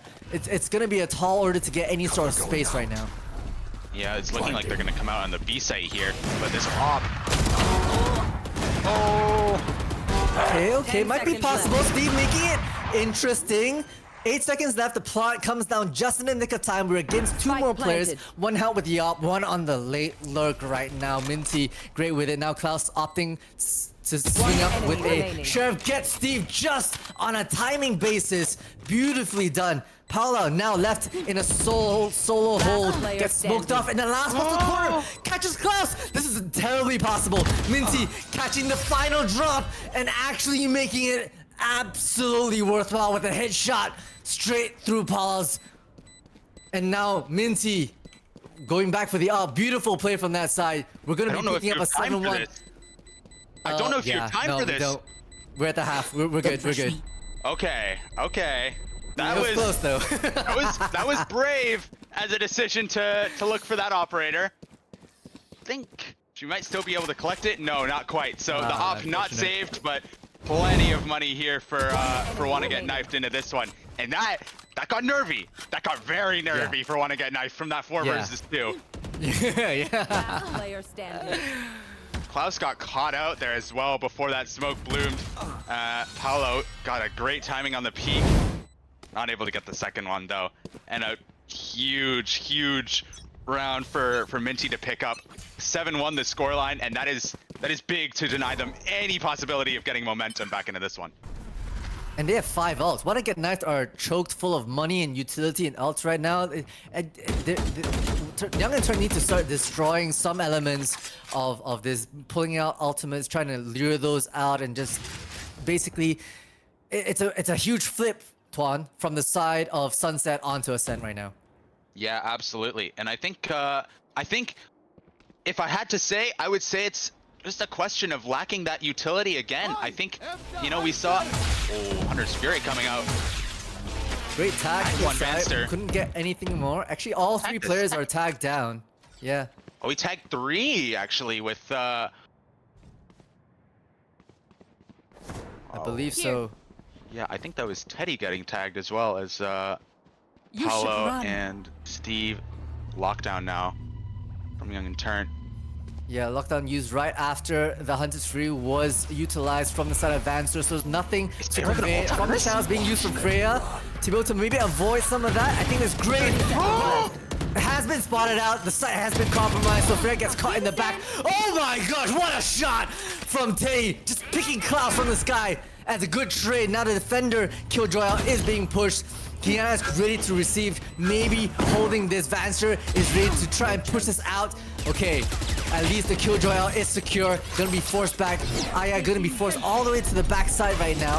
Off into A main, being shot out. Vanster drops. Empress is now popped. It's a 3v2 situation. Everyone is vying for it. And all the corners are now being checked. Bit by bit. Minty gets a couple. Akanami responds as well. But unfortunately, Steve could not give anything more onto the table.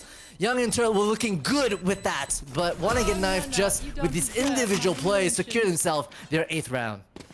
I mean, that was a difficult retake to come in, but Young and Turnt, I feel like got caught between a couple of different options there, you know? Did they want to go and break that Killjoy ult? Did they want to escape it? It looked like they were kind of banking on their jet, kind of solo from tree to break that KJO, win that one against Vanster, but you can go help them, you know? You can go join Kiana in that tree and break down the door and really fight and break that KJO together.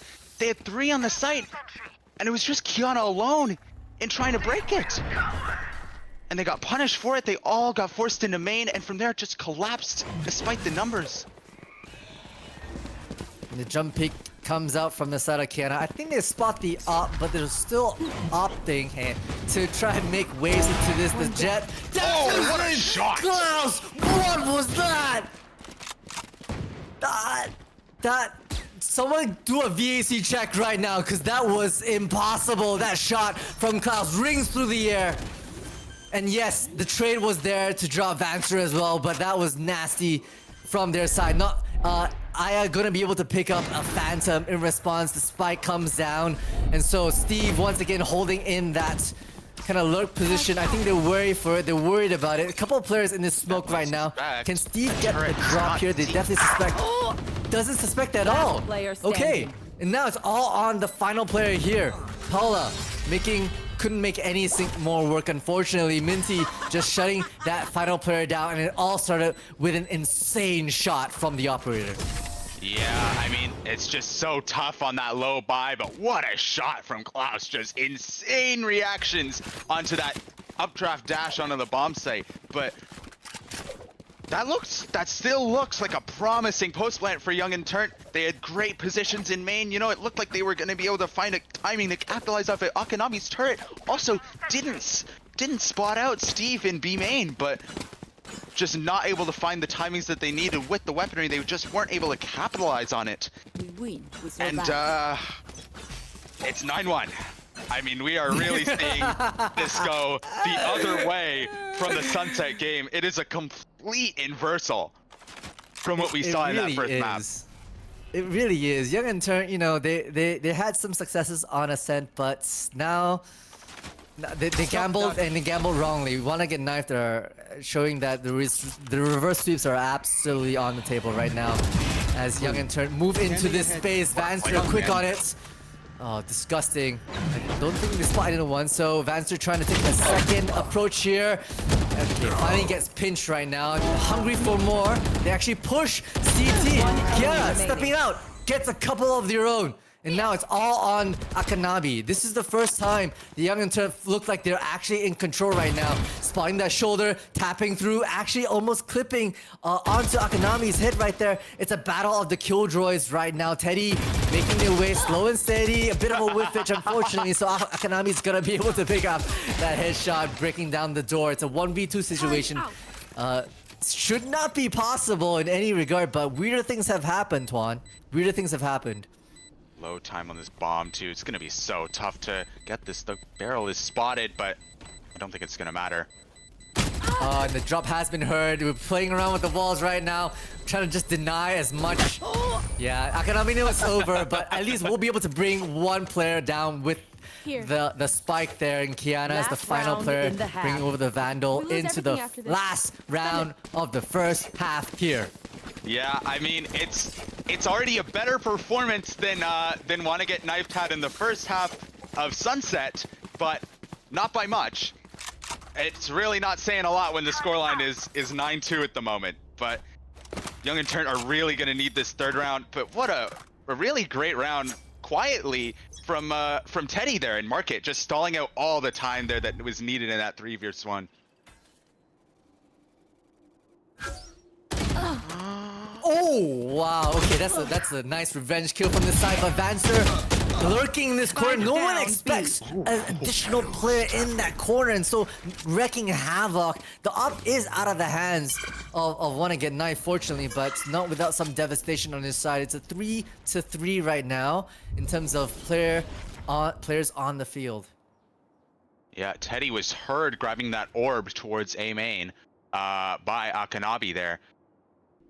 But it looks like this round is going to be ending towards B, and actually Wanna Get Knifed are gonna beat them to this rotation. Look, you see Akanabi ready to come over. Here. Yeah. They're faster on it, and the teleport does come out, so Freya's just holding this position, waiting for the rest of their teammates to fall into place for a quick exec right now. They know that some of the hard-hitting players, Vanster and Klaus, are both out of the action, right? So they want to be able to use this to their advantage right now. Young and Turnt are collective. Paranoia comes out. Great for it right now. I think the From the Shadows being used to move into Boathouse. So Steve's locked into here. And this is causing confusion from the side of Wanna Get Knifed. They're worried about it, but time is a ticking. And so Kiana is gonna make first contact, sowing seeds of confusion with all these angles. Prod, Steve making quick work.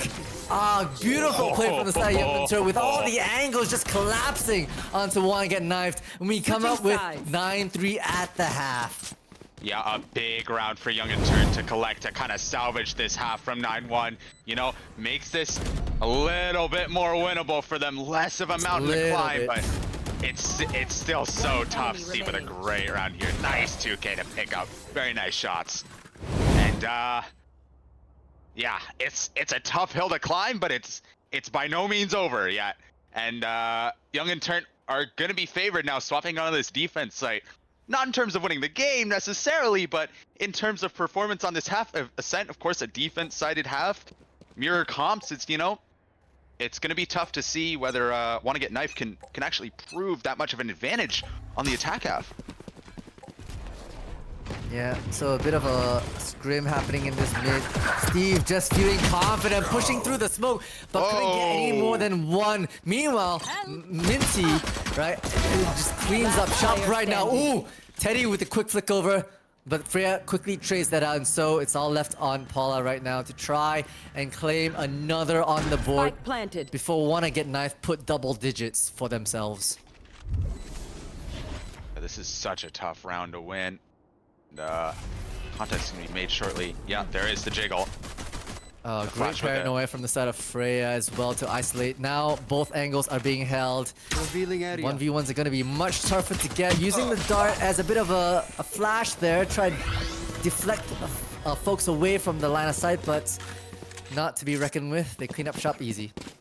Yeah, a really nice round from Wanna Get Knife. They just brawled in mid there, and they went 3 for 1 on it too. They just found everyone with those ego peaks in market. They just punished all of them, just put them right down, put them in a +2 situation, and that is, those situations are tough to come back from +2.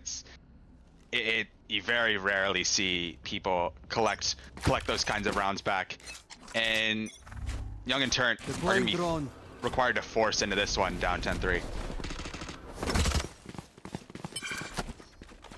Bit of early aggression right there, but Wanna Get Knife want to bring the fight to Young and Turnt right now. The dash in, quick on the trigger right now. Klaus trying to take all this space, and so Steve actually gives it up by moving back into tree. We want to see a 5v5 retake right now, which is a bit of a harder gamble considering Wanna Get Knife have all this, all specters plus a bulldog as well on their anti-eco round. Doubled up hell here. And the drop down gets taken out by Minty. Just trying to isolate all these fights right now. A bit of a back and forth, but right now Wanna Get Knife still in the lead, still holding on to these positions. Steve refreshes the smoke, waiting for the peek out. Okay, it's getting real tight from Young and Turnt, but now left all on a single Kiana. Picks up the Spectre with it. Times are running. Gets spotted out by Vance, who creeps around Generator. A quick cleanup from Wanna Get Knifed to pick up their anti-bonus. 11-3 right now.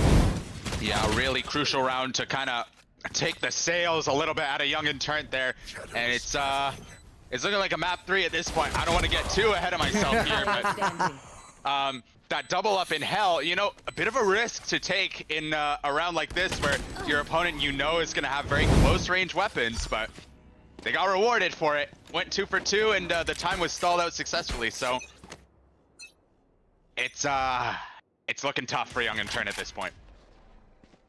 Yeah. And like some people are saying, maybe a little overconfidence in your own maps as they steal each other's map pick right now. Finished. Okay, whoa, shot through right now with the Spectre. Akanami dropping Steve. A crucial kill from the side of Wanna Get Knives as they bring down their raid boss. Oh, beautiful percent. Hey, dancing around. Klaus gets the drop with the shorty in hand. So that's a side cracked wide open. Is now on Young and Turnt to fire back. Couple of sheriffs and a vandal in hand right now as they're being actually hounded from all angles. Akanami holding this corner. Great trigger discipline, followed up with Vanster. But whoa, the backstab on the backstab. Kiana drops these final 2 players in a 1v2 situation. Weirder things has happened, but the last 2 players hold up in a double swing situation. Isolating the fights, just shredding it, but Klaus making it worth their while. It could have gone to Young and Turnt either way, but the shorty brings out the final kill. And Wanna Get Knifed are ready to take this into map. Yeah, that could have been a huge round from Kiana. Nice 2-piece, and again they doubled up hell. So close on this last little fight here. Fake the drop with the dash. I mean, it was almost played to perfection, but Klaus with the shorty from the beginning of the round on 1 HP, 2 ending there.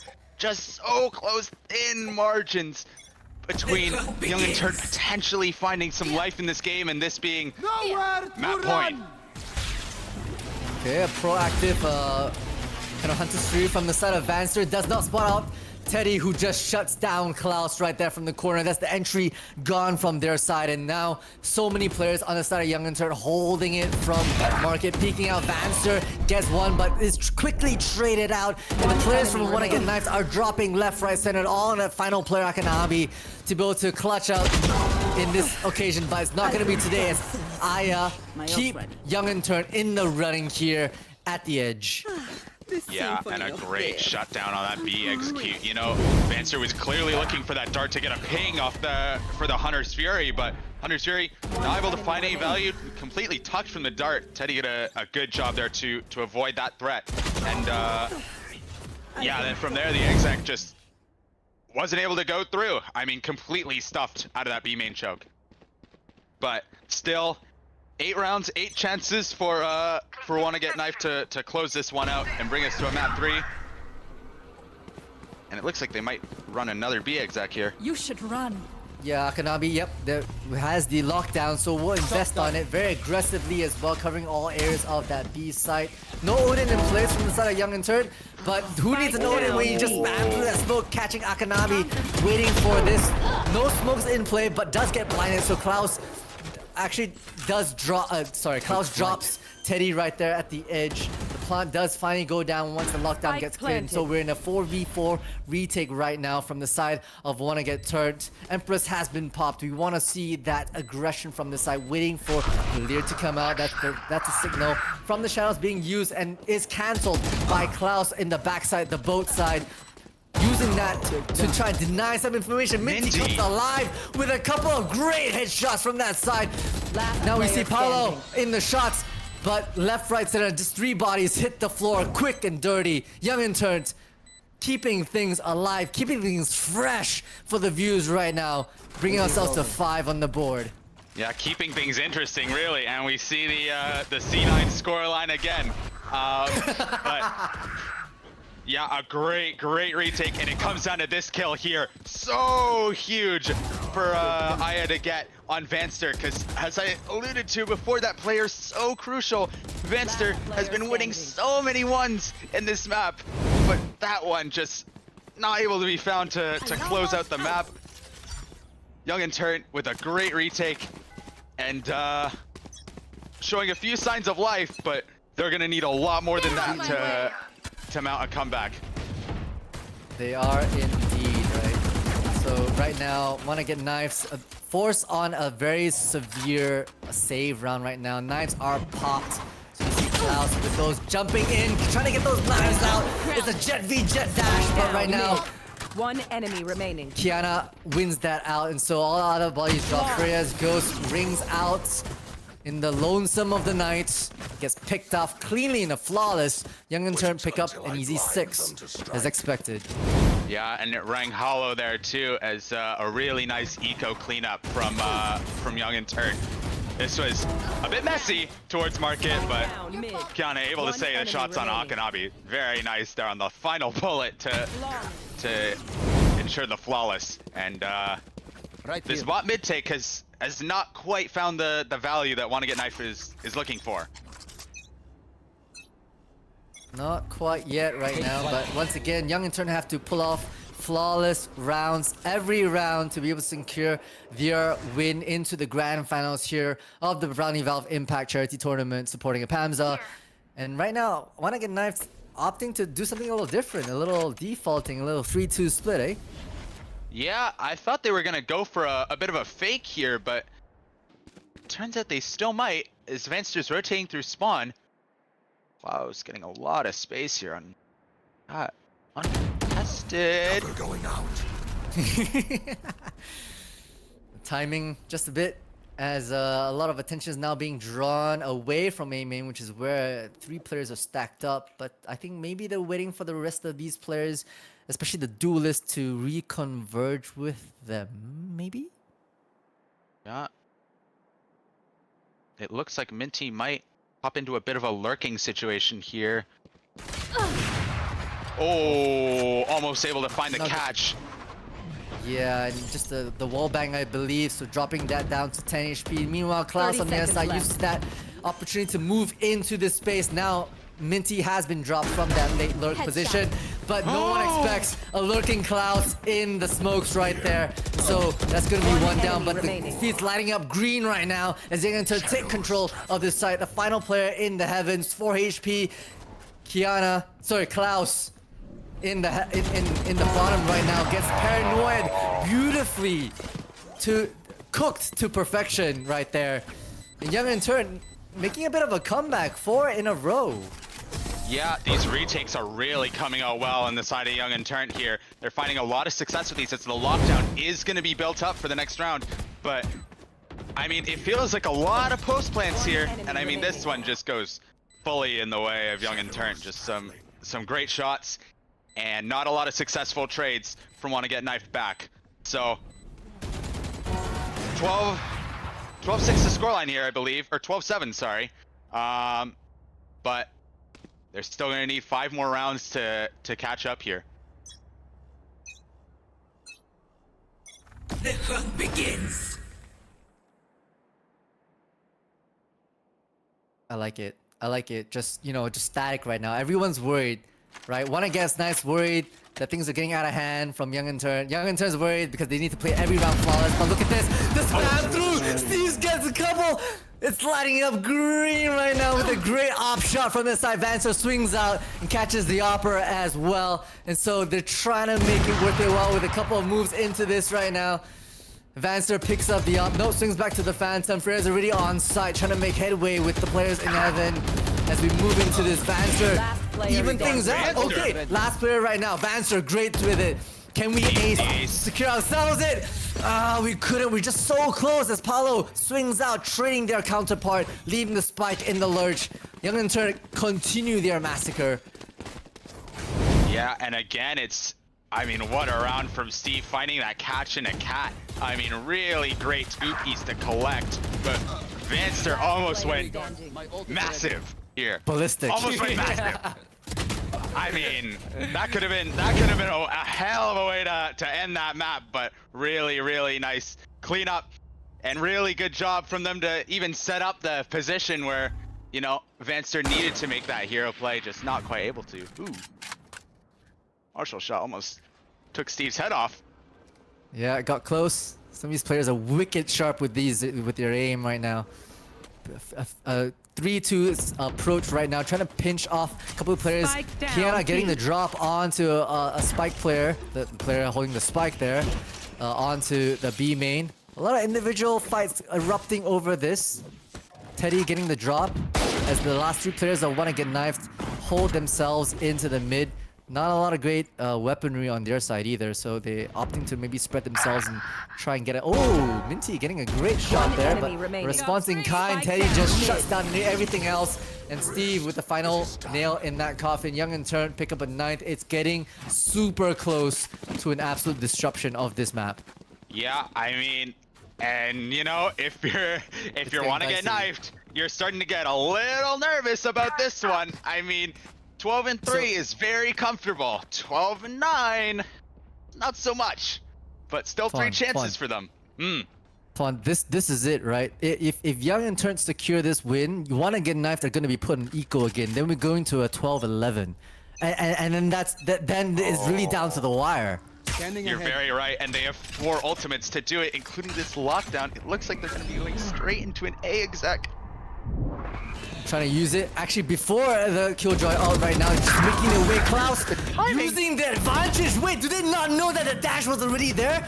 Maybe the paranoia cut them off. I didn't quite catch that, but in either way, want to get knifed are wanting to just secure this final round right now. Paula's ultimate doesn't get any sort of value, and Freya uses from the shadows to try and get the flank on these final players right now. Maybe drop out the Killjoy ult. Killjoy ult is now used in tandem. But Vancer is going to shut down the other one, so they're going to be able to hold their entire map, entire site within their control. This is time wasted from this side of Young and Tur. They need to move fast. They need to move fast now. All three players are dashing in. You see Kiana leading the charge, trying to make some space. Akanami shuts that down. Vancer as well. It's all on that final player. Teddy has done crazy stuff, but he's not great on his scoreboard right now. Steps into the crosshairs of Klaus, who picks up a 3K. Want to get knifed, move into 13, and that's map 3 for us to go straight into. Wow, I mean, what a final round that they just gave us right there. A great take of that A site, and Young and Turnt tried to find that timing out of doors, but just both of them caught by Klaus looking straight at him coming out there, and just collected all of it. And the KJ ult at the end was massive as well. The counter KJ ult was denied by the Sova ult. I mean, a great investment of utility from Wanna Get Knifed in order to secure that final round.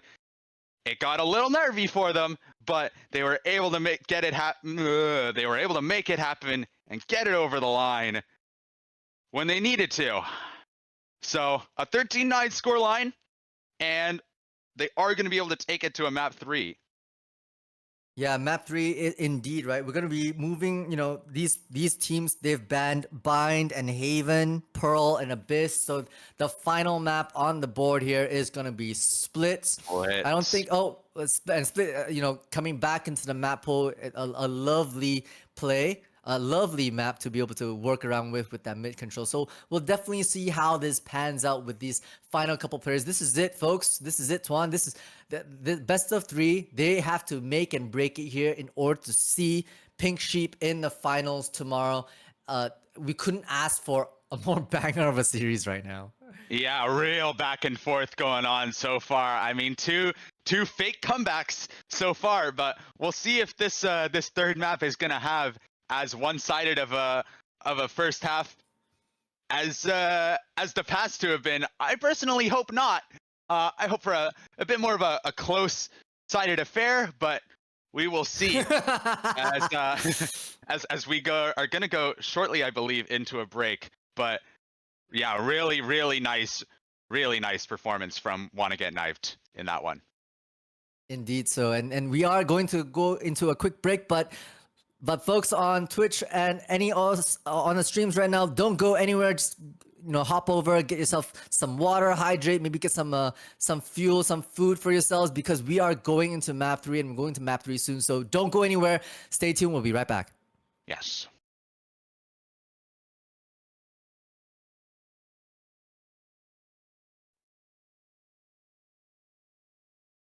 Welcome back, everyone, to the BrowntulStar Impact Tournament supporting APAMSA here. And we have had a stellar series so far. 2 maps that have gone one way and then right back the other. We got a seesaw in front of us here. Tuan, you could not write this. You could not script this any better right now. We have 2 teams seeded for the semifinals, right? Wanna Get Knifed versus Young and Turnt, and they just effectively, in this best of 3, stole each other's map pick in a basically crazy win on 13-5 on Sunset, going to Young and Turnt, and then 13-9 on Ascent, going to Wanna Get Knifed. And these teams are in it to win it. You can just feel their energy. Whatever Wanna Get Knifed did during the break between these first 2 maps paid off tremendously, and now Young and Turnt is going to have to do the same thing and lock in, because this final map is going to lead the winner to the grand finals of the BrowntulStar Impact Tournament tomorrow, facing off Pink Sheep. Yes, absolutely. And I mean, we talked about earlier before the second map about the reset, the mental reset that Wanna Get Knifed had to do in order to get themselves back into the series, and they sure did it. I mean, what a performance from that. What a rebound in that second map to really convincingly show that they were back in it. And now Young and Turnt, they're asked the same question. They're put up to the same task on Split here. Can they do it?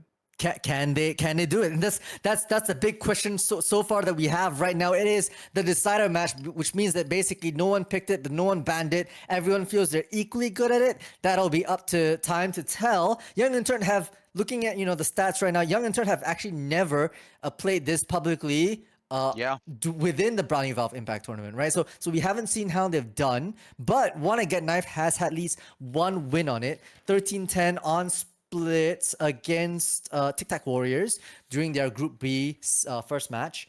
And so they've had some experience on it, and maybe they feel comfortable enough on this. They're going to be starting on the defense. Now, granted, Split is slightly defense-sided, so that will be interesting to see how they use that to their advantage and hopefully get as many rounds under their belt as possible. Yeah, I mean, it's definitely advantage at this point for Wanna Get Knifed, I would say, because they had that advantage and because they're starting defense. Those who remember from the game last week on Sunday, on that very game you described, Wanna Get Knifed actually started with, I believe it was something like a 7-1 lead. It was a very, very strong starting on the defensive half, importantly. And as you said, they're starting defense again. So they are for all intents and purposes in control right now, I would say, in terms of how this series has gone for them. I would say Young and Turnt was really looking for that win in 2. You know, they got it onto their map pick, Yeah. and it looked favored for them. Now the question is, can they rebound to find this one on a map that I'm not so sure favors them? Yeah, and hopefully they've had some time to scrim in the background before today's map 3 in this final round going into the grand finals tomorrow. But Young and Turnt are they're cooking up a storm right now with this composition. What do you think? Yeah, Deadlock? in our agent select here, we've got a deadlock and an ISO is locked so far. So this comp will certainly have some ideas. I mean, it definitely does not scream like a composition to me that a team is just locking for fun, especially given how they played on that sunset.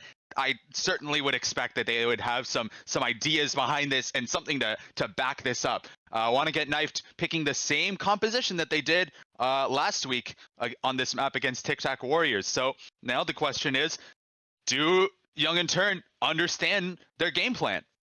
Right? Yeah. Have they been able to capitalize on the fact that there is footage of Want to Get Knifed on this map? Right? We asked that question of Want to Get Knifed playing that Ascent against Young and Turnt, and Young and Turnt, of course, had the footage available to them, and they won that map. So the question now is asked of Young and Turnt, the same one in response, as all our agents are going to be locked here. It is a Yoru ISO breach clone deadlock for this final map. And I believe this looks incredibly similar to their composition on Sunset. Very much so. I think the Clove and the Breach are tagged up. This is so interesting as well. Basically, what you have is like, if I could allude to VCT teams, Want to Get Knifed are playing like G2, very default heavy, very standard compositions, and you get Young and Turnt running PRX style, like just you know, whatever, throwing it on the wall, whatever sticks, and we'll see if that kind of that pans out for them. And honestly, that's what happened on Sunset, right? Young and Turnt playing very aggressive, unique compositions against a default Want to Get Knifed, and they dominated 13-5. So it may absolutely turn their way, right? Despite not having any practice, public practice that we know of, and Want to Get Knifed have one on their board defensive half. You know, we talk about this. It can honestly still go either way, Tuan. I can feel it. Yeah. Okay. Teddy, it looked like he had a lineup for that net for a second, but it seems as though that will not be the case. But we are going to kick things off here. Early Sky Flash contact.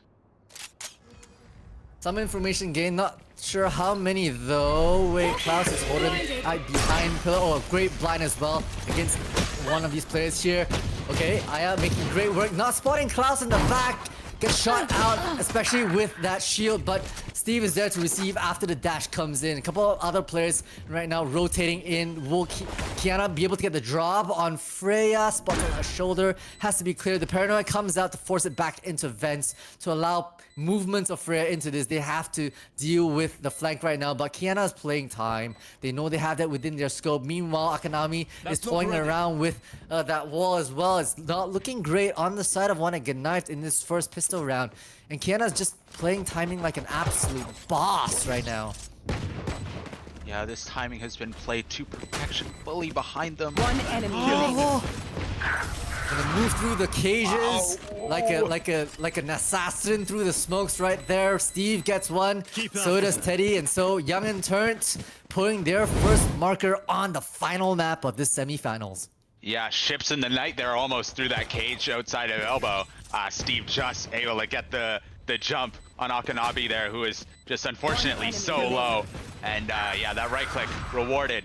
And Klaus too was able to get 2 on that anchor, but not able to get the 3rd with the dash, trying to settle the aim. And yeah, I mean, a good start so far for Young and Turnt here.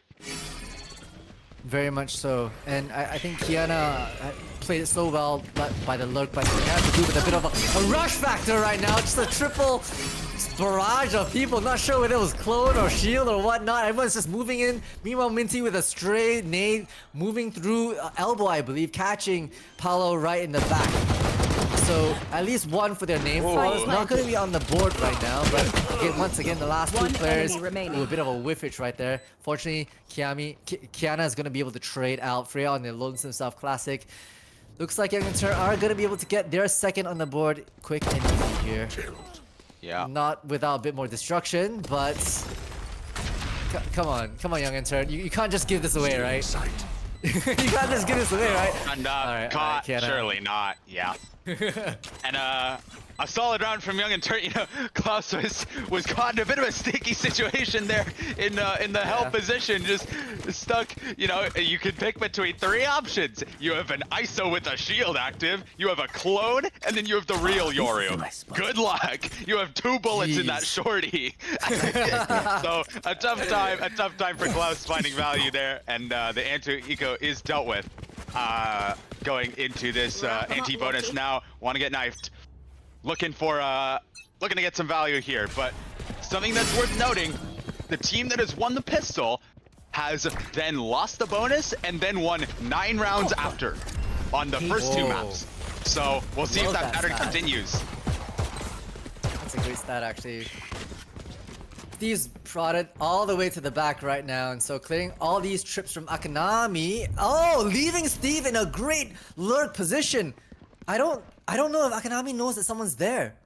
Maybe he's still wary about it, but meanwhile the spike, they're making a lot of noise in mid. Freya's worried about, not sure if he's caught one passing through that mid gap right there, but oh, this is actually very interesting. A lot of split play right now as they move on to and pinch this B Heaven location. Contact. Oh, not on the cam. On the cam, they didn't expect the Bucky right there just to be moving. Freya just whiffing through the night. Unfortunately, could not get the drop on Kiana as we give up Heaven control. Klaus with great shots from CT spawn. Trying to make quick work right there. In a 2v3 situation, Plant will go 30 down seconds left. in a very Spike aggressive planted. position. So that leaves Klaus and Minty on a great kind of... One enemy my remaining. god, Oh, wait. the silent jump spot. That was insane! Okay, new tech coming out from the side of Young and Turnt, leaving that final Minty to have to deal with all these players. Not sure they're gonna have to save right now. Time's a it's an ticket. impossible It's just one. too much, too little, too late. Yeah, really nice setup there from Young and Turnt. A great call in that mid round. They were able to work Steve into backside alone. They left him there, and then they got that A space off of Teddy's lurk up towards vents. So they were able to create vents pressure towards Mail actually. So Farah had to back off, and then off that, Teddy was able to work into A Heaven. So they had players in A Heaven, and then they had a player in backside. And look at this timing. Off the Bucky, catches Akanami on the cam. What a round from Young and Turnt. Really great setup. And that is a bonus conversion for them, forcing one to get knifed down to an eco. Time will tell if this is a good thing because they've avoided the stat, or a bad thing because it's just going to be even worse. We will see. But for now, they're going to be running into an A exec with Vanster and Klaus once again doubled up on this A site. Klaus holed up in a separate location. Doesn't want to get caught out by the barrage of bodies, which are now actually tormenting the heavens at the moment. Trying to see if they can bait anything out with very high aggression. They want to be able to pinch off and isolate some of the rotates coming into A right now. So they have full heaven control, leaving a couple of players here left on this side. But now Minty left to deal with 3 players Great pushed flash. out. Akanami tries to... Wait, Akanami with the timing around this corner. Aya, I don't think checking around this corner gonna be able to upgrade themselves to a Vandal as well. The plant comes down, and so Teddy with the late lurk coming from this side. Oh, One good enemy spot. remaining. Akanami once more in cam phase. Vanster is gonna be able to get that trade, maybe pick up a Vandal in hand in a 1v3 situation. Full health, half armor. Great situation to be in. Completely plausible, but we'll see if there's enough utility from Young and Turnt to be able to hold them back. No information from there. When the flash come out, looking in the unfortunate wrong location after the trade from Kiana comes out as well. So Young and Turnt keep up the momentum and want to get knife left with a big goose egg. Yeah, a really nice setup in that post plant from Young and Turnt to convert that number advantage. They doubled up in Hell there. I really like that. Or sorry, not Hell, but CT. Really unexpected decision there to kind of go for that. But I am curious about Vanster having full utility in that spot. You know, you start as the A anchor. They've exec'd kind of onto your site, but there's all these lurk timings that are being caught and kind of situations where people aren't looking at you. You know, you have the sky flashes, you have the dog, you can find all this information, you can gather all this info to avoid this, but kill contract. Kill contract is out. Kill contract is confirmed. That leaves the site completely wide open. No trips available. A huge round to be able to get this side. Annihilation comes out proactively as well. Doesn't catch anyone. Very fortunate for the side of one to get knifed, as 3 of them are crowded in the heavens right now. And Vanster is being held back by a deadlock wall, and so the heavens approach is going to be key right now to winning a lot of this map control. Klaus drops from the heavens, gets one, the piss comes out, and the ace comes out from the side of Aya! Aya, oh my beautiful goodness. play. Those shots were ridiculous. Oh my goodness. I mean, the first off the kill contract, I am curious about Akanabi getting caught in that. It looked like she must have been on her cam in order to be caught in that ultimate, but wow. Yeah, That that's is something. that is a tough one. That is a tough one indeed. I am making so much work there. Timeout from wanting Immediate time call from Vanster. What do you think they're talking about right now, Tuan? It's hard to say. You know, they've been in these 5 rounds, they've been exposed on both these sites, right? The pistol and both the anti-ecos they executed on A, and they ripped them apart on that side. And then over towards B, now 2 buy rounds that they've won over there. Akanabi not getting the value off the Cypher setup. So I'm curious to see if they're gonna swap this here maybe in this buy phase, if we're gonna see Akanabi run over to A or not. But something needs to shift here, because, and it's not clear what necessarily, because they struggle on both these sites. So yeah, we are gonna be seeing Akanabi run over. You gotta hurry. There's 10 seconds in your buy phase. What a call. You gotta move fast. But yeah, we have Bladestorm here for Klaus in this eco round. So weak weaponry, but not out of the question for them to win this, as that is popped. Yeah, a bit of a slower pace from Young and Turnt right now. The previous Ace Meister hold up in market, trying to figure out if they can get anything of the sort. Now top of the leaderboard, Aya themselves, the proactive smoke to deny vision, but not being capitalized upon, to be honest. Just some fakes around this corner. Yeah, Farah actually invested both the smokes there. One of them aggressively to block off that Ramen player, which is not going to be capitalized on. The other one to kind of deny the B main exec. They're very sus of this. So far, it looks like they're just going to pivot back to mid. So they're going to be met with, Vanster on the Stinger right here. You see the wall being thrown out, so they tuck away, trying to maybe get some trades off Klaus right now. They don't check this corner. They don't check the corner at all! Okay, Vanster gets one. Klaus with the knives as well, but it gets traded out 1-for-1 by both Paolo as well as Teddy. So the site is theirs at the moment. Proactive sound barriers, sound trips have been set up by the Deadlock. 3v3 retake, Spectres and a Ghost in hand for the side. I want to get knifed. Nades popped to try and get some space. I don't know how much they can do right now with all these short-range utility. Gonna be trading out with a better rifle. That's important. Freya getting one, traded out by Aya, who's making great work on this site, holding back in pillar, and the other one in smoke. Paula trying to make quick work, but it's Aya to respond first, and the kill contract comes out once more. This person's racking up kills non-stop. They're weaving and dicing, and they're gonna be able to get at least one even if they don't. I tell you, Paula's there to receive with the knife in hand. And so, Young and Turnt gonna be able to pick up the 6 in a row. And I tell you, Aya is looking on fire right now. Oh, absolutely. I mean, it's oppressive. It really is when you have someone fragging this well in a huge decider map like this. A bit of a whiffage here coming out, but doesn't matter. Want to get knifed, have been knifed themselves, and that That is. How did I miss that pun? How did I miss that pun? I feel so bad now. That's honestly been the story for them, I would say, so far in this first half of Split. Is things like that.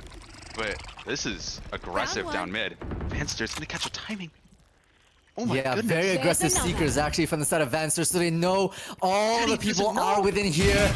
Teddy has no clue, getting caught off guard, slow coming down through the ropes. Gonna fall back to Klaus, who holds his position. Now Young and Turn know they're caught in the worst possible places, pinched in all areas possibly. Vanster went to re-dog that. Doesn't get anything off the dog. This flash could be huge. Indeed, but look where the spike's slowly going, right? Klaus is gonna be able to meet that. Yeah. Oh, he had nice. a knife out as well. And Vanster was able to catch the Yoru trying to make a play into sewers. So this is now a 5 versus 2 in spawn. From the shadows used to actually group up. Look at that. So they know where the spike is. They want to bring the fight over, and the fight's erupting. Vanster gets a 4K. Paolo tries to clean things up, but this is one again. Knife feeling a bit more alive, bringing the fight to Young and Turn, holding the battleground within their own. Yeah, they've really responded to the disrespect of Paolo's knife there. Comfortably. A very, very nice round from Vanster. A great timing to take down mid there. And that might be a gap for them. You know, Young and Turnt, a bit of a confusing plan. You know, they started everyone towards the A main, and then they went to go re-explore other places. But when you start everyone towards that space, you can't really go and try and explore elsewhere. You just don't know where players are, as they're gonna exit from the B site.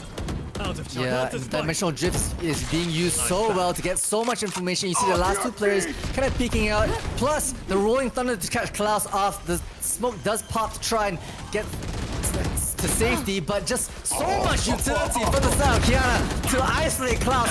Minty fires back, gets another one from the heavens. Okay, the 3K, things are interesting. Showstopper online, Paula just barely manages to evade from it. And the 3 around the pillars. Power! Making it quick work, fast and furious, quicker on the trigger, faster on those headshots.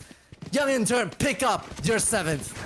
No way. I mean, that is a devastating round. So much utility invested into this B take. You saw the dimensional drift, the rolling thunder, and still it looked like Minty had beaten all of it. This showstopper just too deep. And Paolo, disgusting in this clutch. Akanabi barely misses that tray timing. Paolo able to flick in time. Wow, what a round to win. Destabilizing. Insane, enormous. What a crazy play as Young and Turn take the fight over now. The perfect paranoia, but somehow Steve, with his back supporting Aya as well, he'll be able to just open up this entire site, and it's a 5v2 right now. Want to get knife, looking like it's going to be really hard as the fight is being taken to the Jet and you know, Vanster as well. I don't know if they're gonna have any time to be able to take this. It's gonna be a super tall order and a half here to be able to peek out. Now it's an ace on the hands of Klaus to be able to make any of this worthwhile. Gets one, but times are running. I don't know if we're gonna be able to make anything more. You have to save. It's stunned as well. You have to save. It's a 1v4. Surely he realizes it now, but Trying to get some exit kills, I think, from their perspective, but no one wants to give it to them. They know they're on a... Yeah. 1 HP might walk into this, but nope. Alexa TP away. This is another convincing half so far, and Young and Turnt are running away with this one a little. Want to get knife really are gonna have to stop the bleeding somewhere, because 8-1 is a lot, and Aya already has the kill contract back for a 3rd time in the half. Jeez, that's gnarly. Holy. Just non-stop. Yeah, look at the leaderboard, leading that leaderboard 14. And you know, it's not that they're the only ones. I mean, they're further ahead, but you see Teddy as well as Paolo just also making waves from there on their own accord.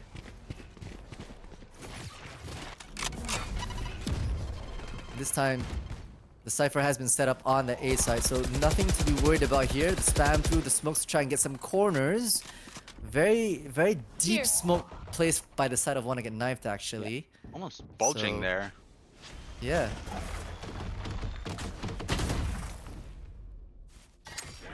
Look where all the players are. We have a 5v5, all 10 players stacked, erupting on this side. My territory. And I think the Reds get away with a lot of these kills. We're in a 3v3 right now.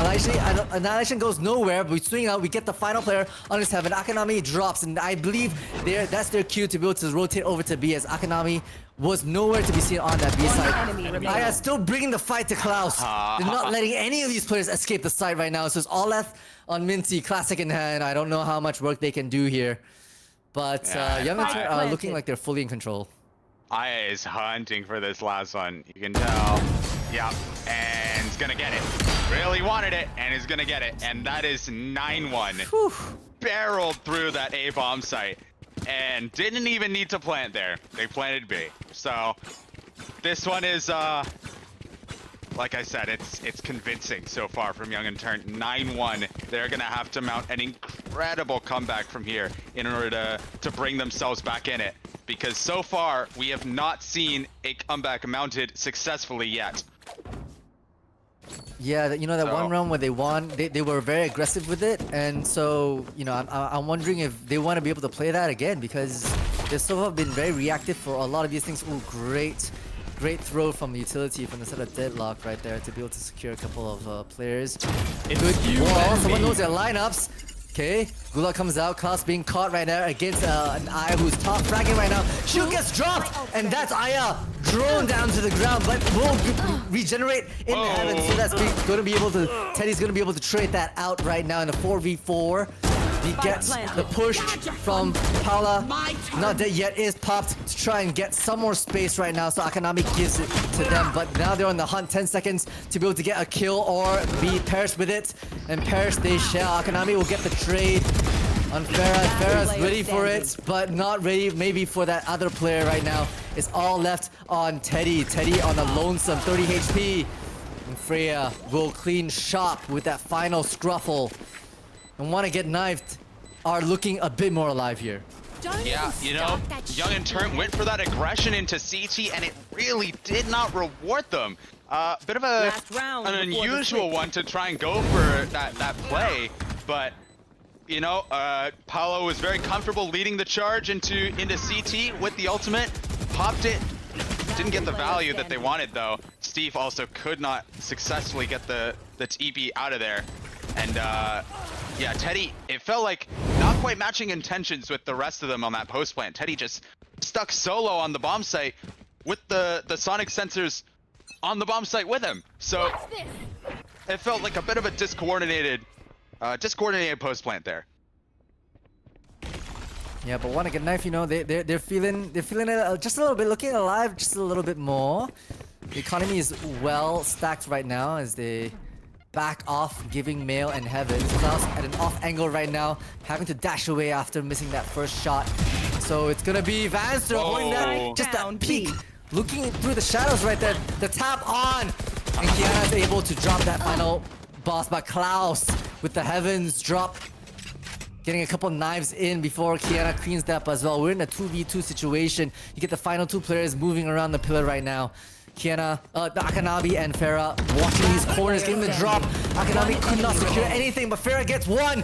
And finally, Paula with that third K to trade out. Young and Turnt put up double digits on the board. Can they secure this second half? Yeah, a 10-2 half, and it is a big round from Paolo to secure the final round of the half right here. Nice job in this 2v2. Really well to play off the default positioning here from Kiana. Really nice. The first swing, double swing, and then the double swing on the second. Really, really nice team play. And they collect them both. So it's a tough one now for Wanna Get Knifed. Down to 10. They are gonna need to work heroics here. And so far, I believe we have seen, I want to say 12 rounds that have come from the defenders in the second half,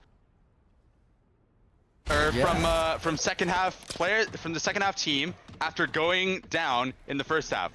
This is an ESPN type stat here. Yeah, I love it. I love it. Lay it on us. Lay it on us. But 12 rounds, obviously not enough to even win a map. Oh!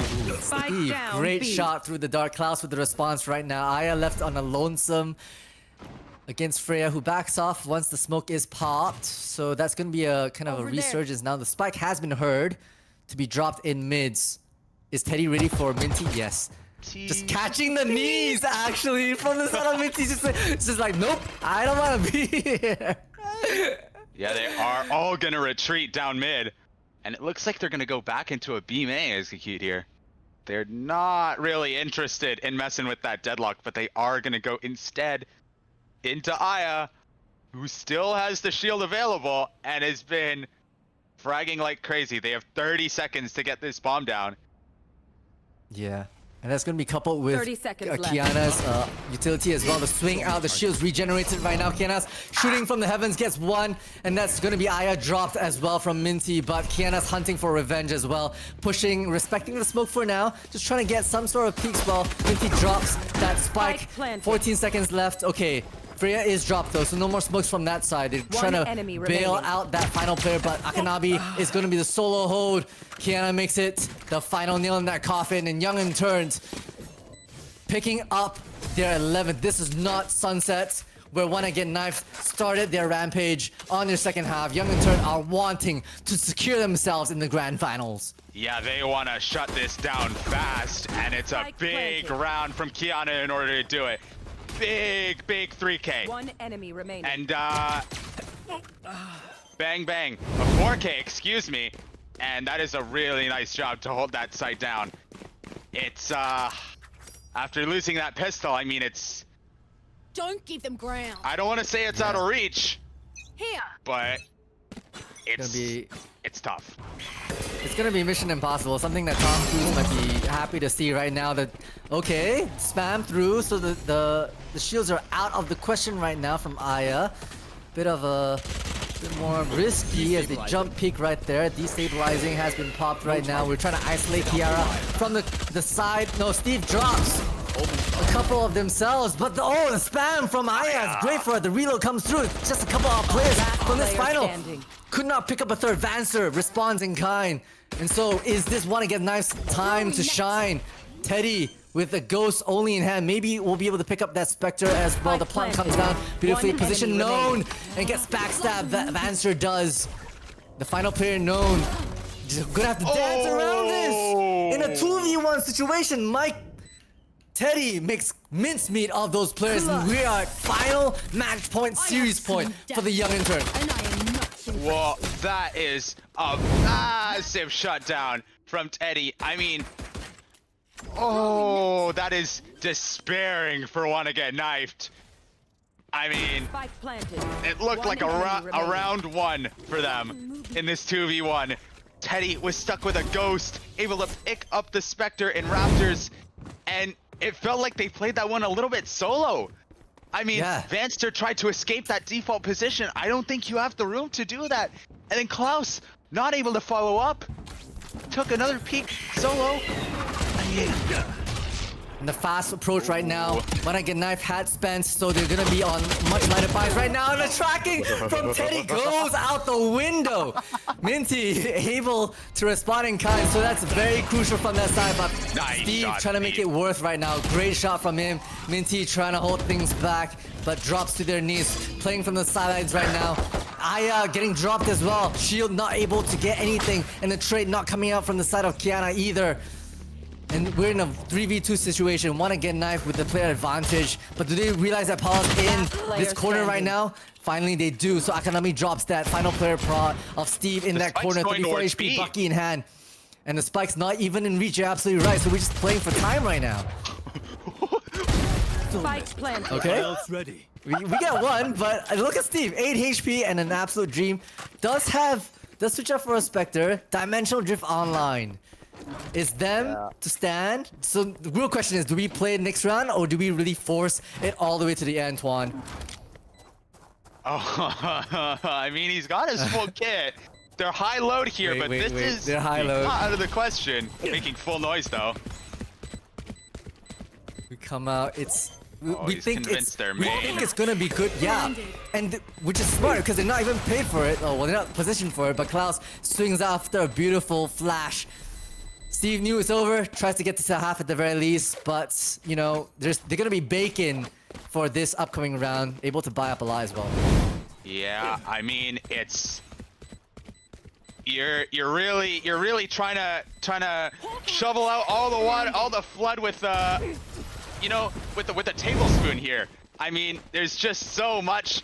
You're gonna need something a lot bigger than that to get rid of all this water from your boat, because the ship is sinking, and they have 9 rounds left in order to make sure this one finds the bottom of the ocean. Indeed. Steve's holding that corner, not willing to make any noise with that. Oh, beautiful placement from Zeddy. Just making absolute work of this side of A. Nasty shot. But finally gets taken down and traded by Vanster. So that's the side open for the taking. Now yep, there's the judge coming out from Freya, and Steve's gonna pop that dimensional drift to locate the final 3 players on this side. Can we lock in Young and Turnt for the finale? Only time will tell as they move their way. Barrage of utility, escaping everybody. The flash left and right. It's all down on the final player, but Akanami can do no more. Steve with the judge to nail down the final nail in this coffin, securing themselves 13-3 in a best of 3, going all the way to the distance. But Young and Turnt are feeling themselves so hot on this split map, and they bring themselves as the semi-final winners, moving into the grand finals. Wow, I mean, an incredible showing we had here, and just this A site completely collapsed. What a map from Young and Turnt here. Just a great showing. Aya, just disgusting on this first half, and Steve was not interested in any chance of a comeback. Completely shut down on the defense half, and that is a wrap. Much quicker than I personally was expecting. I don't know about you, but wow. Yeah, that was absolutely insane. From the perspective that, you know, wanna get knifed, did fairly well in this before, but just not being able to find their footing. You talked about, you know, maybe moving around Akanami's trips around to be able to just play with the Young and Turnt's mind a little bit, keep him off guard instead of being static on that B side. That didn't quite work out, unfortunately. I feel like the only times that Wanna Get Knifed found success was when they were a bit aggressive with it. You know, they're taking all this space, especially Klaus and Vanster taking up sewers, the aggressive from the shadows from Freya to hold the spike location back in T-spawn. But Young and Turnt just had response after response, right? They just played around so much minds. You get Steve, like, yes, they're clicking heads and stuff, but also playing around with crazy utility, getting drops of the teleports. Teddy with crazy utility as well. I think Young and Turnt played out of their freaking minds today. Oh, absolutely. I mean, we saw the deadlock get so much value here. Teddy is very capable on this Asian, and yeah, I mean, it was fast, and it was a bulldozing from Young and Turnt on that attack half. Absolutely. I mean, they just rolled them right over, just completely. I mean, it felt like no chance in that half. Just completely denied so many of those rounds. I mean, so close it felt like too, but especially in crucial moments. But when they all go one way, I mean, it's a tough one to overcome. When push comes to shove, it sounds like Young and Turnt should just really deliver on all fronts, and you know, whatever they did in the break between Ascent after map 2, after they got kind of like, you know, shoved to one corner, whatever they did, they really proved themselves right. So I think we're gonna move straight into map interviews. We do want to be interviewing both teams, but for now we're gonna start with the winning team, which is Young and Turnt, having won this best of 3 right now. And on the call we have with us Kiana. Kiana, hello. How do you hear us? Can you hear us? Yes, hello. Perfect. Hello, Kiana, and welcome. And once again, congratulations on your win in the semifinals against Wanna Get Knifed. I mean, first off, how are you feeling right now? I'm feeling pumped, excited. Like, I'm glad that my team pulled through. I'm glad that we all like had communication and stuff. And yeah. Tell us about that transition from the second map to the third, because obviously you guys had a tough time on that second map. You guys were able to make a pretty respectable comeback out of it, but tell us about the vibes and what was said maybe between those maps in order to get you guys really back in it and get your heads together and take them for a ride on that first half of Split. Honestly, on Split, like we were feeling a bit bummed out, I can't lie, because it was pretty like a hard battle. But I do feel like after that game, we were kind of just like, you know what, shrug it off. We just got to go to the next game with like better intentions and like figure out what we did wrong and what we could work better on. And we just brought that energy onto the next map. That's brilliant to hear, right? I think that speaks volumes for the type of synergy and team play that you folks have brought as a 5-stack. And speaking of which, right, you know, is there any particular person who's kind of like the what I like to hear, you know, I heard someone says a vibe merchant, like, you know, someone who brings the vibes, like, yeah, like a little booster, a little booster, you know, always wants to make sure that no matter how the chips are being dealt, the team feels good, be it losses, be it wins, be it rounds lost. And was that a particular person, or was it more of like a team thing, everyone coming together to hold chins up? I think it was a team thing. I think we're all pretty like enthusiastic people, and like we won't like let 1 or 2 rounds bum us out. Like we'll always just look for like the next round or the next thing that we can do to be better. So I think as a group, I think we're all just pretty like positive and enthusiastic on what we can do and how to better ourselves. Take us through a bit of the Split comp. We were discussing some of the intricacies of Split and you know, the traditional comps versus the one you guys went for with the deadlock. Tell us some of the ideas behind that. Was deadlock specifically because Teddy is just so good on it? What's going on there? Yeah, Teddy is a one-trick deadlock, I think. He is really good. Yeah, and we were like pushing it. We were like, yeah, no, you should just play deadlock. Because on Split, we were like, maybe we should get a KJ, and that's where we were like testing the waters with that. But I was like, you know what? We just need to have a deadlock on the team. And we were like, yeah, especially with the breach pick and the ISO pick especially too. Like we just wanted to get like more pushes out and stuff like that.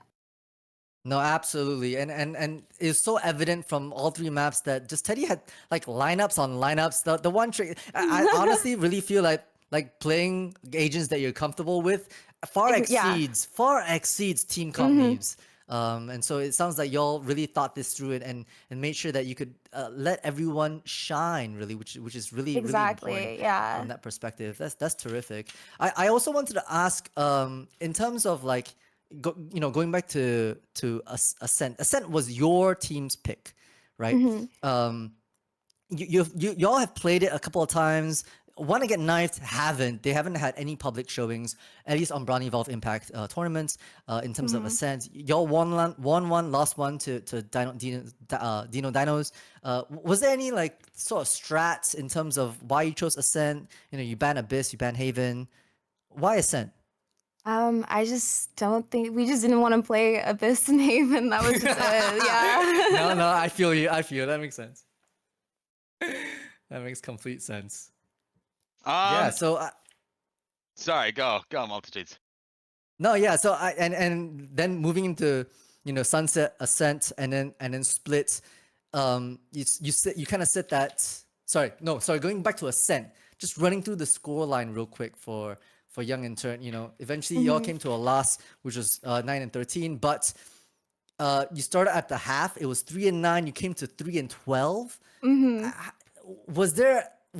How? I mean, that was probably when the mental was the lowest, right? Like, walk us through some of the comms that were happening. Was it kind of down in the dumps, or were we really trying to pick it together, especially as it moved towards the 9-12?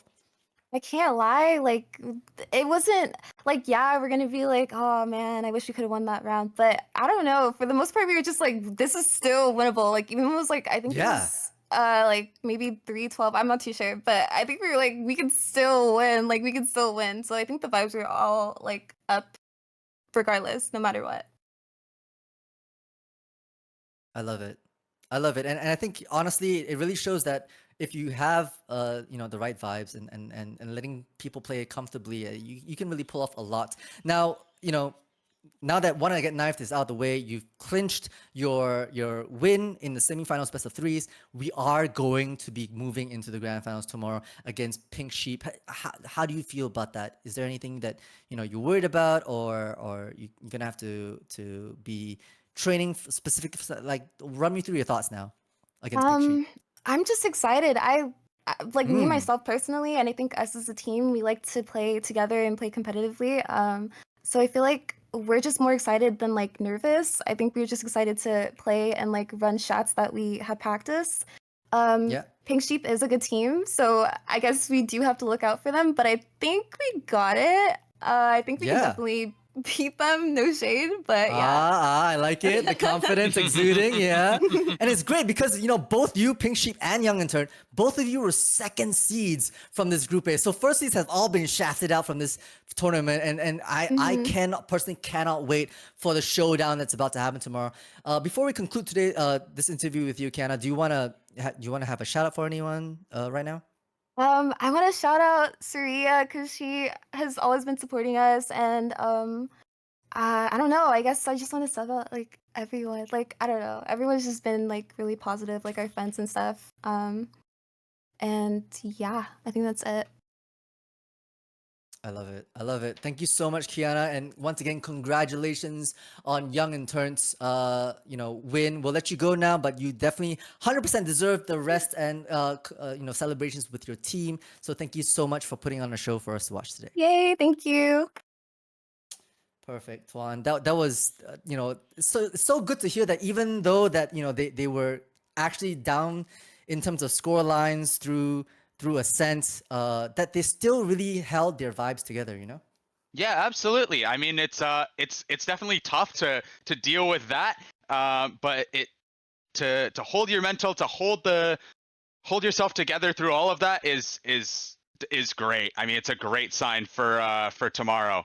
I am curious about how those results are going to impact their map picks tomorrow. But until then.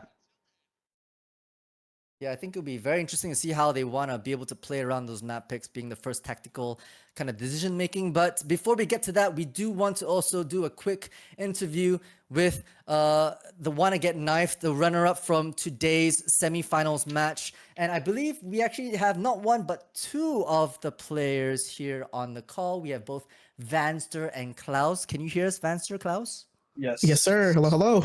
Hello. Perfect. Welcome, and thank you for joining us for an interview today. First things first, I'm so sorry for your loss against Young and Turnt. Y'all brought it so close to, y'all clinched up map 2, and then brought us to a map 3, and unfortunately could not secure that split. Just walk me through, how's the team feeling right now? I mean, obviously, after like a loss in a tourney, of course, especially in elimination, everybody's kind of bummed out. But I mean, throughout the entire series, all 3 games, I mean, the vibes were always high. Even when it's 2-12, nobody gave up. We were always in good spirits. So it was definitely an honor playing with that team and being around those people. So I wouldn't want to like lose or win with any other group of people. Tell us about your thoughts on that third map of Split. Going into it, just having mounted that after the tough first map and the much more successful second map. What were your thoughts in terms of playing Split? Split on the board, something you already played in this tournament so far. Did you have any thoughts in terms of like maybe changing your strats and the ones you had? Was that in the mind at all? I mean, we had a game plan going into Split. Actually, I mean, for the whole series, we kind of had like a small game plan in place. A lot of the stuff we did were what worked for us on the group round as well in the round robin. When we won that map, I think ultimately, we played well. I think at the end of the day, a lot of it was just like our shots weren't falling. I feel you. And I kind of want to use that note and move back to like Sunset. I'm actually talking to the what I coin as the dynamic duo, right? Klaus and Vance, they're both on the call right now, holding on to that A elbow control, something we've seen as a signature move, might I add, from the group stages as well.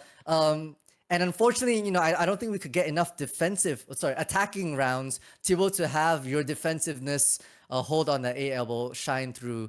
But I did want to make a call out to that because honestly, that those elbow holds were spectacular. I mean, anything else you want to add around those plays between Klaus and Vance or yourself in the elbow? I mean, Klaus and I play a lot together, like out of the tourney, so we kind of have like that built-in synergy. And that initial elbow play was actually something brought on scrims before the actual tourney event, and it worked out, and it kind of carried through like other maps and like other rounds of us just playing off each other because we have like that built-in chemistry, and I think like the Jet plus like the Initiator type of combo playing off each other is really strong. Yeah, no, that's great. That's great. And then moving to the map that we just finished, which is Split. Obviously did not go your way. There was a timeout that was called, I believe. I think halfway through that. I can't remember when it was. I think yeah, 05. Half. Yeah. What were some of the things that we were kind of talking about to try maybe recover the momentum on your side?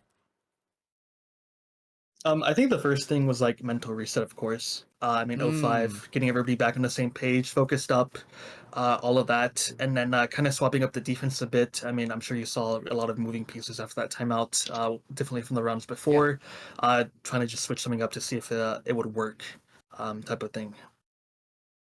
For sure, and I think the mental reset is so important, right? Like it like you said, it does change the way the game is played. It's a best of three, so it's a long haul. But would you say that at least during even the rougher matches, and obviously the good times during the good rounds, how are the vibes holding on? Was it like the IGL kind of still holding the mental and the vibes up, or was it a team effort here? What's going on? I mean, I think overall it's a little bit of a team effort, but like I think the biggest shout out is like to go out to Klaus. I think Klaus kind of realizes when like people shut down or when people kind of like start playing out of their like normal comfort, and he's always like the first one to say something and lift the spirits up. Like even when we're down to 12, we're all laughing and we're all like, all they get is 12 type of thing. So it's definitely like a special group of people to play with. Like even when down to 12, the spirits can still be high and the vibes can still be good. But definitely the biggest shout out to Klaus for that. It's a little bit of everybody, but Klaus specifically is really good when it comes to that.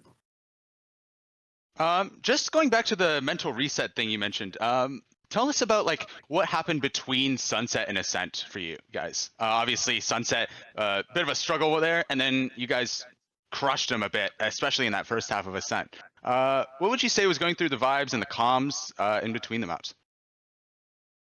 I think for us, it's kind of like game one ends.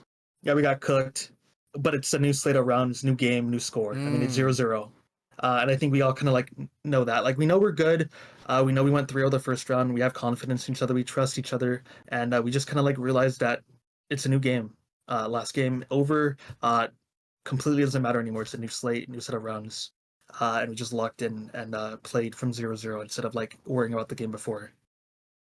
I love that. I think Tuan also mentioned that it should be a mental reset, and sounds like everyone is bringing the vibes to the table.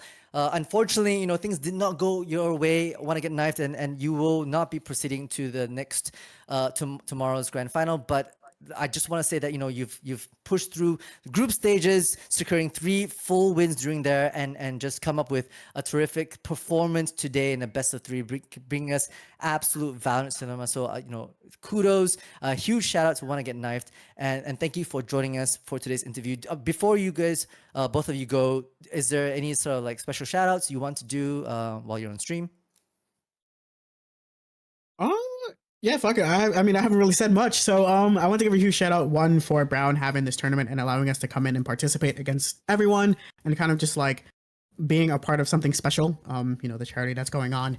I also want to give a big shout out to Team Wanna Get Knife within itself, because that's the team I played with. We had a good time, and I won't ever forget the memories we made together as a team. And as Vanster said earlier, that this is a team that I would love to play again with, and there's no other team I'd rather win or lose with, right? And then big shout outs to all the other teams that we played against. You guys were great. And it was my honor. I can't wait to see you guys in future tournaments if you guys decide to play more or whatever the case may be. So that's it for me. Dancer, you want to conclude anything? I mean, similar to along the lines of what Klaus said, super grateful to play with this team and thankful for the team we played with. Shout out to the staff, observers, casters, Brown, everybody for all the hard work you put in, and all of our supporters as well. Every time there's breaks between games or anything at all, I mean, we're constantly getting DMs from everybody supporting us, or even they're in chat supporting us, and they're all super positive at all moments of the game and at time. So it's super grateful, like, to have such like an amazing support group, like wishing us good luck and everything as well. I love it. I love the shout outs here. Thank you so much, Klaus and Vanster. You know, head held high, great closing speech as well. So thank you so much once again for participating and putting up one hell of a show. And I'll let you folks go back and rest. Thank you so much for today's interview. Thank you. Yeah, thank you. You guys have a good night. Thank you. Thank you, guys. Yeah, and that was the interview presented by Shinchigami. And so we have it from both teams. Tuan, what do you think so far? How do you feel? I mean, it's been a great showing from us on both these semifinals here. I'm really excited for our grand finals tomorrow we have, of course, Pink Sheep and Young and Turnt tomorrow. So I can't wait to see you all there. It is going to be a great show. It is indeed. And, you know, quick plug, my name is Multitudes. You know, you can follow me on my socials at Multitudes at most of these. And I'm joined by my lovely analyst co-caster, Tuan. Yes. Thank you, Multitudes. And I am at Finn with 2 N's on twitter.com or X, the everything app. You can follow me there. I am with the Senshigami Valorant head coach. You know, check us out. We are playing in a tournament shortly. So, nice. Yeah, that's all I got for y'all.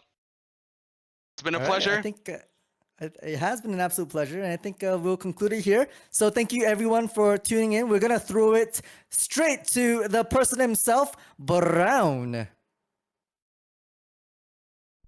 All right, thank you to Multitudes and to Tuan and also to our observer, Eldon, for a wonderful time. And, of course, thank you to both teams. Congratulations and all of that. Very inspirational. And honestly, like they said, both of those games that we saw, they were fire. Extreme fire. And to recap that, we can take a look at the schedule right now. Okay, so here it is. And so if we could recap this whole VOD, I don't know how we're going to do it. I guess it will depend on if I can get a video editor to somehow edit all this. But, and while we're on it, shout out to the video editors of the promo videos, Hanny and Mercy. They're very gracious to make the wonderful videos for you, but they might need to make new videos based off of today's clips because they're like so banger. You're making them work harder now. They got more clips to look through. Matt, that just shows how great that these games were. You look back on game 1 or series 1, Dinos, and Pink Sheep. It looked like the Dinos were going to run away with it, but it was the Pink Sheep that crawled back. It was a great game 2, and then game 3, anything was possible on Haven. The Pink Sheep won at the right time. They make it to the grand finals.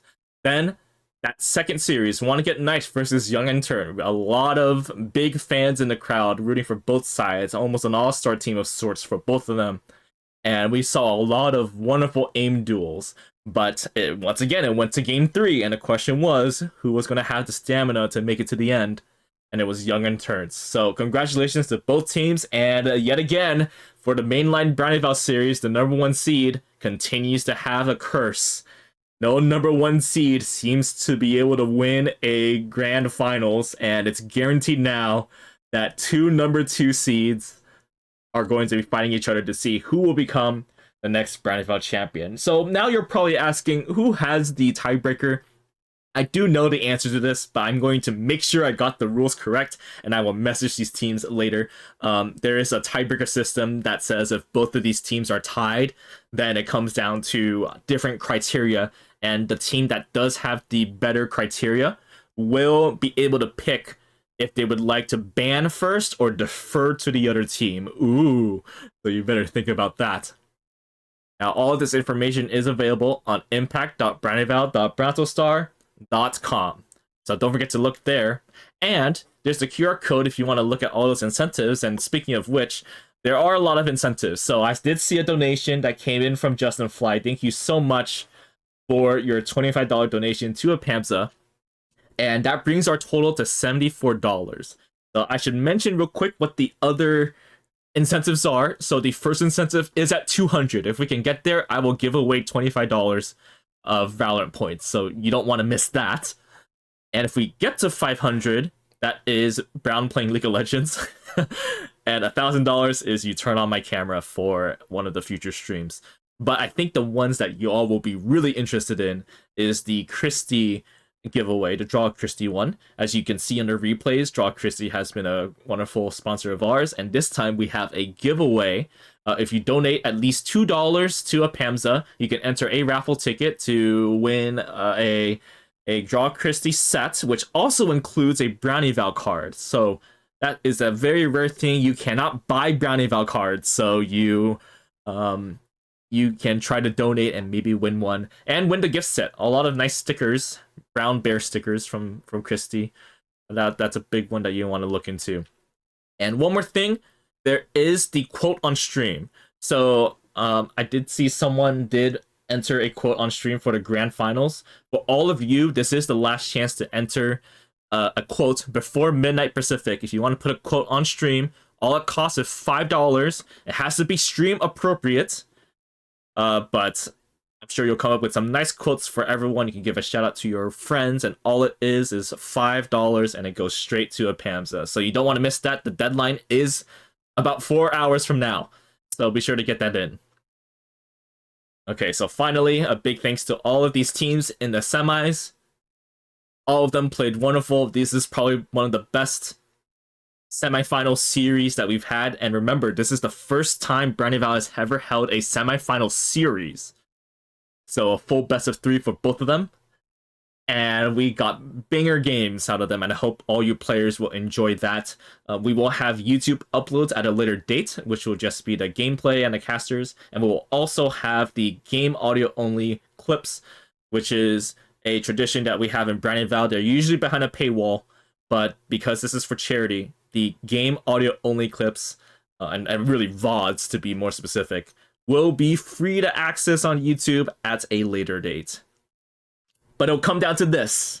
Who's going to win? Will it be the Pink Sheep, or will it be Young and Turnt?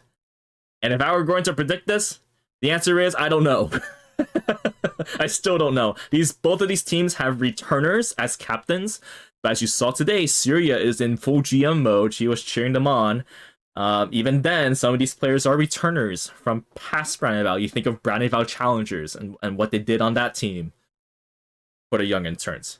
Pink Sheep, meanwhile, has 2 members that were captains in Brownie Val Draft Deluxe, a draft tournament, and then now they've all teamed up together. They have brought back some subs that are also, they haven't been deployed yet, actually. We'll see if it'll end up being a factor in the grand finals, but that 5 squad there, with a lot of game sense, a lot of game knowledge. So I guess it does come down to game knowledge versus very strong aim. Who would you root for? I guess that is food for thought. And with that, that is the end of the day today. Thank you all for watching. Thank you for all the on-air talent and all the staff that has been helping with this tournament, and to all the players. Don't forget to give love to one another and be kind to one another. Stay tuned now for a raid to someone special. And for all of us here in Brownie Val, this is Browntul saying goodbye.